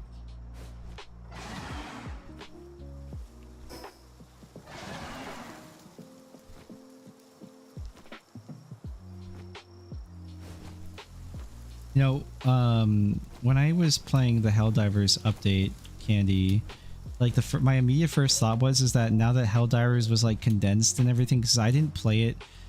I tried to play it like I think a year and a bit ago, but I couldn't because the game was like in a really terrible state and basically would like hard crash and lock up for whatever reason, and also like overheat my CPU for some reason. And everyone else I found out was complaining about it, so I didn't play it for literally a whole year until this update. And I was really happy that the game just worked and just played well, like it usually should, or did, like at least when it first released. And I was really happy about that because I really wanted my my ODST skin. And I talked about it a lot. I was like, man, ODST like as a collab would go so hard in Helldivers, and they actually did it. And I love ODST.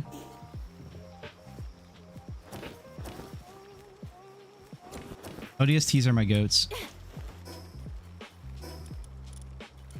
We're just gonna pretend. We're gonna pretend though that one character from Combat Evolved, Campaign Evolved doesn't exist though.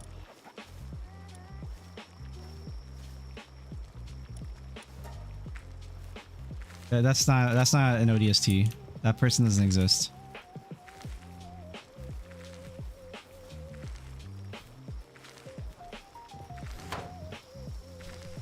Let's start cooking.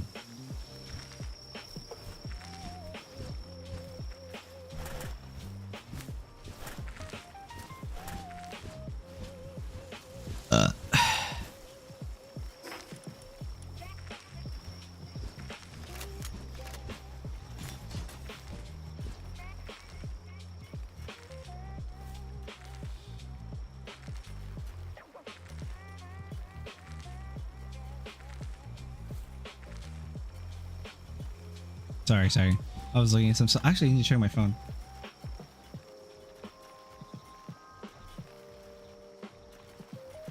Alright. He didn't respond. I had to check my my phone again to see if the guy I was yapping to about getting his records was what he wanted to do, but he didn't respond to me. He said he got them in the car, but he didn't tell me what he wanted to do with them. Because I'm trying to buy a bunch of records, a bunch of vinyl records off of this guy. He's moving and he's like downsizing, and so he wants to get rid of like his entire record collection for whatever reason he told me. And I'm like, oh yeah, sure. Like if you're selling, I'll buy them. Because he said like he was selling them for like super cheap. Like a month ago he said he wanted to get rid of them for like $20, and he said it was like a bunch of crazy shit in there, like a lot of random stuff. I'm like, all right, sure. I'll take $20 for the whole lot. He probably has like hundreds of dollars worth of records, dude.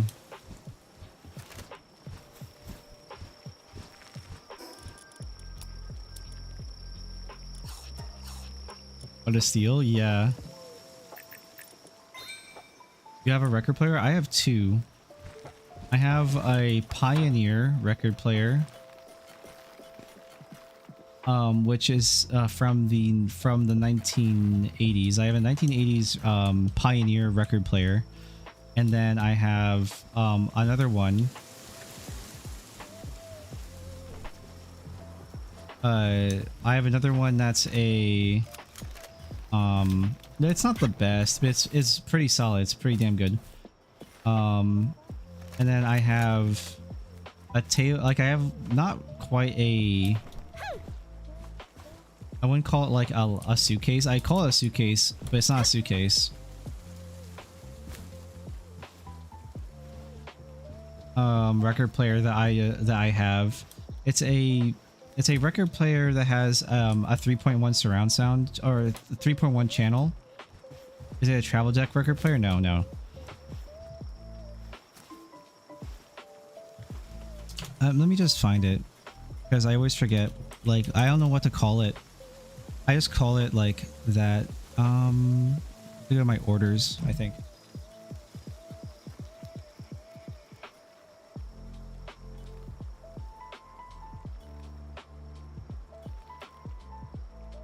Hold on, let me grab this and then open up an incognito tab so that way I don't show my address randomly on Amazon like an idiot.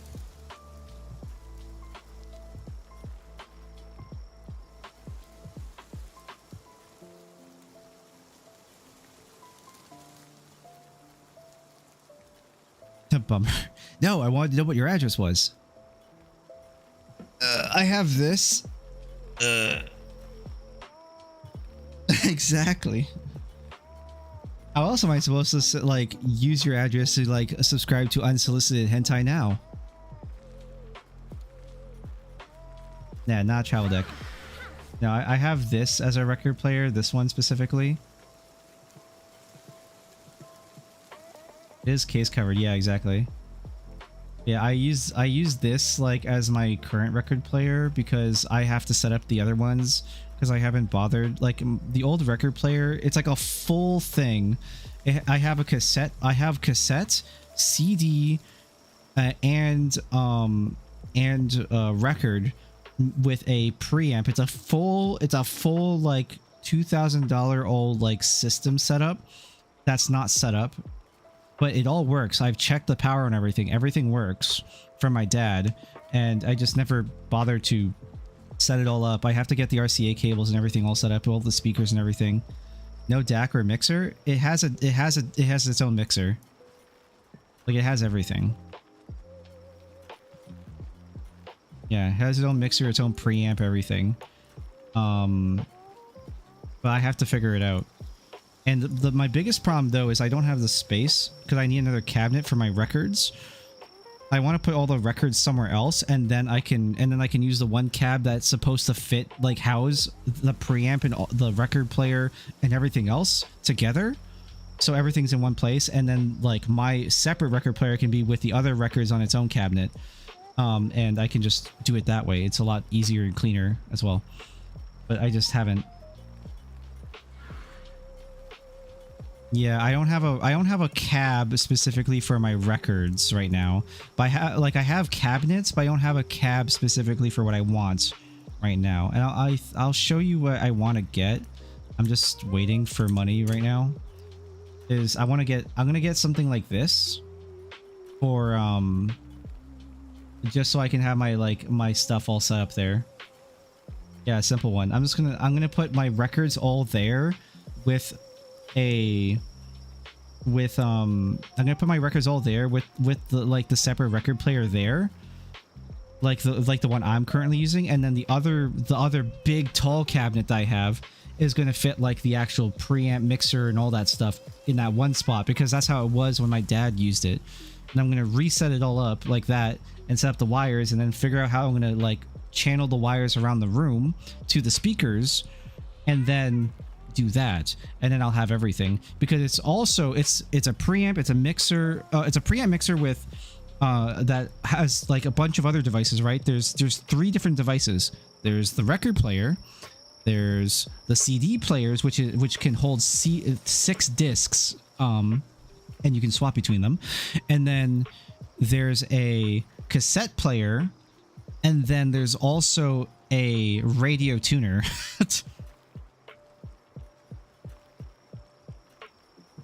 Yeah. So I want to set all that back up, fix it all up, and and then I have to check the speakers if they work and everything. And then I have to do that. Those things were super expensive back in the day. Yeah, like I said, my dad had like a full system set up. It's like, and I asked my mom how much it was when he got it. It was like $2,000. Like all of it together is about $2,000 now still. Like maybe 1,800 because it's old used, right? But yeah. Or probably, who knows? I don't know. Inflation, my friend. True, that's true. Like if you want it brand new, yeah. But my point being is, like, I checked everything. The power all works. Everything, all the displays light up. Everything for all the stuff. But I need to still set them up properly. Set them up to the preamps. Find the cables that all set up to the preamp. Then set that preamp to the speakers.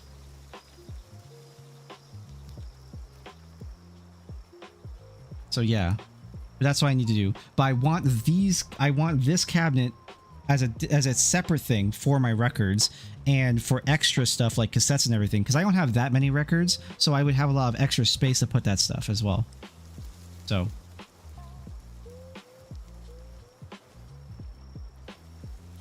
and maybe even if I wanted to, I could put my PS3 on there and so that, and have it in my downstairs in my living room, so that way I could like play old PS3 games if I wanted to for laughs or something. Yeah.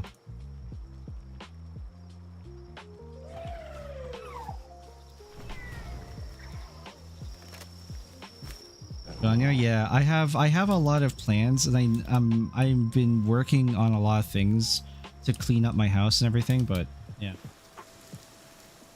I'll leak your addy so I can listen to it someday. Bruh. I actually have like a photo, I think, somewhere I can show you though, because like I got a bunch of records a while back.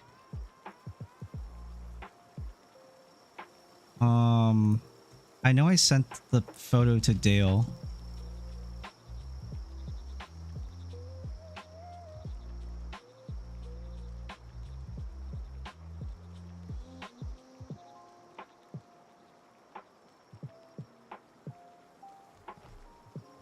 I don't know why I choose Dale as the person. Oh yeah, I'm gonna show like my records to, like, or show my records like to stream with, because Dale and I send so much bullshit memes to each other. It's gonna take me a million years to fucking find like when I've sent these photos.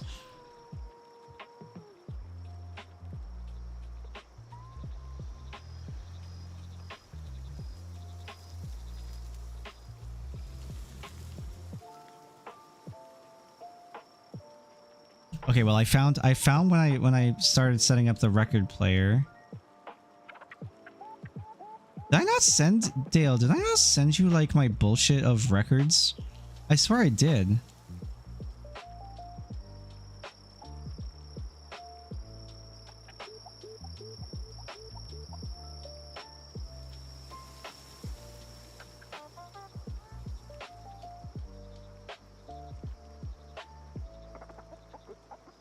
I guess I didn't.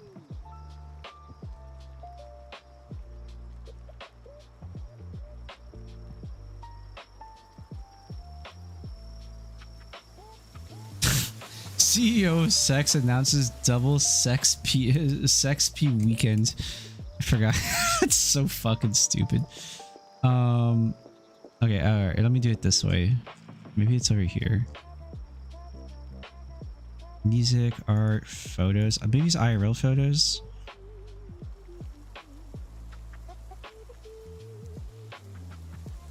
Yes. Here we go.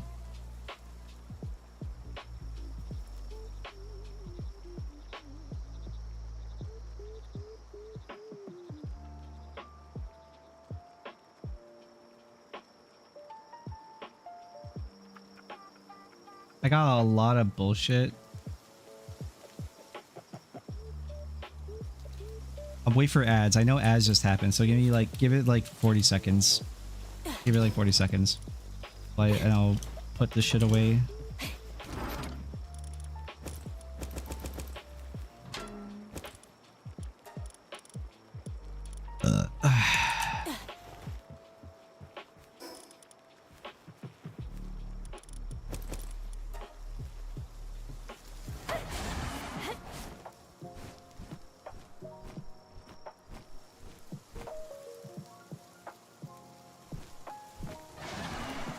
Oh my fucking god. Why is there a bunch of incubators out here?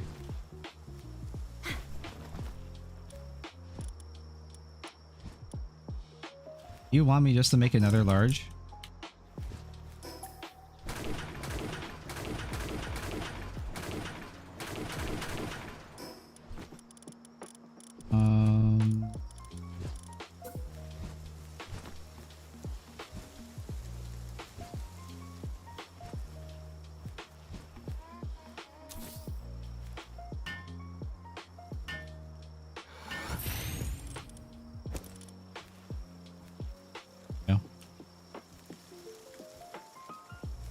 Okay, ad break is over. Let me grab these now.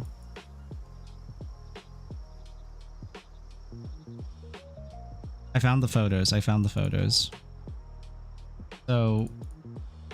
So there was a festival in my city a couple weeks ago and this one guy from Niagara Falls who runs a pawn shop over there like came up and he was selling a bunch of stuff like super cheap, so I got like 20 records, 20 or 30 records for like $100. And he usually sells like some of these records, you know, for like 10, 15, 20 bucks or whatever. So I got a bunch. I have like Chicago. I got Rush was the really big one I was really happy about. Getting moving pictures, and it's like a good moving, like good copy. It's like a good vinyl copy of it that's not fucked. I was really happy about that.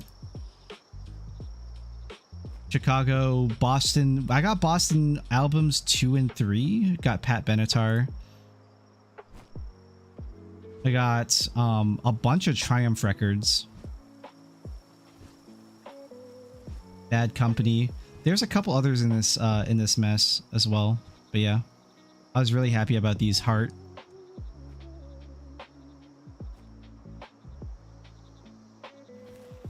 I was really happy I got a bunch of stuff.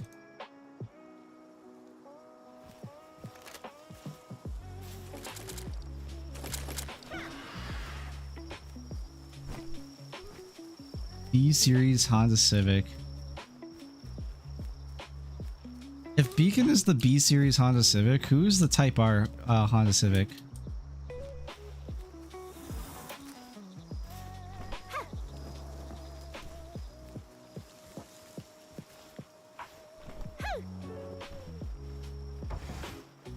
A better Beacon. Oh, okay.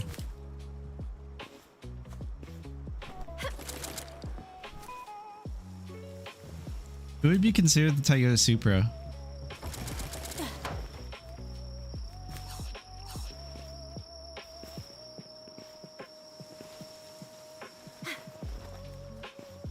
Honestly, I kind of want to say like, because when I think of Supra, I think of like stupid acceleration with better dash speed. I was thinking like Xenolord, unless Xenolord is like a Bugatti or something. It's a fucking Bugatti Veyron. That's the Xenolord.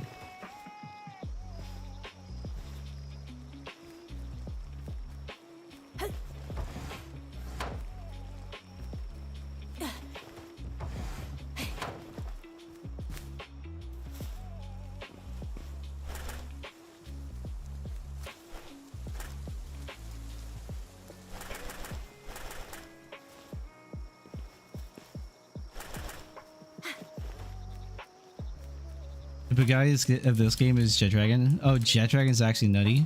Okay.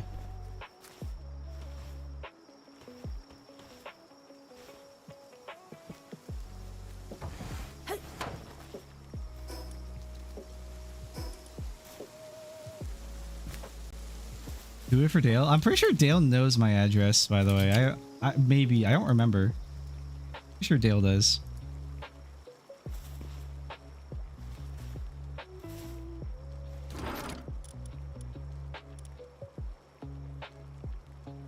Also, I found these airwalkers and I don't know what they do. I found those the other day. 123 Sesame Street, true. Grants mid-air dash. Oh, cool.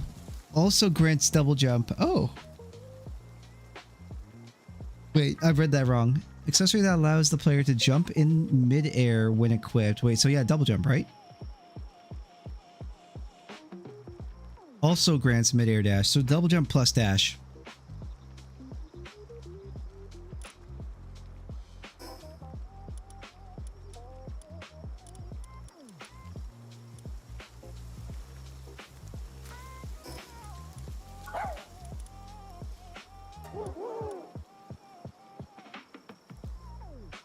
Increases Party Pal's EXP gain by 40%. Oh, that's kind of cool. While fighting together, Chromite acquisition increases by 100%. Oh. Let's see. Light white hexalite. Wait, it's just straight up better, bro.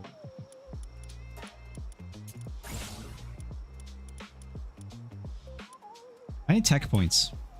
I'm gonna pee though.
Bro, I hate being poor.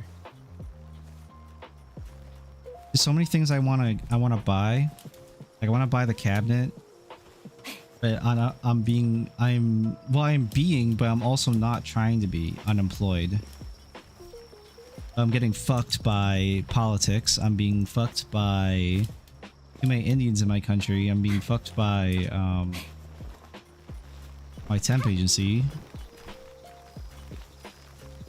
I'm still sitting here waiting for my unemployment benefits to come through.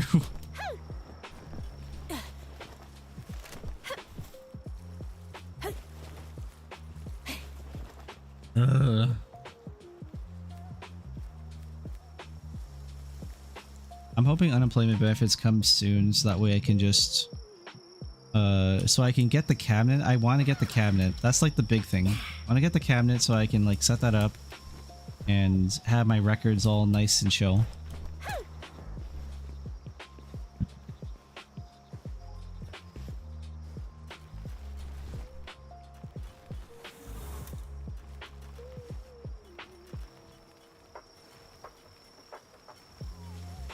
I might find like a different one though, because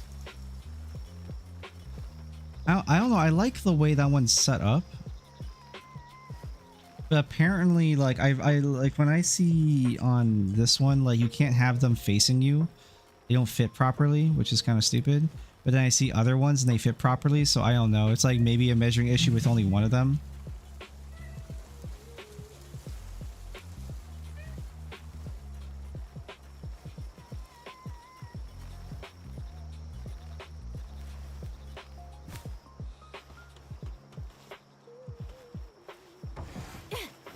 I just want like a nice simple like record cab, and I can fit like other stuff in there like cassettes, maybe some movies, again like maybe some of my PS3 games. It'd be really chill, honestly. I also have an old like Samsung surround sound system set up that's like not set up and everything. I believe that one also works and I just haven't done anything with it. I have some old stuff from my dad in boxes forever. And I've called him and asked him about it, and I basically figured everything out before even asking him. But I thought I would ask him anyways, just be like, is there anything I need to know? And he's like, no, you got it. I'm like, oh, okay. Wow, I'm not stupid? That's crazy.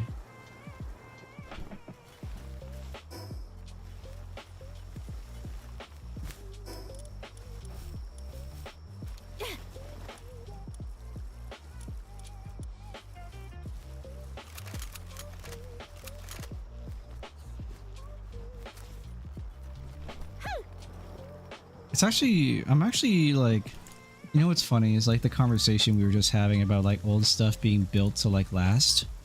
I'm very surprised and very impressed with like older tech that is like designed for like entertainment and stuff like this and whatever. They really are built to last, and they're hilariously simple to set up and use. Like, they're very idiot proof, you know?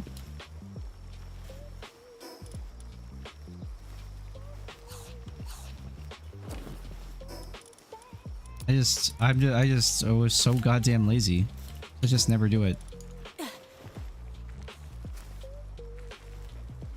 Like, I don't know. Like, not today because I'm tired. Maybe tomorrow or something. I'll like sit down and like I'll sit there with like a dumbass with like all the wires on the floor and be like, okay, this goes here, that goes there, and I'll put all like the preamp and record player everything out on the floor with me just so I can like visualize it before I start fucking about.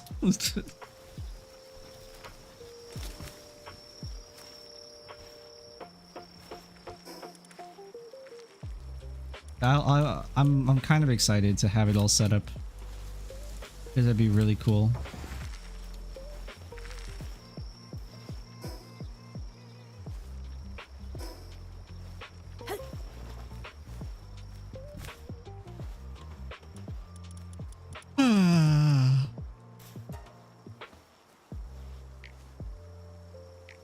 Are you building something important? You can build it if you want. Otherwise, you can just tell me and I can build it.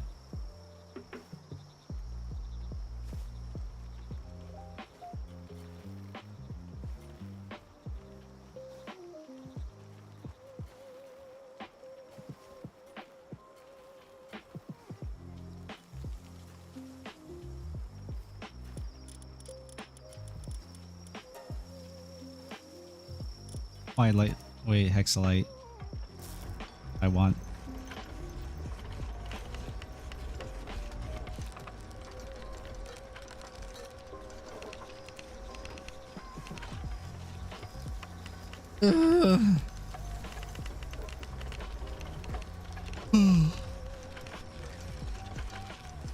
Oh, bro. The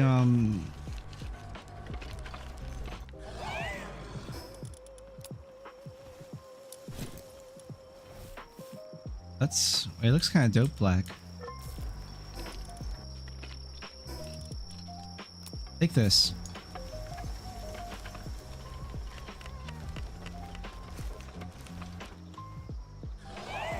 Take the better armor. Yeah. Now we're both Hexalite armor.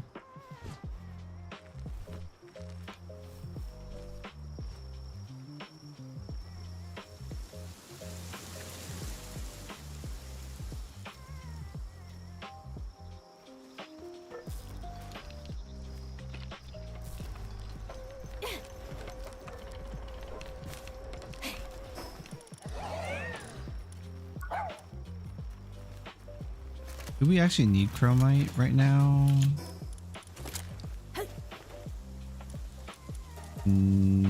Yes.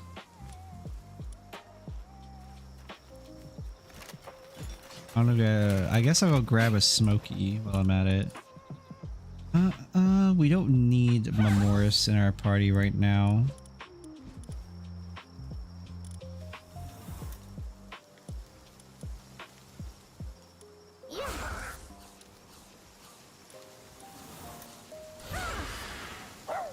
Philanthropist, right? No, wrong skill. Noble do. Piece of value, I am sold. Masochist, philanthropist, mercy hit.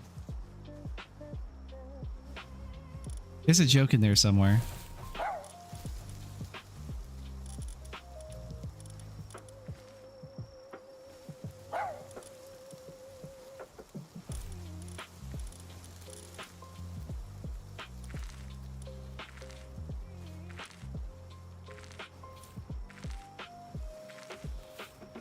Condense those smokies into one? You're right, I probably should.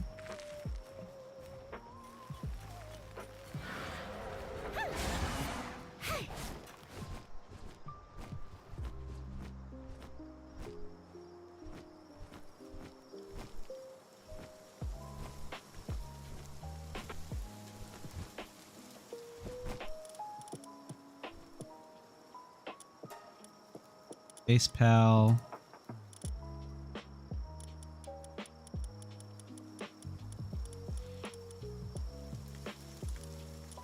How do I like condense pals? Oh, there we go. I'm an idiot.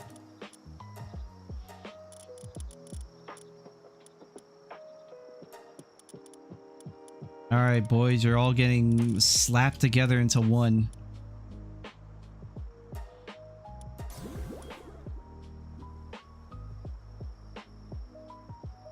Thanks to Noble Sacrifice as a companion. It's so fucking brutal.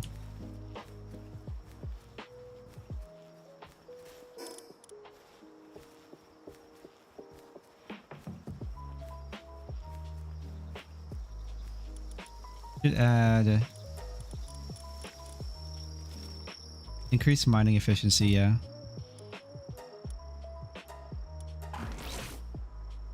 Mine foreman.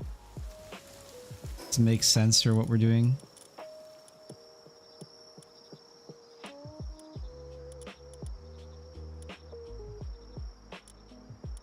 Did I never get the one? Oh no, it's over here. That's why. Scorched Tail.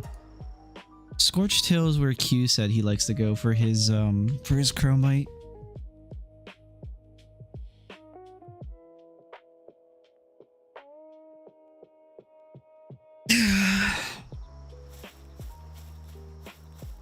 I mean, I blend into the environment.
Nice.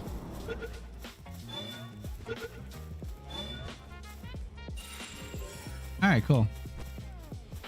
That was a lot more successful than I was expecting, to be honest.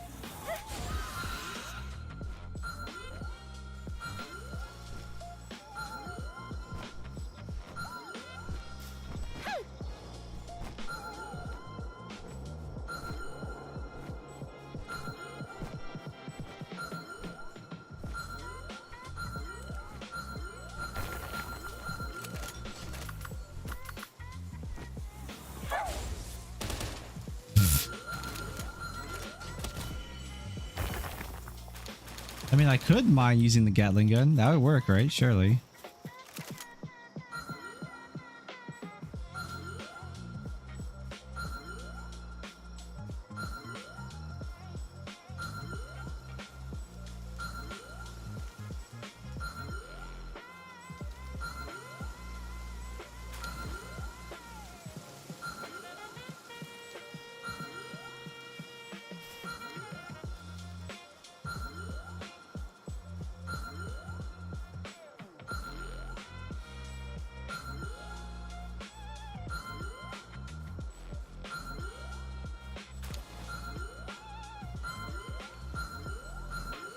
Oh.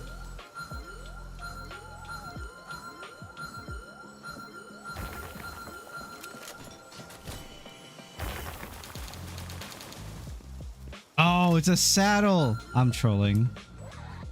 I should have figured. I didn't even think about it.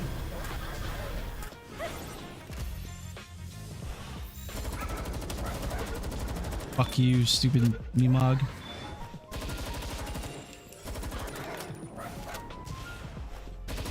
I was sitting there thinking, like, this doesn't feel like 100%. I don't care. I'm too tired.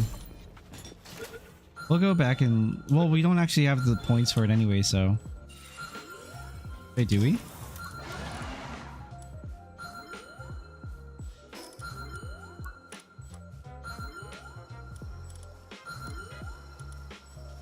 Do. But I also need thermal cores. Fuck! And the advanced chest. Dude, everything sucks. I just need, you know, we'll get that. That's more important. What we need more, what we really need is to go and just run some dungeons. Okay, now we have a plan. We have a plan. How much chromite do we have? That's good.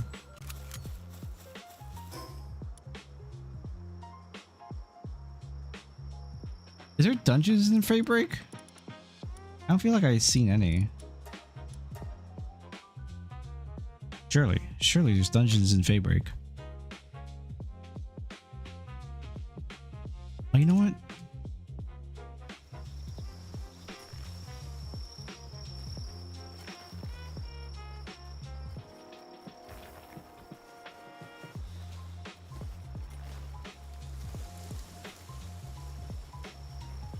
Yeah. All right. Interactive map. Because I'm not fucking with that. It's just annoying.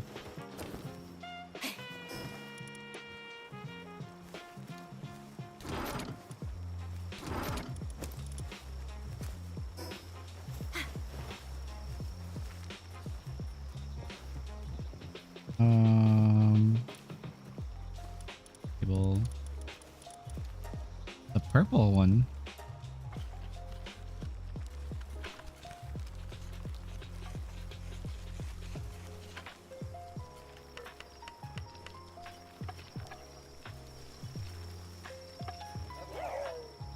Cool. I got the smoky harness while we're at it. Now we go do some dingoes. I do have a single dingo marked, at least.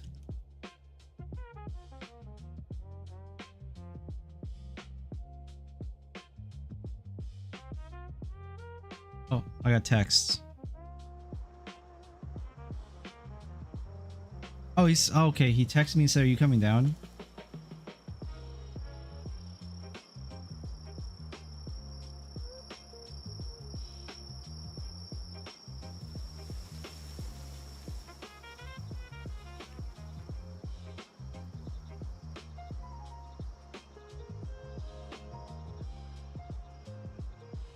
Okay, he texted me just like 5 minutes ago. Said, hey, I got the, like, he said, you coming, he asked me, like, you coming down? And I said, like, yeah, I can if you got the records. But I have to go downtown.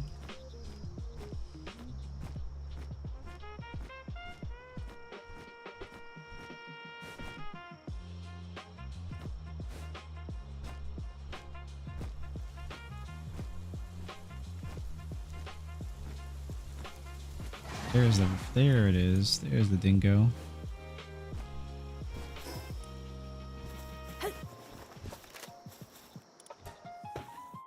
I'm so fucking cooked, man. I wanna not want to go, but he has him in his fucking, he has him in his thing. I wanna just like kind of chill there, so let's see.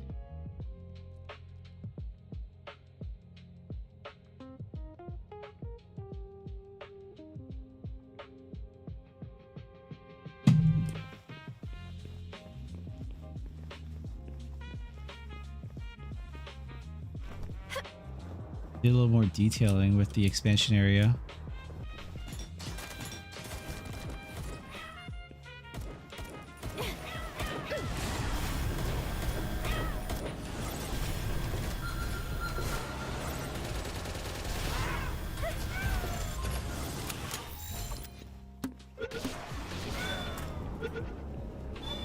These guys are squishier than I thought they would be.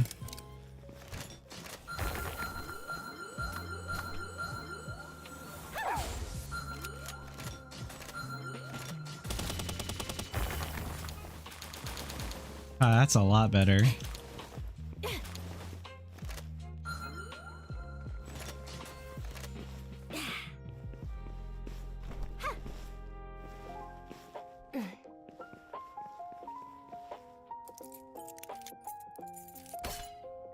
Yeah, I wouldn't say it's necessary. Like, I mean, 100 chromite is still a lot chromite. But like, definitely saves time. Definitely time saver.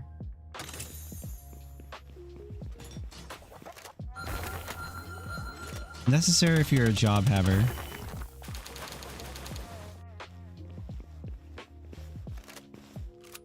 Can't actually carry more chromite or it'll just be fat.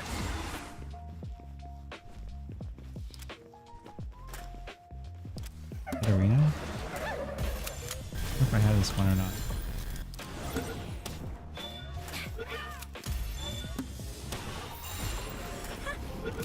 Why does this like was it Niafia? Why does Niafia walk around like fucking like they're posing, like if they're like why are they posing like they're Metaton from fucking Undertale? Real question. Bow, bow, bow, bow, bow, bow, bow, bow, bow.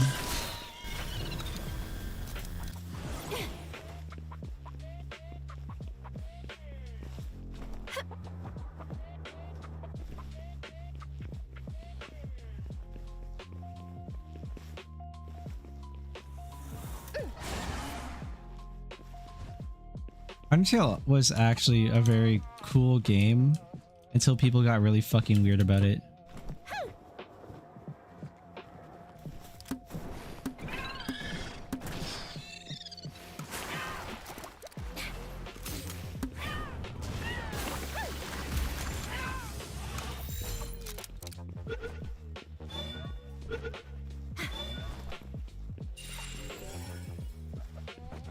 Need the other one so we can have 5.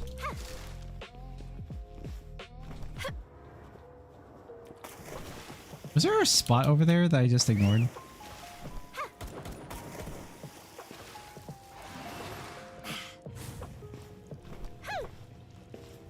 Oh, yeah. Yeah, there was.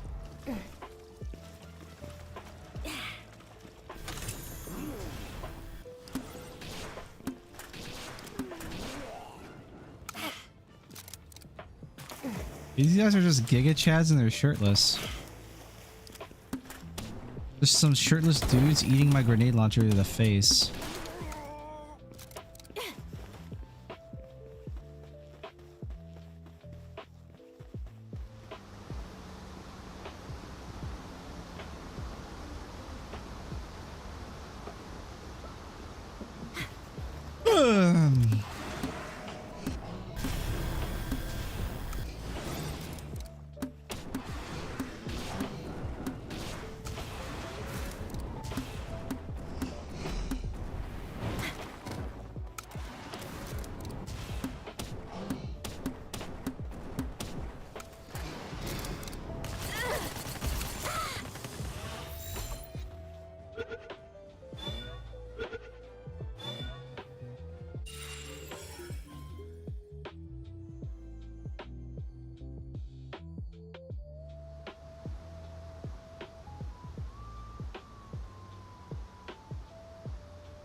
Ah.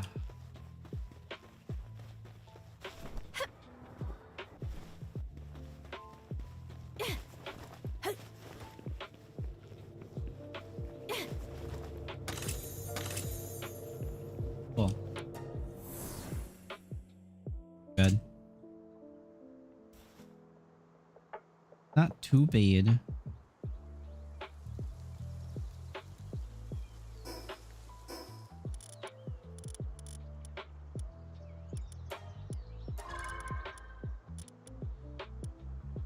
I got 3 rounds from those guys. Oh yeah, let's go. 3 rounds of Gatling ammo. Nice.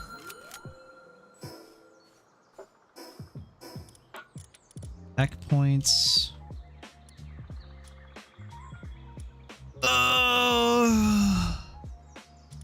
Thermal cores. I think thermal cores are probably more important than just getting an advanced chest right now. Advanced chests are super cheap to make though. What do I need thermal cores super for? Do I need them for the thing? No.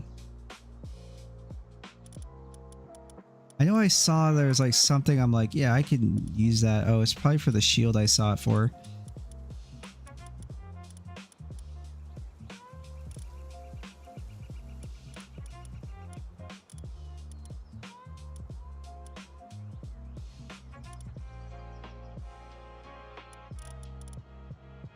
Thermal cores are mostly for ammo.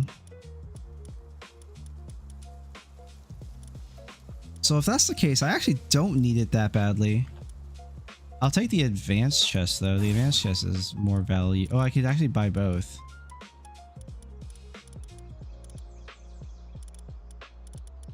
Oh my god, we're 1 away from ancients, from the ancient furnace. Oh, I need it for thermal. Oh, I need thermal cores for that. Okay. Thermal cores are for AI cores? Oh, okay, cool. I didn't actually think that the AI core would be fed from the thermal cores, but like, whatever, I guess. Alright, so mission accomplished very successfully. We got both done. We love AI.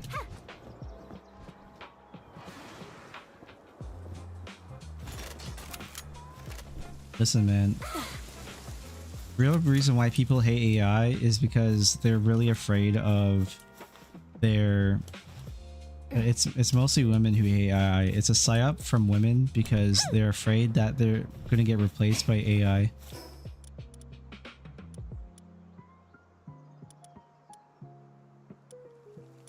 And they're right.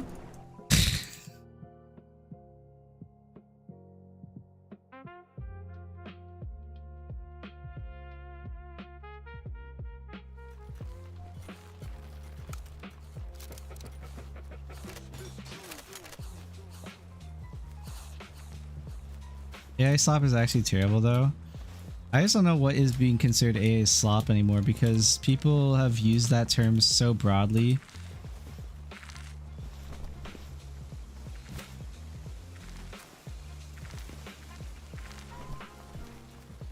Like AI slop to me is like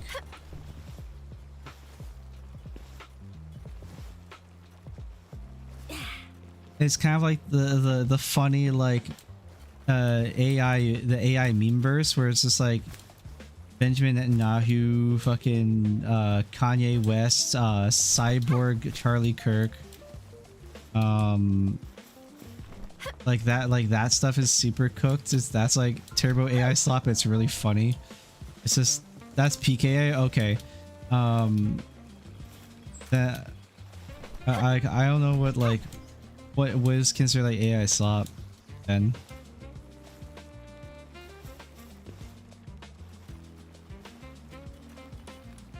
Because me, I'm like, that's AI slop, but it's funny AI slop. And then there's people who would get mad that there's like some like minor uses of AI in video games.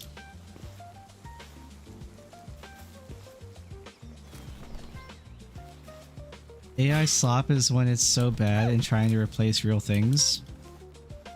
Like food. What is real things? Now that's the question. Because it's too vague. I don't know what real things are. Because real things could be defined differently by people.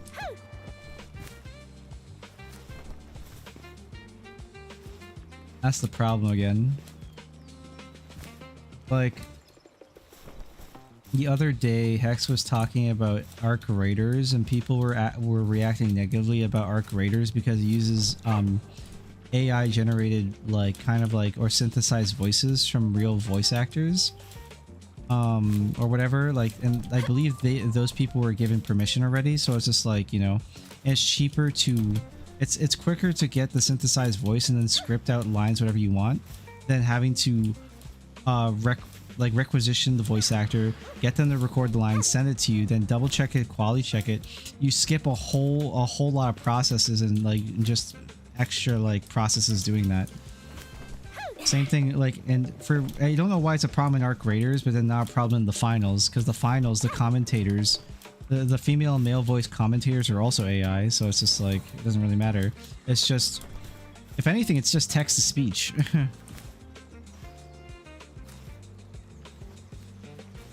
And they don't necessarily sound terrible, but they don't sound great either. They don't sound very good. But there's like, it's fine.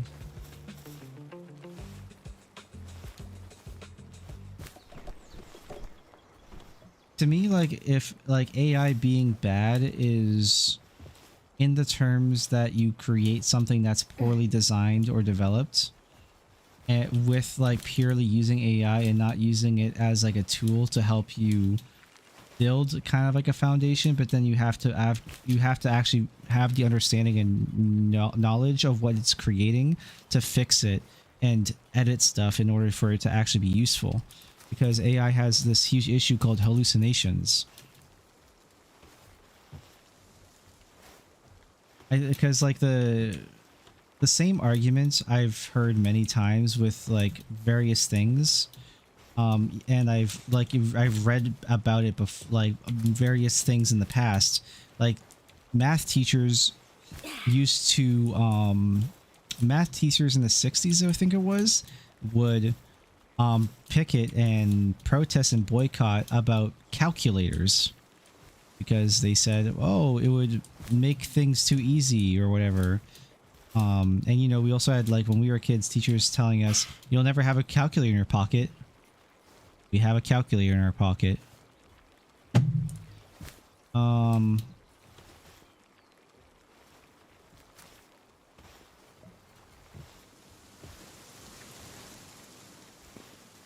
And also, like, having calculators in general, again, doesn't necessarily replace a person, but it replaces the need to have potentially more people doing the same problem, like any tool does. So a more recent example of that would be drawing tablets.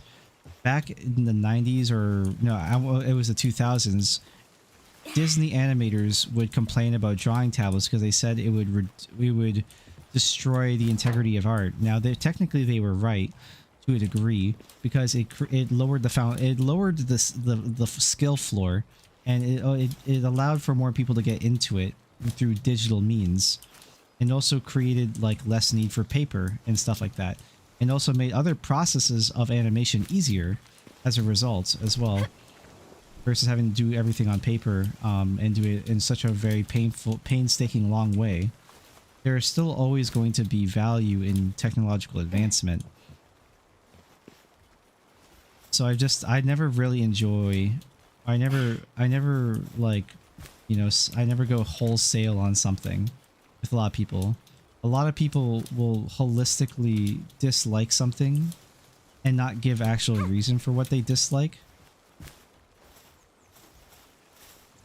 And that's like another part of internet discourse that always bothers me. It's like, okay, I'll give a very good example. I think someone else has said this, like actually someone famous, but like I thought about this before, like a year ago myself, just out of the blue. Oh, rock egg.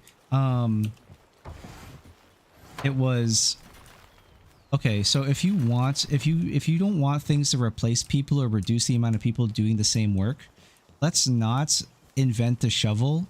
And instead of 4 people digging a hole to dig a shovel instead of 4 people with shovels digging a hole, we're going to now make it so that they have to use a spoon, and so 12 people have use a spoon in order to dig the same hole. So all you're doing is you're just being more inefficient, but you're creating the same work essentially in order to like create some sort of intrinsic human value.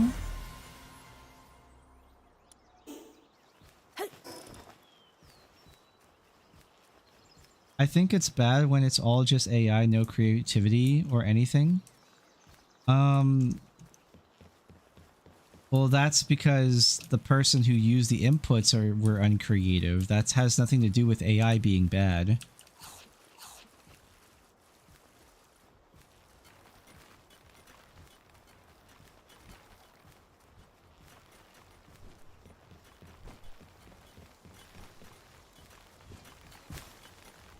And that kind of stuff will just disappear in the market of ideas in general.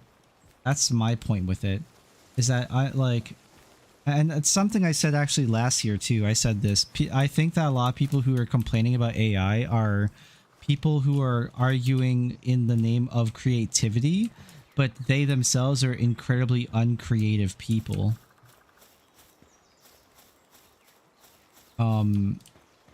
And I also said that AI will replace basically like the bottom percentage of people, like who believe themselves to be some sort of artist, whether it be a musician or someone who can draw or someone who's attempting to draw, and these or what they're drawing or creating is not interesting to begin with, and they're already not finding a market.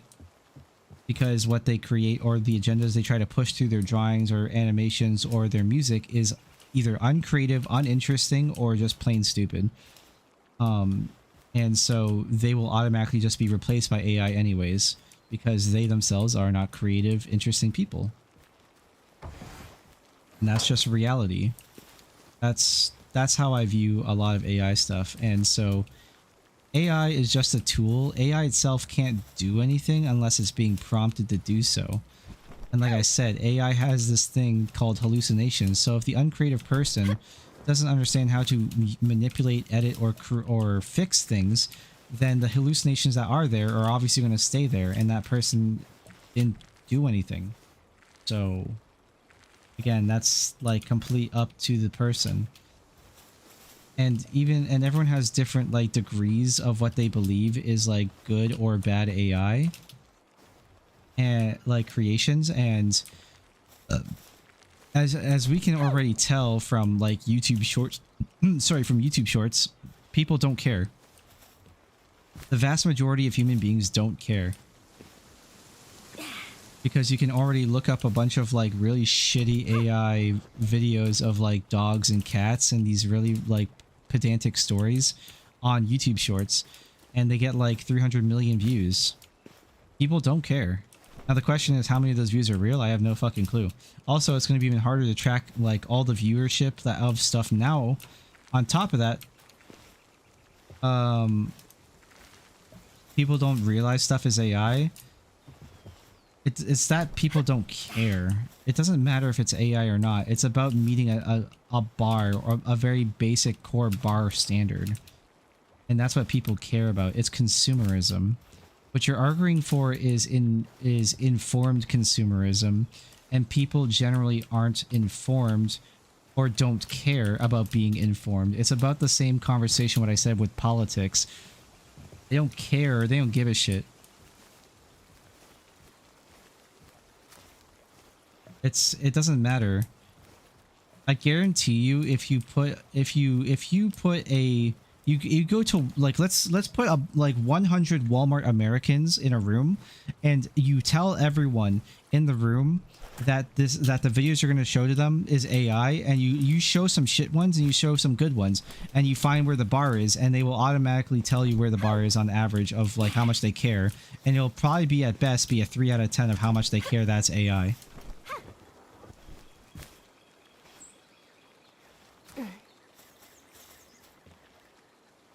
People don't care.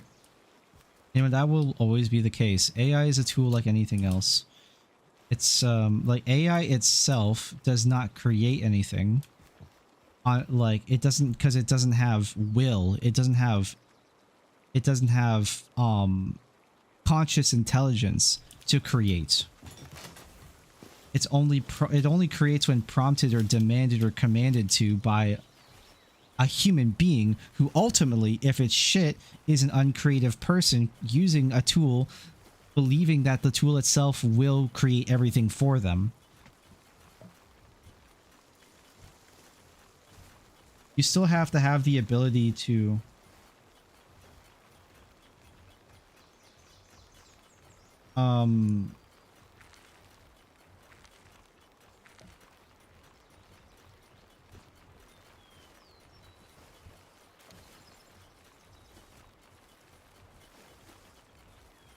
that there's a lot of conversation around that. There's a lot people who are like I said before, people who are creative will learn and understand how to use these tools and make it and use them to their advantage to get ahead. While people who will there will be many people who will simply look at it and be like, "Oh, this will simply make me a better person." Or make me a better creative or something. I'll give you an example.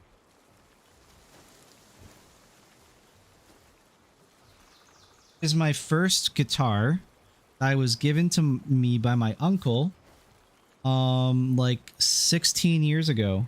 This guitar is worth probably at most like $200 American, and that's if it was new. This guitar is a piece of shit. Now, I'll show you that, right? And I know this is kind of an apple and oranges comparison, but it's about like when we talk about something, like this is $200, so you can expect the quality and make to not be that good, right? And it's honestly pretty terrible. It feels pretty terrible to touch and play, honestly. Just grabbing the neck alone feels like garbage. And we'll go to face mode because it's easier to look at. This is a $200 guitar at most. This thing is a piece of shit, okay? It's kind of a cool collector's piece because of what it is. It's a very weird like guitar that was only really made from like 2001 to 2004, and it's called a Starcaster from Fender. These things are fucking weird. They're garbage. They suck. But yeah, they're kind of a weird, funny guitar. Now this is $200 guitar, right? You think, okay, this is a beginner guitar. Whatever, right? Let's pretend and like I keep playing but I don't really get better. I suck at it or whatever. You have a Starcaster? That's awesome. You have a collector's piece queue. That's funny. You have like a funny kind of weird almost collector's kind of thing. It's kind of a weird one that people don't really know about. But yeah. Even on the collector's market, they probably won't go for much. Probably like still like $200. It's not like an appreciating guitar, but point being, it's funny, right? But yeah, here, right? So this is like a $200 guitar. Let's say I'm a beginner player. I'm playing this guitar, right? And let's say I've only been playing for This will be a better example. Let's say I've been only playing for a month, you know? I've only been playing for a month.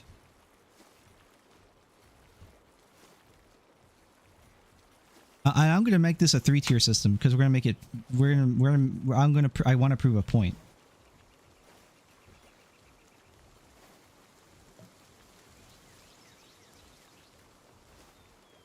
This right here is a Mexican Fender Stratocaster. I've had this guitar for 2 years. This guitar is about $1,200, $1,300. Neck is really nice, honestly. It's pretty nice. The action, I think, needs work. I don't play it, honestly, too often.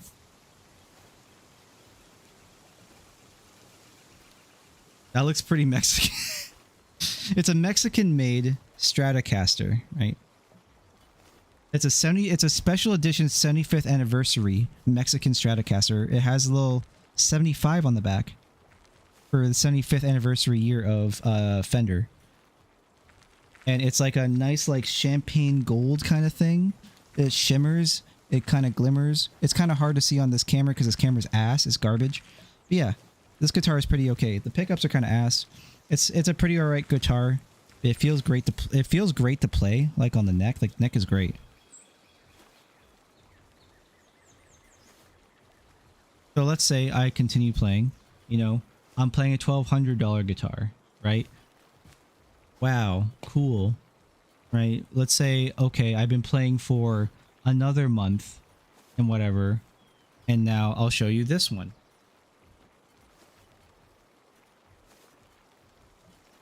Got this one actually for about a year. This is a Fender. This one is a Fender Telecaster. This is a Fender Telecaster American Professional 2. This guitar is worth $2,200 or $2,300 new, I believe. It might be like 2,100 American new. I can't remember. You can look it up if you want. So in this time of playing for like only 1 or 2 months, did I become dramatically better at guitar because the guitar I'm playing did I become a dramatically better player because I bought better, like more expensive guitars? No. I might have an easier time playing them because the craftsmanship on the higher level guitars are better, but as a beginner player, I wouldn't be able to understand those little nuances of these guitars. I also wouldn't understand the differences in sound from the pickups. It also matters the amplifier I'm playing through.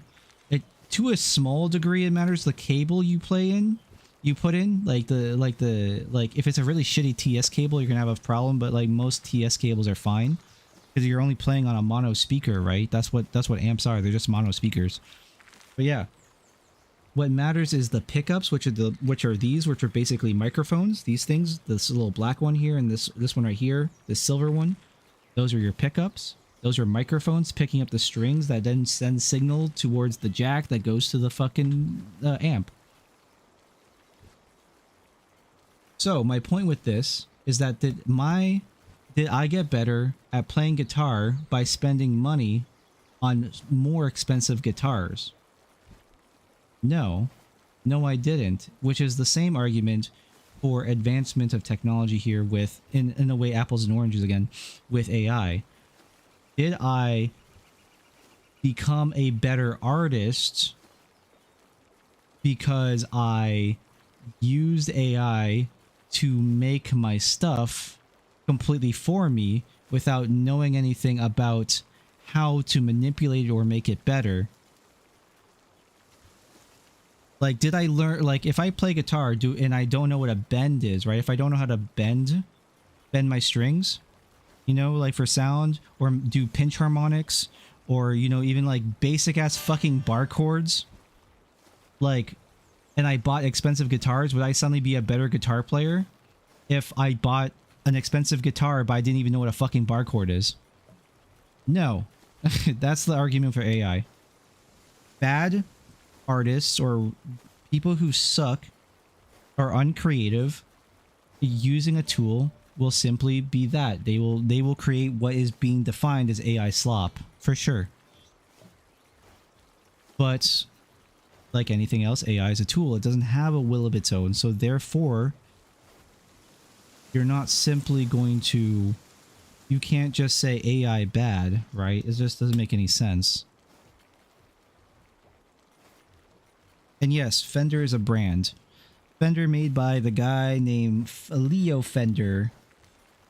He sold the company Fender in, was it 1959 to a major company, but they kept the name Fender, and then Leo Fender himself went on to make a company called G&L, which is where he presides as like CEO. I believe Leo Fender passed away a long while ago now, but G&L is his company. The same thing with Paul Reed Smith. Paul Reed Smith was part of, for a long while, was part of Gibson. And the easiest guitar you can think of when you think of Gibson is the Les Paul, which Les Paul himself was a player as well, and also, you know, helped make Gibson, the Gibson guitars. And he and I believe Paul Reed Smith went on after Gibson sold off or whatever. Paul Reed Smith went and made another company called PRS, Paul Reed Smith.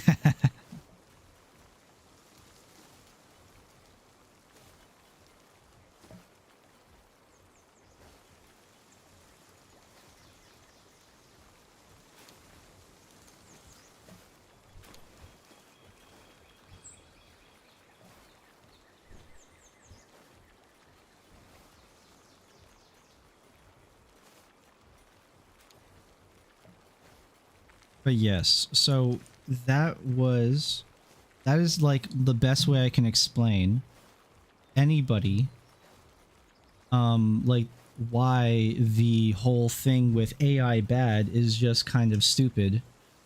Tell me why you think AI is bad. Explain to me how it affects you or affects the wider market or affects your entertainment. Most people can't. They will simply default to AI is bad or some other like really generic script that's just basically NPC or Reddit midwit conversations. It's just really exhausting and it's annoying. And anyone like, yeah, it's just ridiculous. It really is just ridiculous. AI doesn't have a will of its own. If you want to complain about tools, you know, let's uninvent the screwdriver. Let's uninvent drills. Let's uninvent the hammer. Let's, I don't know, use your fucking hand. What? A stone works just as well. Why don't you use a stone? Just use a stone. Why do we need to make something else? You can pull something with like some skates or whatever. Like you can, like skates are like, you know, flat pieces of wood. To slide something across a floor, why invent the wheel?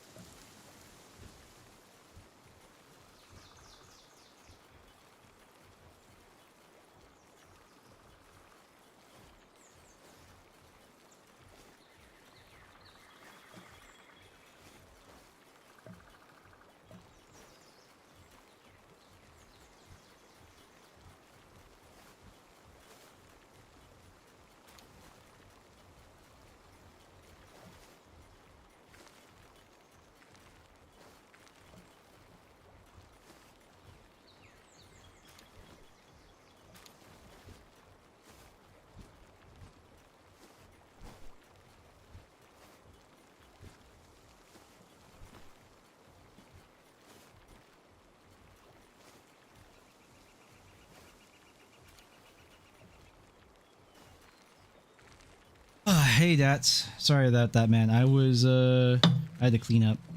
Wait, how's it going, bro?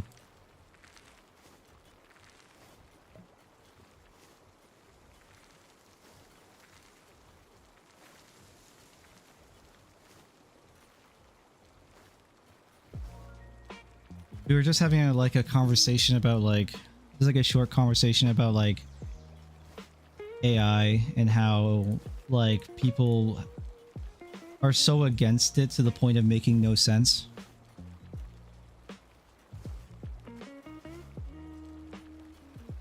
There's also this other one, like I'll give you another angle to like try and argue that I've also heard, is that people are really upset about AI data centers because they're taking up a lot of water.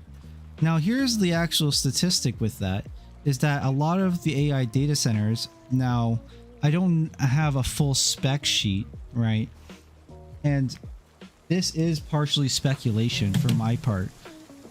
However, as far as I understand, a lot of the water that comes into data centers to cool the machines comes back out as water waste and is recycled back into the machines like a full thermal cooling tank system, just like how you have like a thermal cooling system in your PC.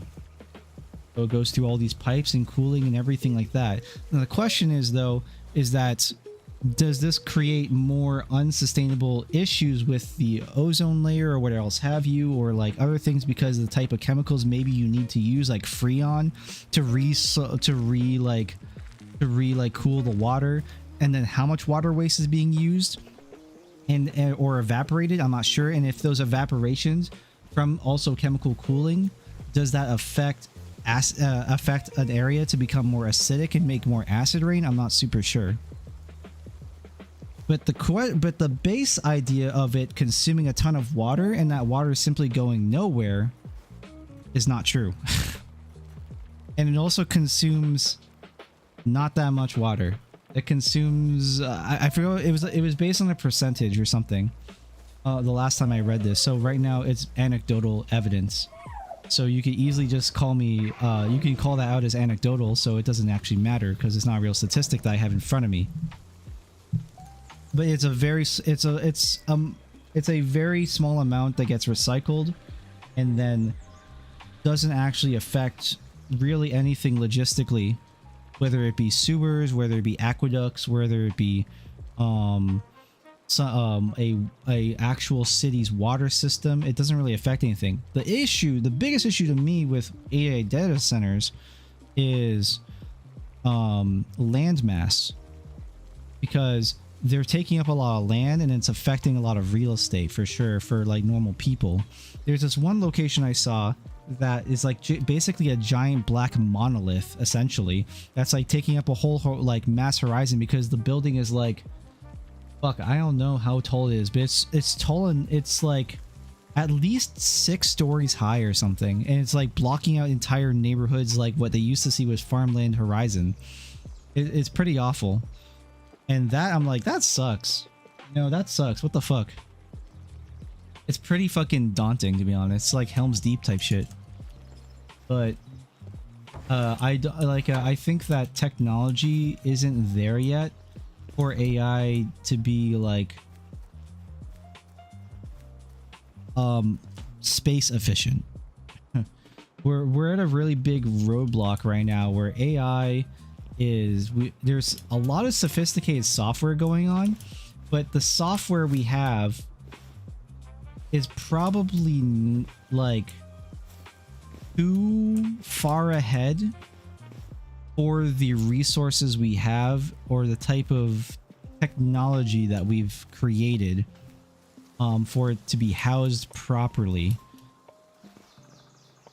AI in an idea, like in the movies that we all grew up with, and like when we were like our parents grew up with, would probably be the size of our phone essentially, and that should like fit easily somewhere. But they're obviously the size of skyscrapers right now, so it's not exactly very efficient. So I don't know. I think that's the biggest concern too. That's the biggest concern to me is real estates and space, and then actual power consumption, and how the current hardware that exists isn't power efficient, so it causes a massive drain on already like somewhat like concerned resources, because we don't have enough nuclear energy or what else have you to like move that forward in an effective way.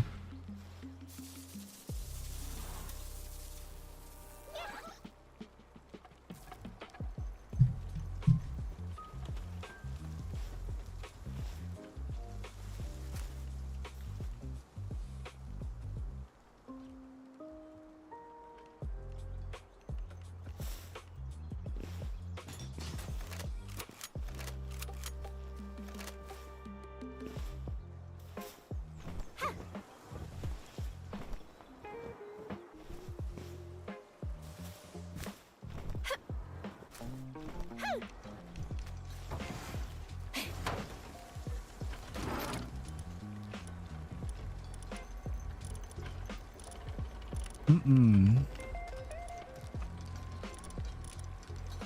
need 5, so I don't have like...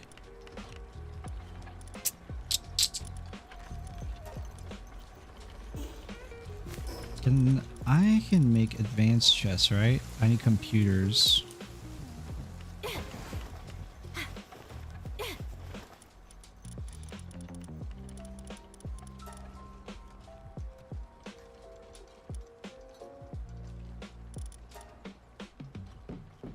Make...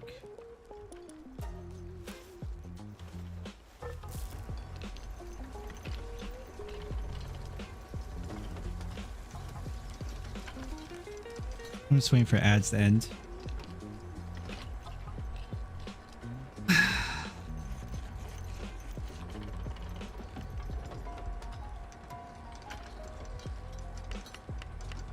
Alright, ads have ended. I'm sorry, I can't do anything at the ads. Ads have ended.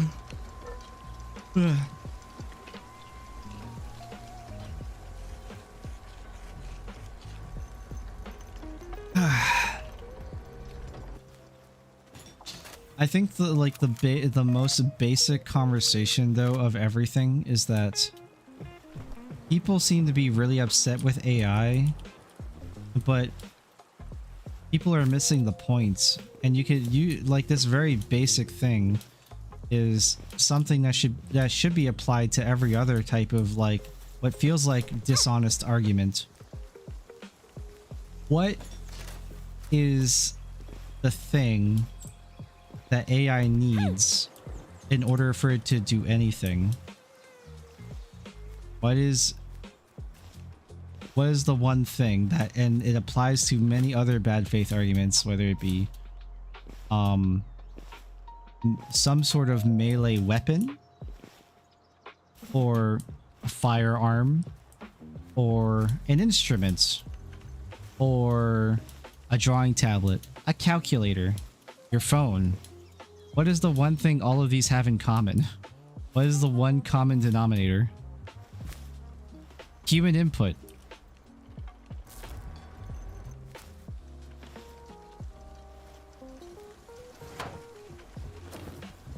All of these things still require human input because artificial intelligence does not necessarily mean conscious intelligence. Therefore, human input is still needed.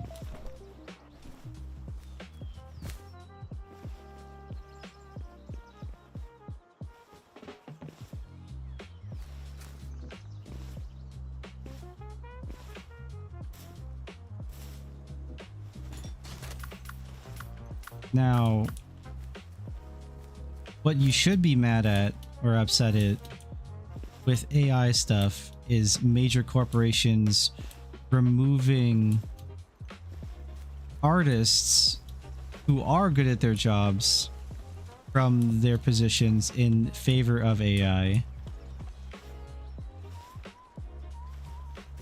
However, that does not mean that you should keep, as the argument I have had before, you should not keep 12 artists on board when 4 is enough, including them being very sophisticated in understanding how to manipulate AI for either concept boarding, maybe final touch-up, and other such things, because AI itself still requires the one thing that is common with everything I said previously: human input.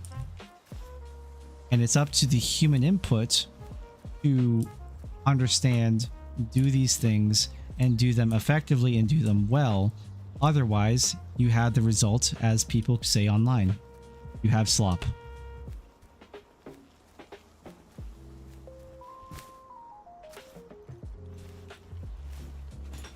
And we've been making slop even before AI. You ever heard of a game called Shell Shock? That's one of the worst fucking games ever. Holy shit.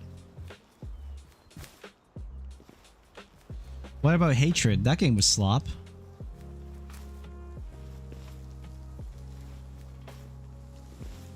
Anyone remember Hatred or just me?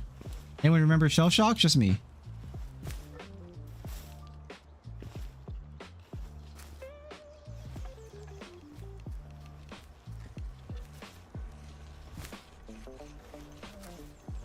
Never played those? You should look them up on YouTube. They're garbage.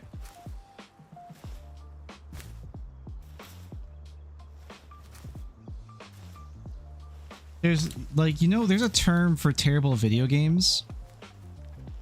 And honestly, just terrible software in general. And it's a term that people don't use modernly, obviously.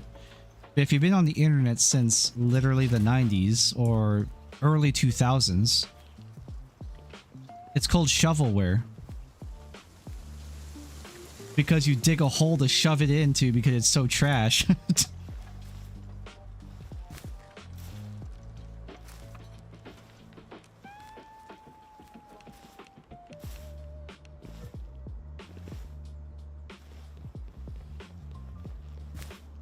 People have been making shovelware forever. Shovelware, slop, what other terms there might be for it, I don't really know off the top of my head. That's become like buzzwords. You know? Trite. Or tripe. Trite? I think it's just trite. I can't remember. Tripe.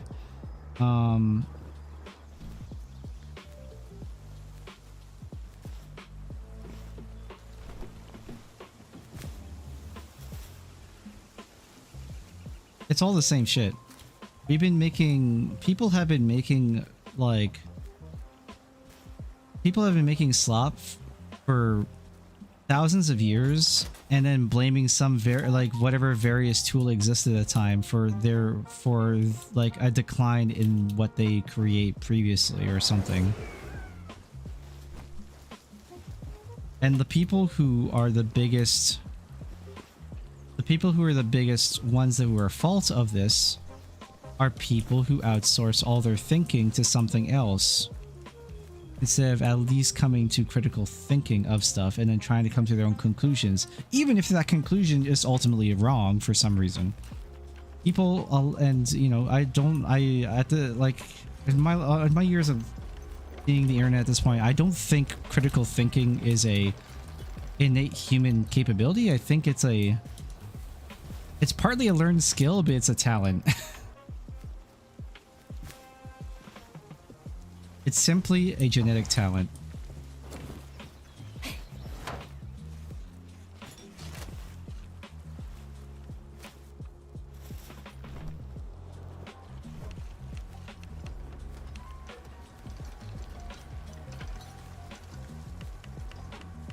Don't do it.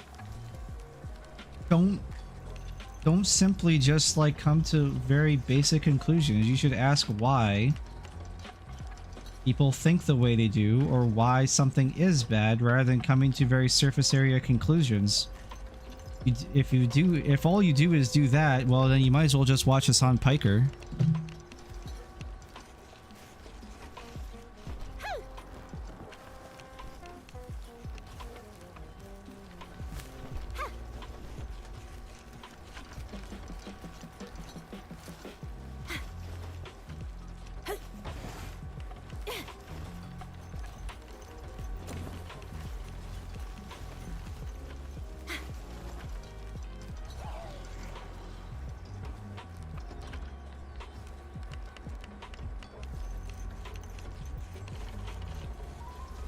I think that would be a much better place for people who are devoid of reason.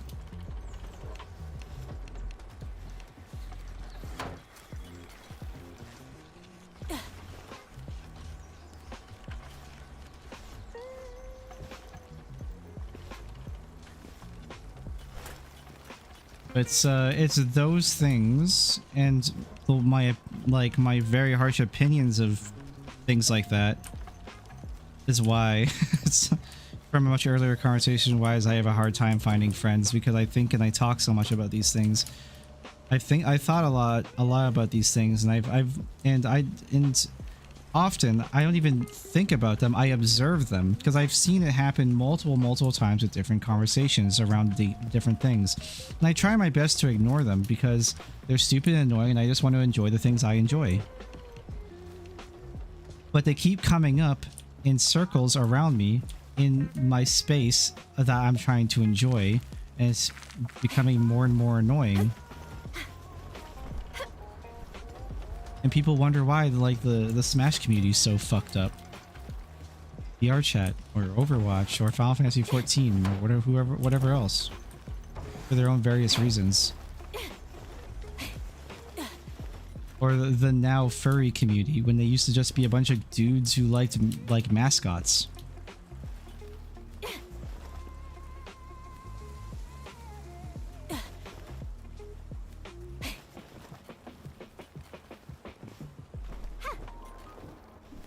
So many different like cultures, like subcultures and communities honestly have been perverted by very surface level behavior and this constant desire to not seem offensive, and also try to infantilize people. That pisses me off.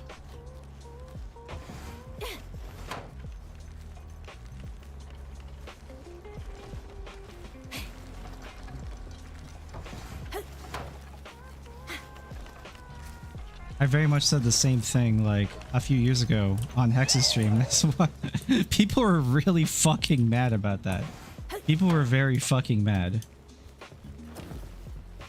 I think I said that back in 2022. Yeah, I said that back in 2022 on Hex's stream. People were very mad about that. They were very mad that I remember it was like a viewer. I said like, I'm trying to treat you like an adult, not like a baby. And they got very angry. People don't like being treated like adults or having a more complex conversation or something like that.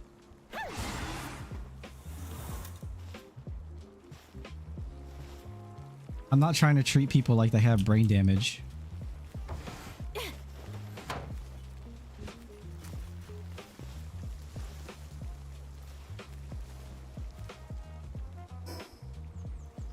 Like about these very difficult conversations.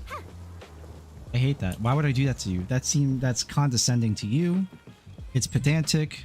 It's rude. It's just plain rude, right? It's just plain rude.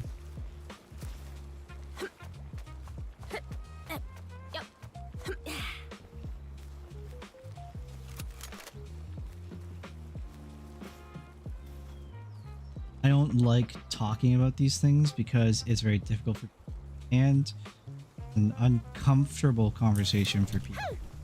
It's fun for me. I love it. I love these things. These things are great.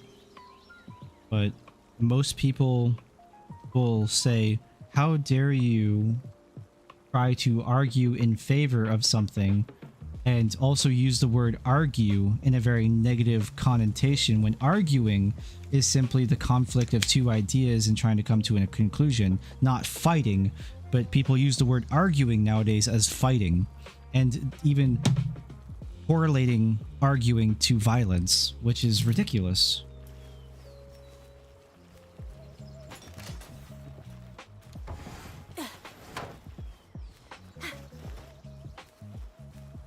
Oh, these are yours. Wait, Dale, where are you? I didn't make Legendary Spheres, did I? I didn't mean to.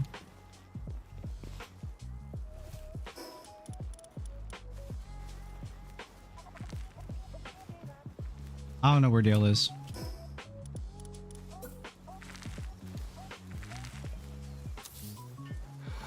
I'm putting a chest here.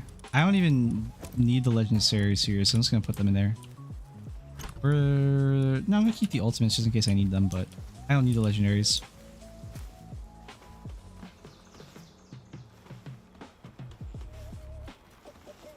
Is there a... I wouldn't even be surprised, to be honest, if there was AI used in I wouldn't be surprised if there was AI used for at least like the concepting or like even like some of like the rigging or modeling for the pals in Palworld. The game is made by like three guys with like shoestring and cum like holding it together. Like they even said they had no idea what the hell they were doing.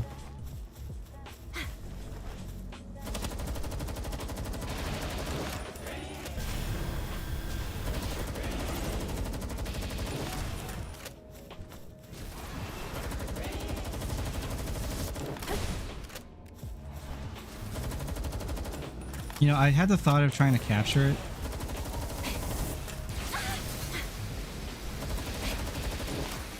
And then I remembered that can't do that because it's a rampaging.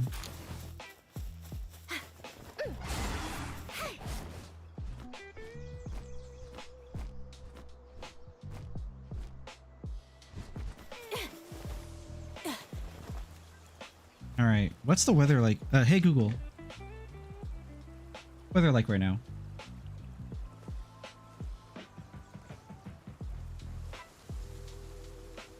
It's 14. I'm not in Thornton, but okay, close enough.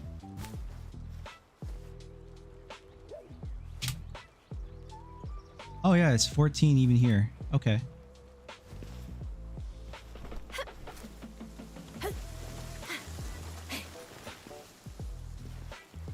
See, like I like even this like I like using Google and saying the "Hey Google" thing because it's easier to do than like searching stuff up and typing. Very nice and fast. That uses Google Gemini. Should I "Hey Google Gemini" for searching the information for me? No, I shouldn't hate AI for doing that. That's nice. That's useful.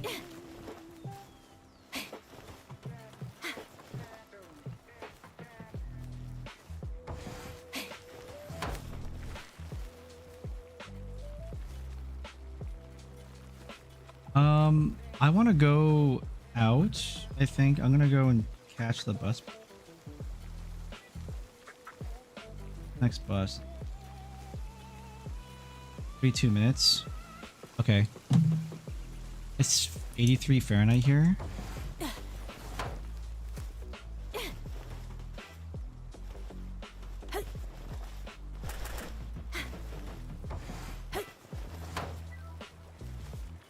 Actually nice. I wish it was 83 here. Well, what usually is actually. Hold on, I'm going to, so guys, this is what I'm gonna do. I'm gonna go out for a little bit and I'll probably come back and I'll probably play more Pal World. I need to go out. I'm gonna go see Chris. That's the guy I'm gonna be buying records from. I want to see what he's got, and I want to figure out pricing with him for the whole set, and I'll probably be back in like 2 hours at most, maybe 3. It depends if I stay out. We'll see. But if I don't come back, I'm gonna go to bed because I've been tired all day, but I can't like sleep. It's been kind of messed up. But at the very least, I won't be going anywhere for like Monday, Tuesday, or whatever, right? And I won't be going anywhere this Saturday either because I'll be fasting, so.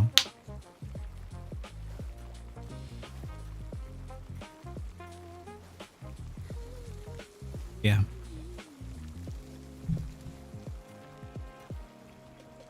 Alright. I need to go take a shower and stuff. I'm gonna go and head out. I'll see you guys either later tonight or Monday evening. Thanks for hanging out, Candy. Dats, it's good to see you, bro. Thank you again, by the way, for a couple days ago for at least giving Dale some, at least I don't know why I say it like that, for getting Dale some food, some XP food to help him level on the server. Appreciate it. Thanks for hanging out as well, man.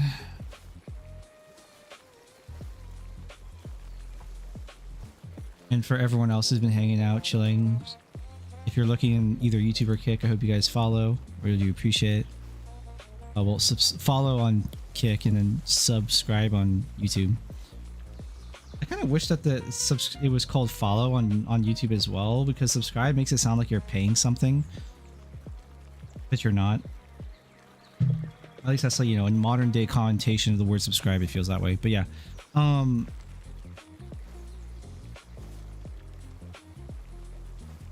thank you guys for hanging out and chilling with me.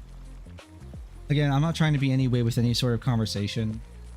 I try to avoid those type of conversations simply because they're too difficult to have online. Well, People will get really emotional about these things, and it's really exhausting.